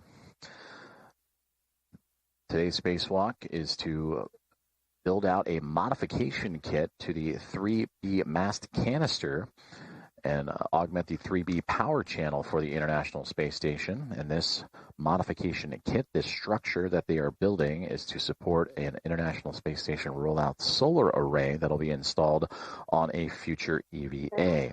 Those solar arrays will arrive to station both to support the 3B channel that we've been talking about today, and also the 2A channel that EVA would complete a similar structure over the last couple of EVAs for these astronauts and for the International Space Station. The most recent back on March 18th, U.S. Spacewalk number 94, that Jessica Meir was a part of alongside with NASA astronaut Chris Williams.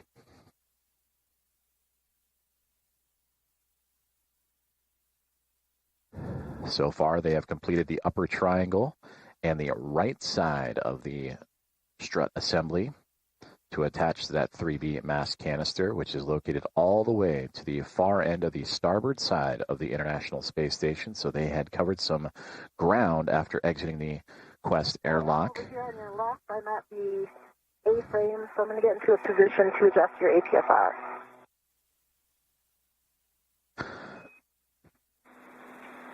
Copy, friendly reminder for the roll changes from Charlie to Hotel.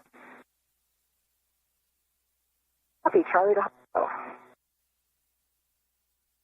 And that is Jessica Meir relaying communications to the ground as she has moved around backside of where she previously was, supporting the right side build out of the structure. She since has gone up and around Anil Menon and is now popping up on the left side of the structure to help build out that left lower strut and left mid strut. Meanwhile, Menon at the bottom of your screen, he is locked in to an articulating portable foot restraint to help extend his reach, which I think might be a song.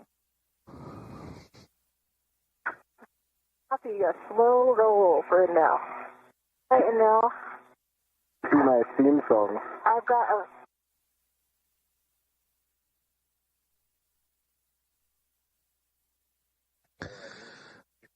Currently experiencing a communications handover for the next handful of seconds as we take a live look inside of where we are located inside the International Space Station Flight Control Room inside of Mission Control Center in Houston, Texas at NASA's Johnson Space Center. The team here on the ground working in lockstep with the two astronauts outside of the International Space Station, led by Ronak Dave, the flight director for today, and his call sign, Momentum Flight, as him and his team overseeing everything on the outskirts of the orbiting laboratory. Might be in position golf. Golf, we're going one over. Copy, golf. Are you ready to verify the access steps? I see you in... Stand by 1 sec. I see you in hotel now. Hotel. Good job. And that is Stephanie Wilson in the middle of your screen that is relaying these communications up to Anil Menon and Jessica Meir. Aki Hoshide to the right of Stephanie Wilson, handling all other communications to the remaining 5 members of Expedition 75 inside of the International Space Station. As we have now regained communications as the handover complete between satellites, and a view there of that is Anil Menon on the bottom right-hand side. As I look a little closer there, if you were to flip it upside down, the upper triangle has now become the, quote, lower triangle in this view, with the long lower struts now extending from the base all the way to the basically top of that 3B mass canister. So it now, since we are viewing it from essentially upside down from the original construction, what's now left is right or right is left. For Jessica Meir, again, moving into position after completing that right-hand side build-out of the lower strut and mid-strut, and preparing to receive one end of the left lower strut from Anil Menon, who is currently holding it, while Jessica gets positioned properly.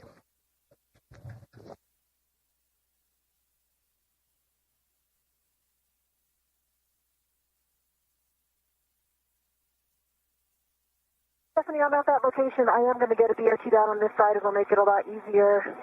You're on the appropriate side now.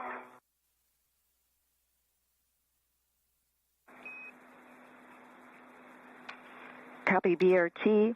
While you're doing that, do you want me to get that PGT?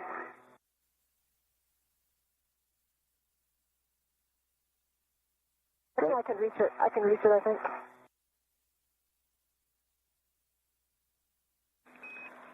BRT handrail. I can get that to you. Okay.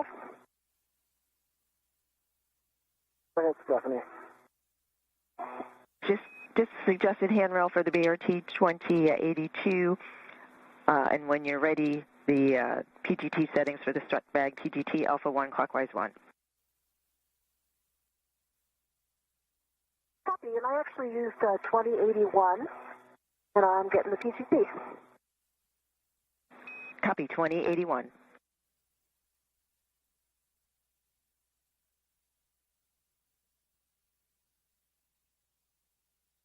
I'll give it a cow.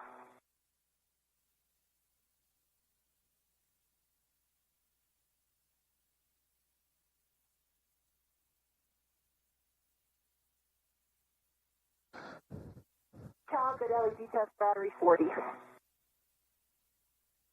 I'll actually take settings before we line up this strut. Copy your report on the numbers, PGT settings, Alpha 1, clockwise 1. Alpha 1, clockwise 1. Good readback.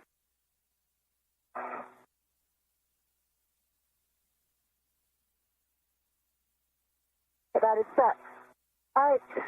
Now I'm ready to get that strut in position. Line lower left strut M21 to the Saab spherical bearing, and on Anil side, check pip pin lanyard is free of the clevis.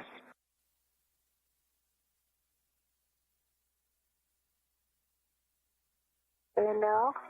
I'm just checking the lanyards. See, I can help you out with... Okay, the bolt is aligned right there. Can you hold steady there? Holding steady. We're ready for 4 turns, Stephanie? Drive M21, 4 turns. You have a go. And with that, Jessica Meir now on the left-hand side of your screen with the PGT, the pistol grip tool, the space drill, turning the bottom portion of the left lower strut to attach to the 3B mast canister as Anil Menon, more towards the now middle of your screen and right side. He is essentially holding in place the top portion of that left lower strut and holding it in place. You hear the word clevis, that groove in which the 2 pieces fit into the left lower strut, moving into the mounting bracket, the IROSA mounting bracket. Line lower strut L5 to mounting bracket L5.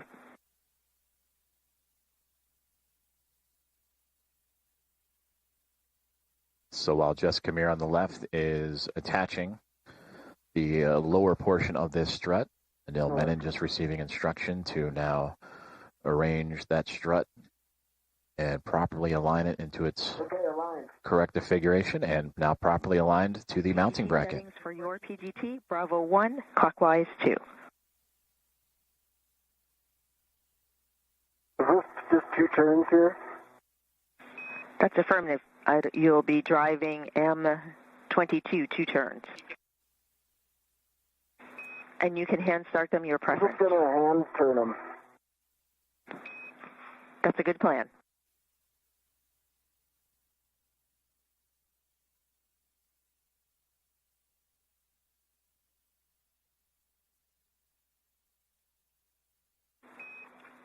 For EV1, while EV2 is hand driving M22, get ahead PGT settings for you, Bravo 7, clockwise 2 on the strut bag PGT.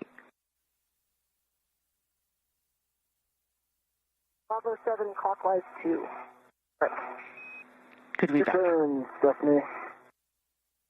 Copy 2 turns M22. That means we are ready for EV1 to drive M21, 9 turns, driving to torque. Copy, inward. So the initial secured bolt turning for Jessica Meir and Anil Menon taking place. Now they're providing additional torque and security to, again, the bottom left and top left portions of the lower strut in today's build out of the 3B mast canister. Okay, Stephanie, that was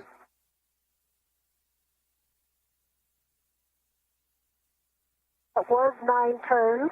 I've got a red light, low torque, 16.3, so I can hit it again. I do see black line is like pretty much left, so I think we're very close.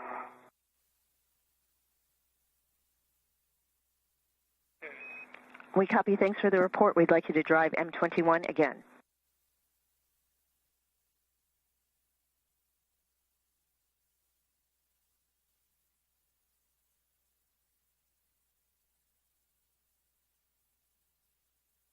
Okay, that was about a quarter turn. I got a good green light.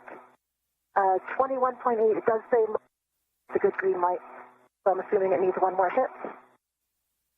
Okay. Negative will go to the torque wrench, but M21, 21.8 torque, quarter turn additional to the 9 that you got previously, green light. Go for the torque wrench. Looking for 2 breakovers with a turn count.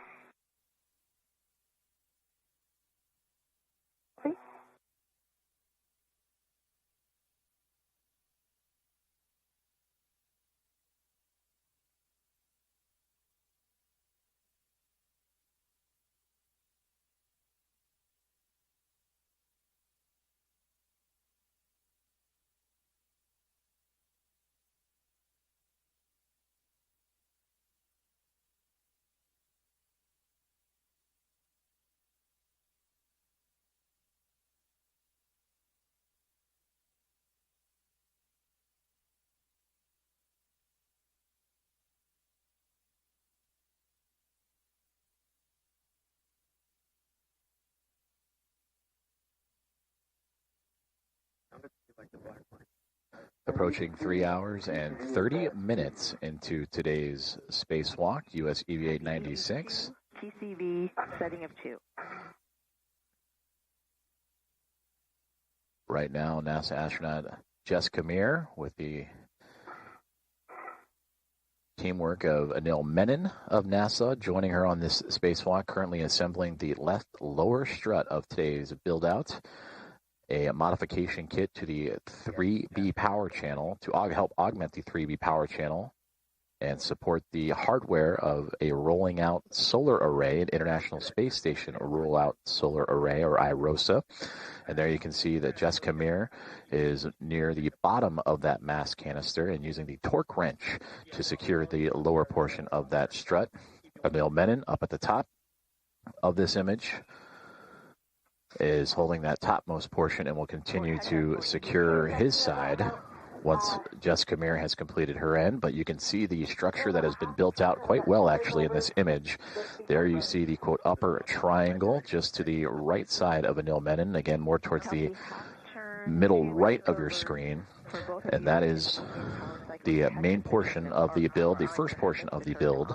Everything else is support structures to help attach the mass canister. That is the IROSA mounting bracket, supported by two upper struts that have attached to the upper portion of the mass canister. Then you can see towards the bottom middle of your screen, that is the right mid strut to provide additional structural support going from the mounting bracket to the side of the canister, and then of course the right lower strut going from the top right corner all the way down to the bottom left there. So they are just repeating these procedures on the other side, the left-hand side, doing the left lower strut first. Once that is secure, they will move over to the left mid strut. Confirm the MOI is in place. Copy, thank you. For EV2, PGT settings are the same. Bravo 1 clockwise 2 to drive M22 to torque, an additional 5 to 7 turns. 5 to 7 turns, then M22, same PGT settings, they're set.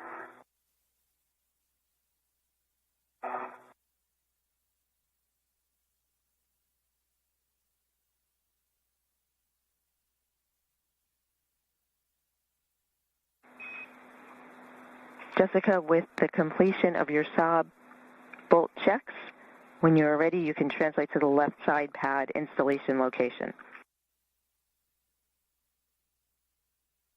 Okay, copy that, Stephanie, and my TCV settings back at 4. Copy EV1, TCV setting of 4.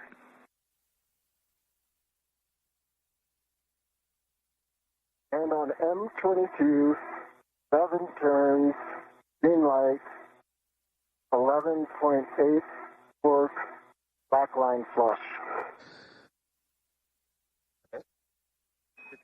Copy M22, torque 11.8, 7 turns, green light, black line flush. Stow PGT, release the ret from the lower strut.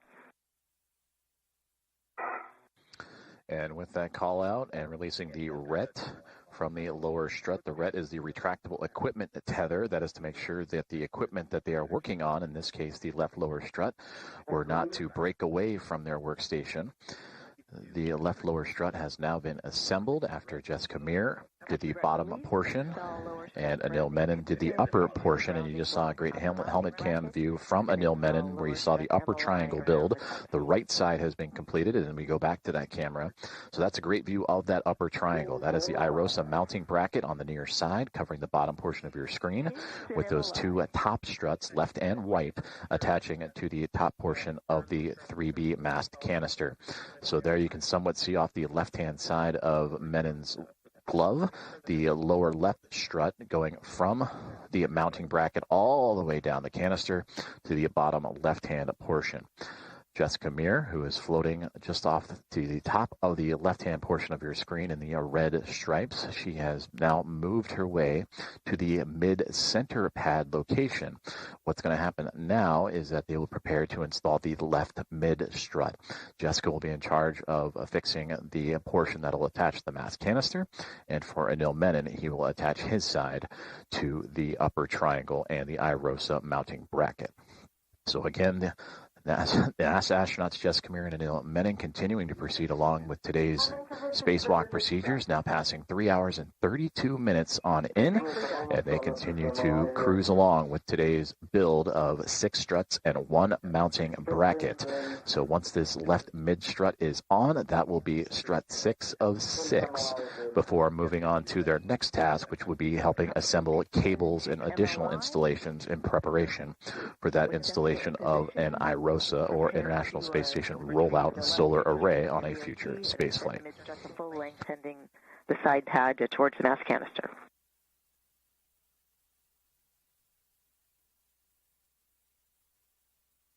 Hey, doing that now.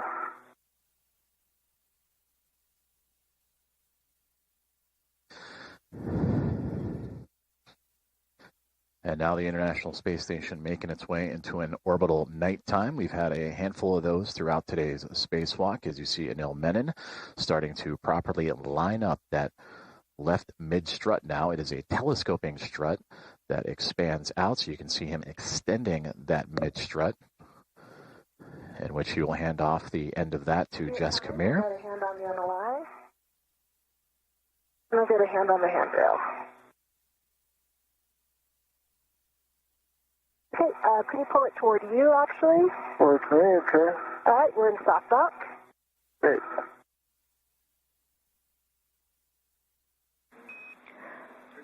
Copy soft dock. PGT settings. Jessica, with your PGT, Alpha 2, clockwise 2. So from this view, Anil Menon, those are his hands. He is holding in place one side of the left mid-strut as it is extended out, and Jessica Meir has the other end. The constructions of her pistol grip tool to help Alpha 2, clockwise 2 is set. connect that other end of this left mid-strut to the side of the 3B mast canister. Roger, 2 turns.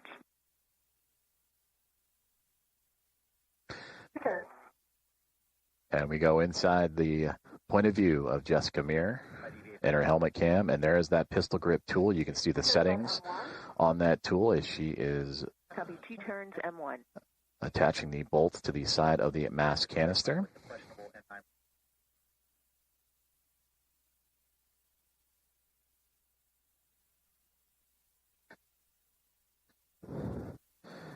And there you can see those settings in action, the clockwise settings, the torque settings, all radioed to Jessica Meir as she continues to work across the 4 bolts required to secure this section of the mid-left strut to that 3B mast canister.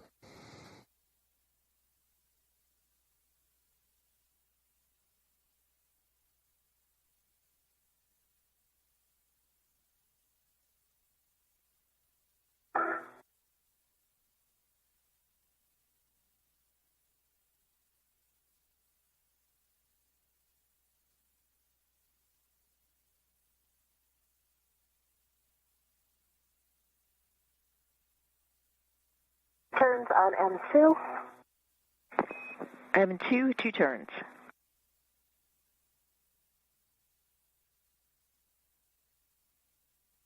Turns on M3. Copy 2 turns. Well, actually, I did get 2 M3. turns. I'm going to hit M3 again. It didn't. M3 did not engage, so I'm going to do 2 more. Copy.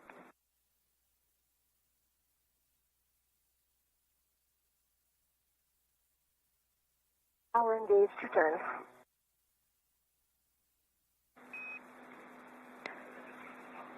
Copy 2 turns, M3. Drive now M1 to M4 to torque, an additional 4 to 7 turns. For EV2, align mid-strut L8 to upper strut L8. 4 to 7 turns. EV2 has aligned L8 to L8. PGT settings for your PGT, Bravo 1 clockwise 2 to drive M28 to torque, expecting 7 to 8 turns.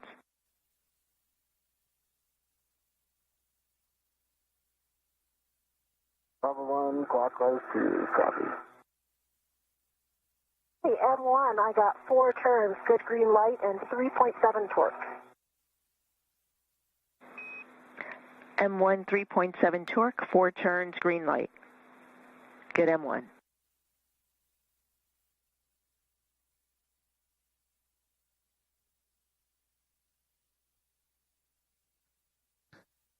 NASA astronaut Jessica Meir from her helmet camera continuing to secure the 4 bolts to attach one side of the left mid strut. M4 was also 4 turns, good green light, 3.8 torque. M4 3.8 torque, 4 turns, green light. Good M4 bolt.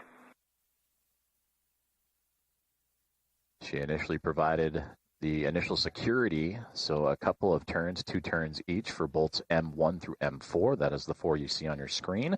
And now she is going back around to create additional security and threading of those bolts into the side of the 3B mass canister. M2, 3.8 torque, 4 turns, green light. 28, 2 turns.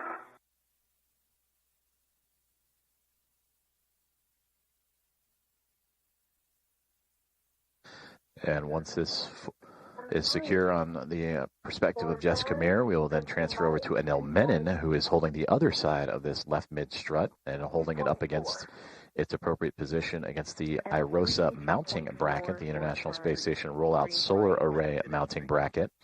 And then he will take his turn with the PGT or pistol grip tool, the space drill, to attach the other side of this left mid strut. Actually, that was 3.6 for M3. Copy 3.6. Thanks for the update. And for EV2, M28, you can drive it to torque. Going to torque on M28. Stephanie, I see a good pit pin in the center, in the side pad, and I will get the MOI in place. Copy.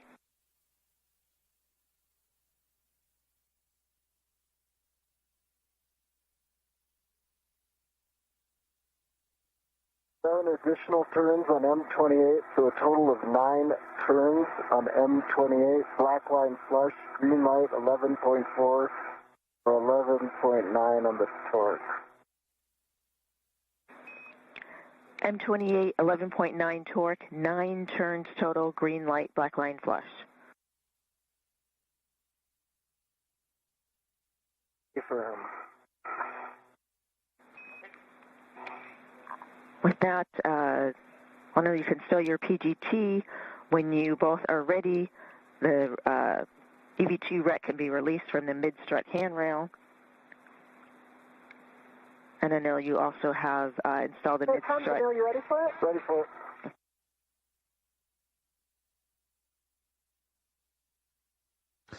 So with those call-outs, you heard the 4 good bolts from the perspective of Jessica Meir, and then Anil Menon on the other side with his bolt also good. That means that the left mid-strut is now attached and constructed as a part of today's spacewalk tasks. 3 hours and 41 minutes into today's task. Now the crew will move into safety checks. They'll go back over their glove inspections, their HAP checks, their helmet absorption pads to absorb any possible risk of water inside the helmets. They'll do gauntlet checks as they have been diligently working through today's spacewalk timeline using that pistol grip tool to secure multiple bolts across 6 different struts and a mounting bracket, all a part of today's modification kit for the 3B mass canister, and attached to that canister, all in support of the future rollout of a solar array, a rollout solar array to help augment the power and provide additional power to the International Space Station.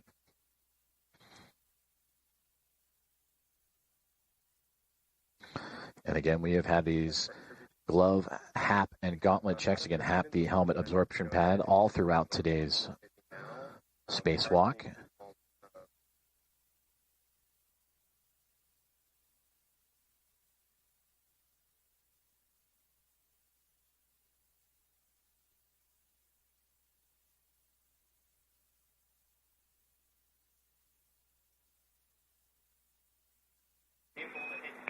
When convenient, I'll take a glove, HAP, and gauntlet check from EV1 and EV2.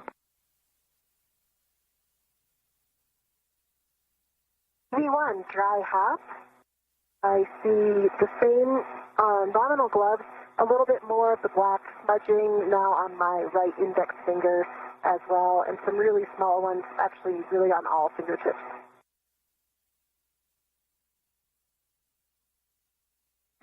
Copy for EV1, nominal gloves a little more smudging, especially on the right index finger and all tips. Dry HAP, check your gauntlets. And sorry about that, gone, down. Thank you. Appreciate the report.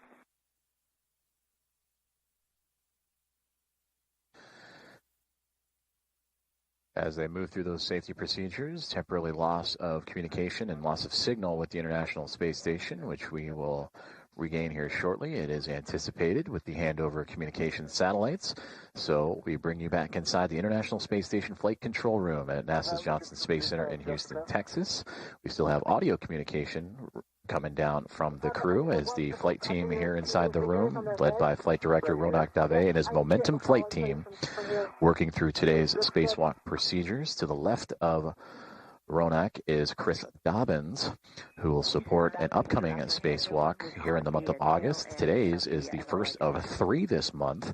The next one, U.S. Spacewalk 97 on Thursday, August 13th, and then U.S. Spacewalk 98 scheduled for August 25th. So it is a busy month for astronauts inside the orbiting laboratory to journey out into the vacuum of space. Stephanie Wilson, the spacewalk communicator, was to the right of him, followed by Aki Hoshide, the Capcom, who's communicating to the other 5 members of this Expedition 75 crew. Now we return to communications and visuals from the International Space Station. This is from the helmet cam of NASA astronaut Anil Menon. He is on the very edge of the upper triangle build of today's modification kit construction. Nominal gloves dry half, gauntlets down for EV2.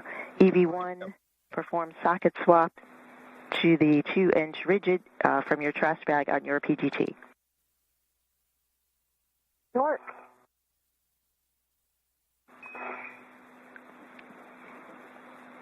Anil, for the MLI, was that also for the MLI over M15 and M16? M15, M16, A firm.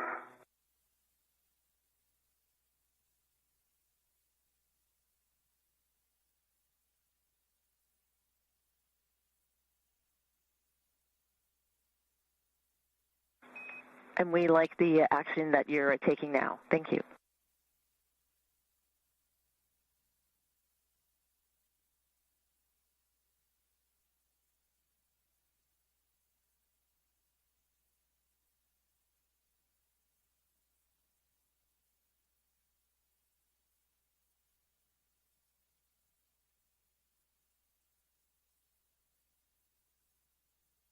Stephanie, I have the inch wobble off of the PG good pull test on my rep, and I'm going to go for the other one. Copy EV1. EV2, we like the MLI, double check mounting bracket upper surface clear, and we're ready for you to egress the APFR.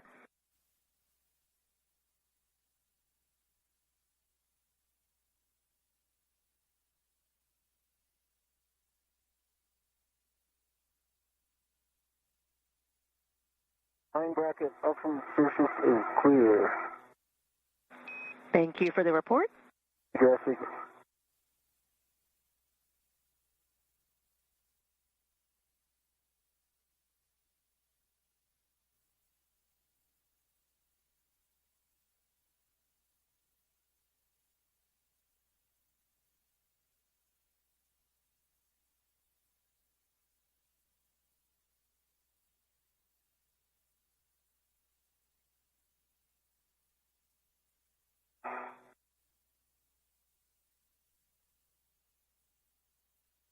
The 6-inch wobble is in my trash bag. Copy, Jessica.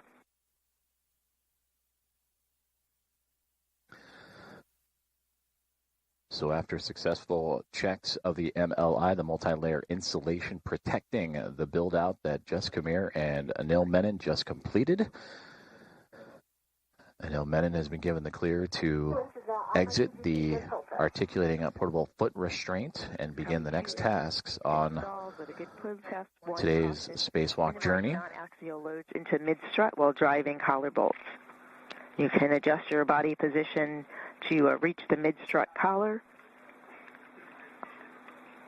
And for EV2 and adjusting the APFR, it's a roll to a foxtrot.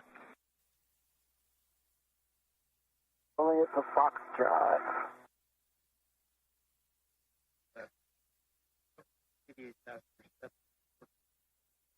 So now the two NASA astronauts will dive into individual tasks. You see Anil Menon on the right-hand side. He is manipulating the portable APFR, articulating portable foot restraint, as he has just departed his position where he was locked in during the construction of today's modification kit. And now for Jessica Meir on the left-hand side, she will address and take a look at the left mid-strut collar as well as the right mid-strut collar eventually.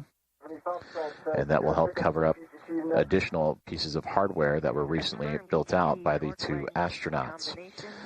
Goes with you to the cable bag in the middle layer. Now 3 hours and 49 minutes into today's spacewalk is Meir and Menon continuing to progress well along today's timeline as they and their Expedition 75 crewmates, 272 miles orbiting above Earth and currently passing right through the midsection of Antarctica and Australia in the southern hemisphere.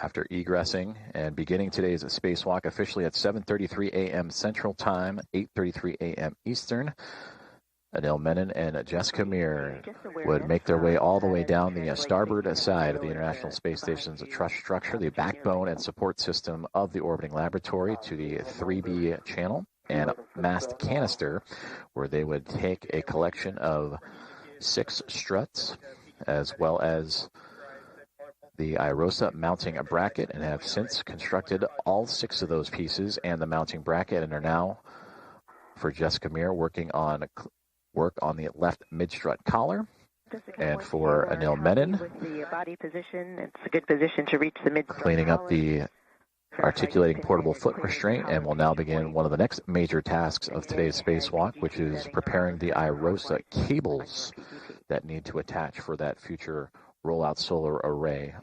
Was that Bravo 7 clockwise 2? Yes, that's affirmed. Bravo 7, clockwise 2. Okay, and I've got my BRT down. I will retrieve my PGT. And I believe we said the tab side first this time, which would be top one, M30. That's affirmative. All good. Your PGT, tab side first, M30 to torque.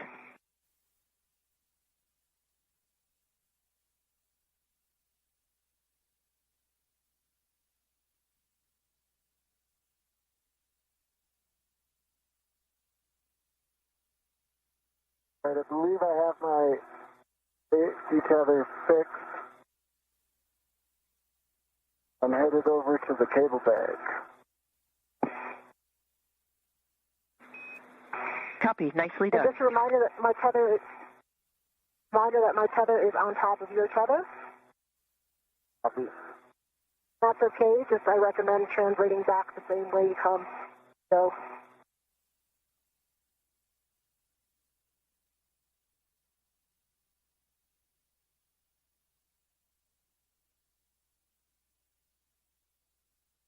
Bravo 7 clockwise 2 is set. Good settings. Drive M30 tab side to torque. About 4 to 8 turns. 4 to 5 turns. 4 to 5 turns.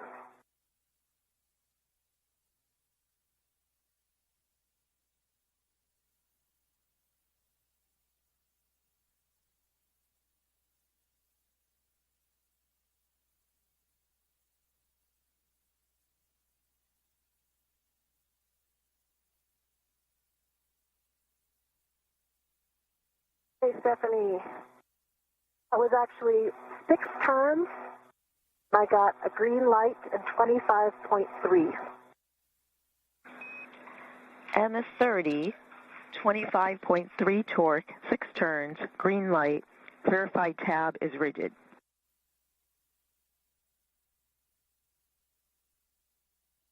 But the tab is not rigid. Copy checking.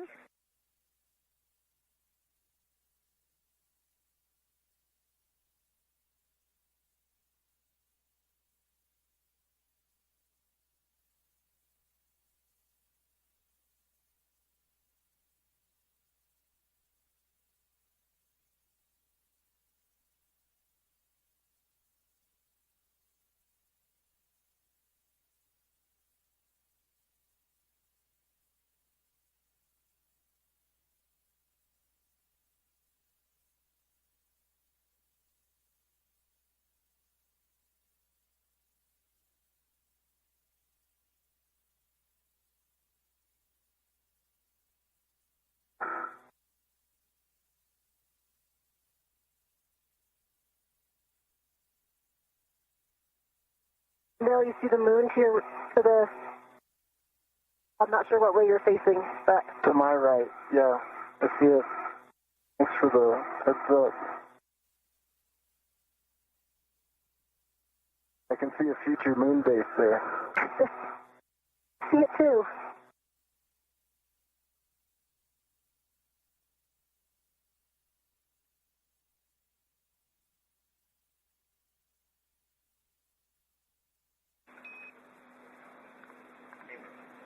For Jessica, we'd like you to inspect the clamshell interface for FOD or interference. Okay, copy.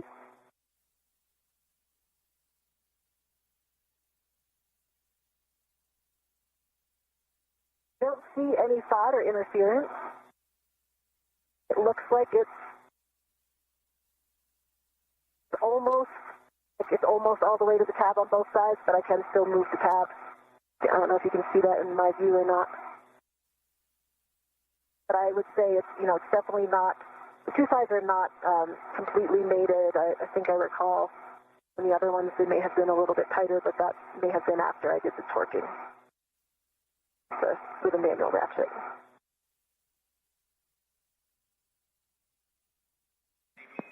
Copy, checking.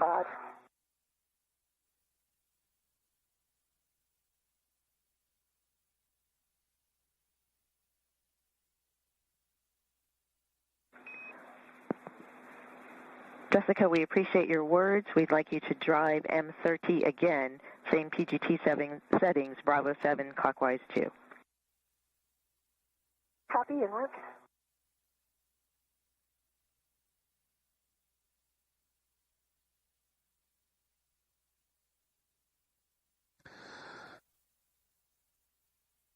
Closing in on 4 hours into today's spacewalk, U.S. Spacewalk 96, as NASA astronauts Jessica Meir and Anil Menon continue to work through their tasks after installing hardware that will modify the International Space Station's 3B power channel, all in preparation for the future installation of a International Space Station rollout solar array. After exiting the airlock and beginning their EVA at 7:33 a.m. Central Time this morning, they have moved to the work site, the far side of the starboard end of the International Space Station, where that 3B power channel and mast canister has resided. And from there, they took a collection of 6 struts, 3 on each side of left and right, an upper, a mid, and a lower, and have since constructed that hardware to support the International Space Station rollout solar array. And for now, Jessica Meir, you see she is currently affixing collars to the struts, as Anil Menon has since gone to retrieve now the cabling that will be required to connect those IROSAs to the International Space Station. Check a good body position and drive M30 again. I believe that was really well braced. I mean, I felt very secure, and I had 2 hands on the PCC, so I will repeat that. Copy all.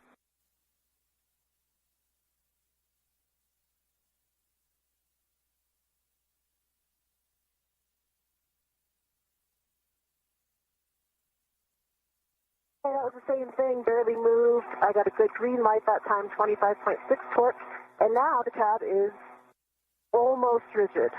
It has a tiny little bit of play in it, but it's not moving freely like it was previously. Copy, 25.6 torque, almost rigid, checking.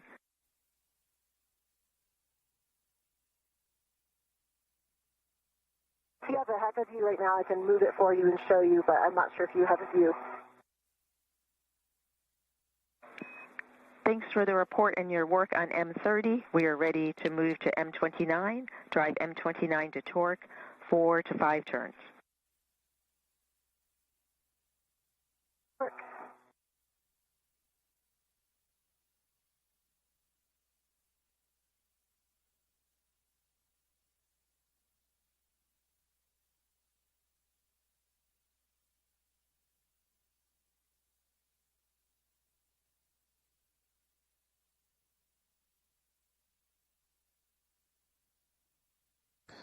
A view from the helmet camera of NASA astronaut Jessica Meir as she continues to torque down or tighten down the collars on the left mid strut. I did get a low torque that time. It's actually reading only 5.2. Red light.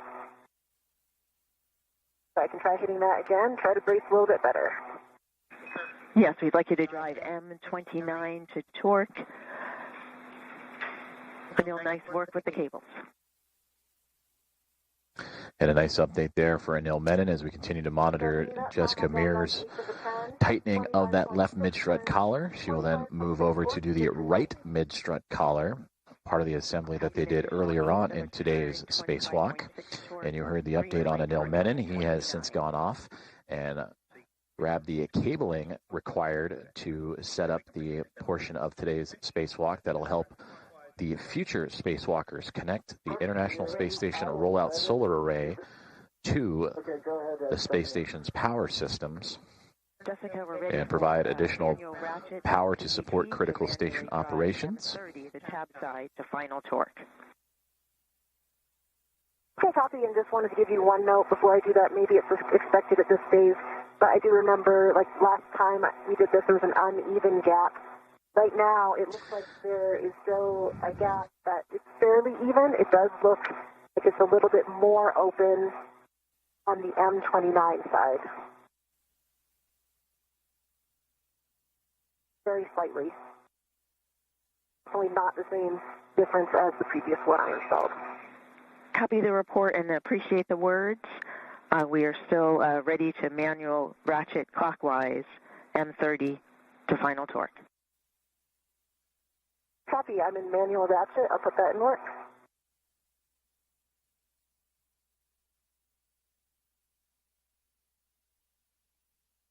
I have a confirmation question when able. We are ready. Okay, I have the cables and I'm ready to them for my MWS. I do not need to bring the ret from the cable bag along with the AET that's holding the cables, right? I can leave the ret that's holding the AET and I can leave it with the cable bag. That's a good assessment. We concur. Ret stays in the bag. Right, we use that ret for the... Stephanie, I've got 2 pops on M30. And with this communication, we have officially surpassed the 4-hour mark of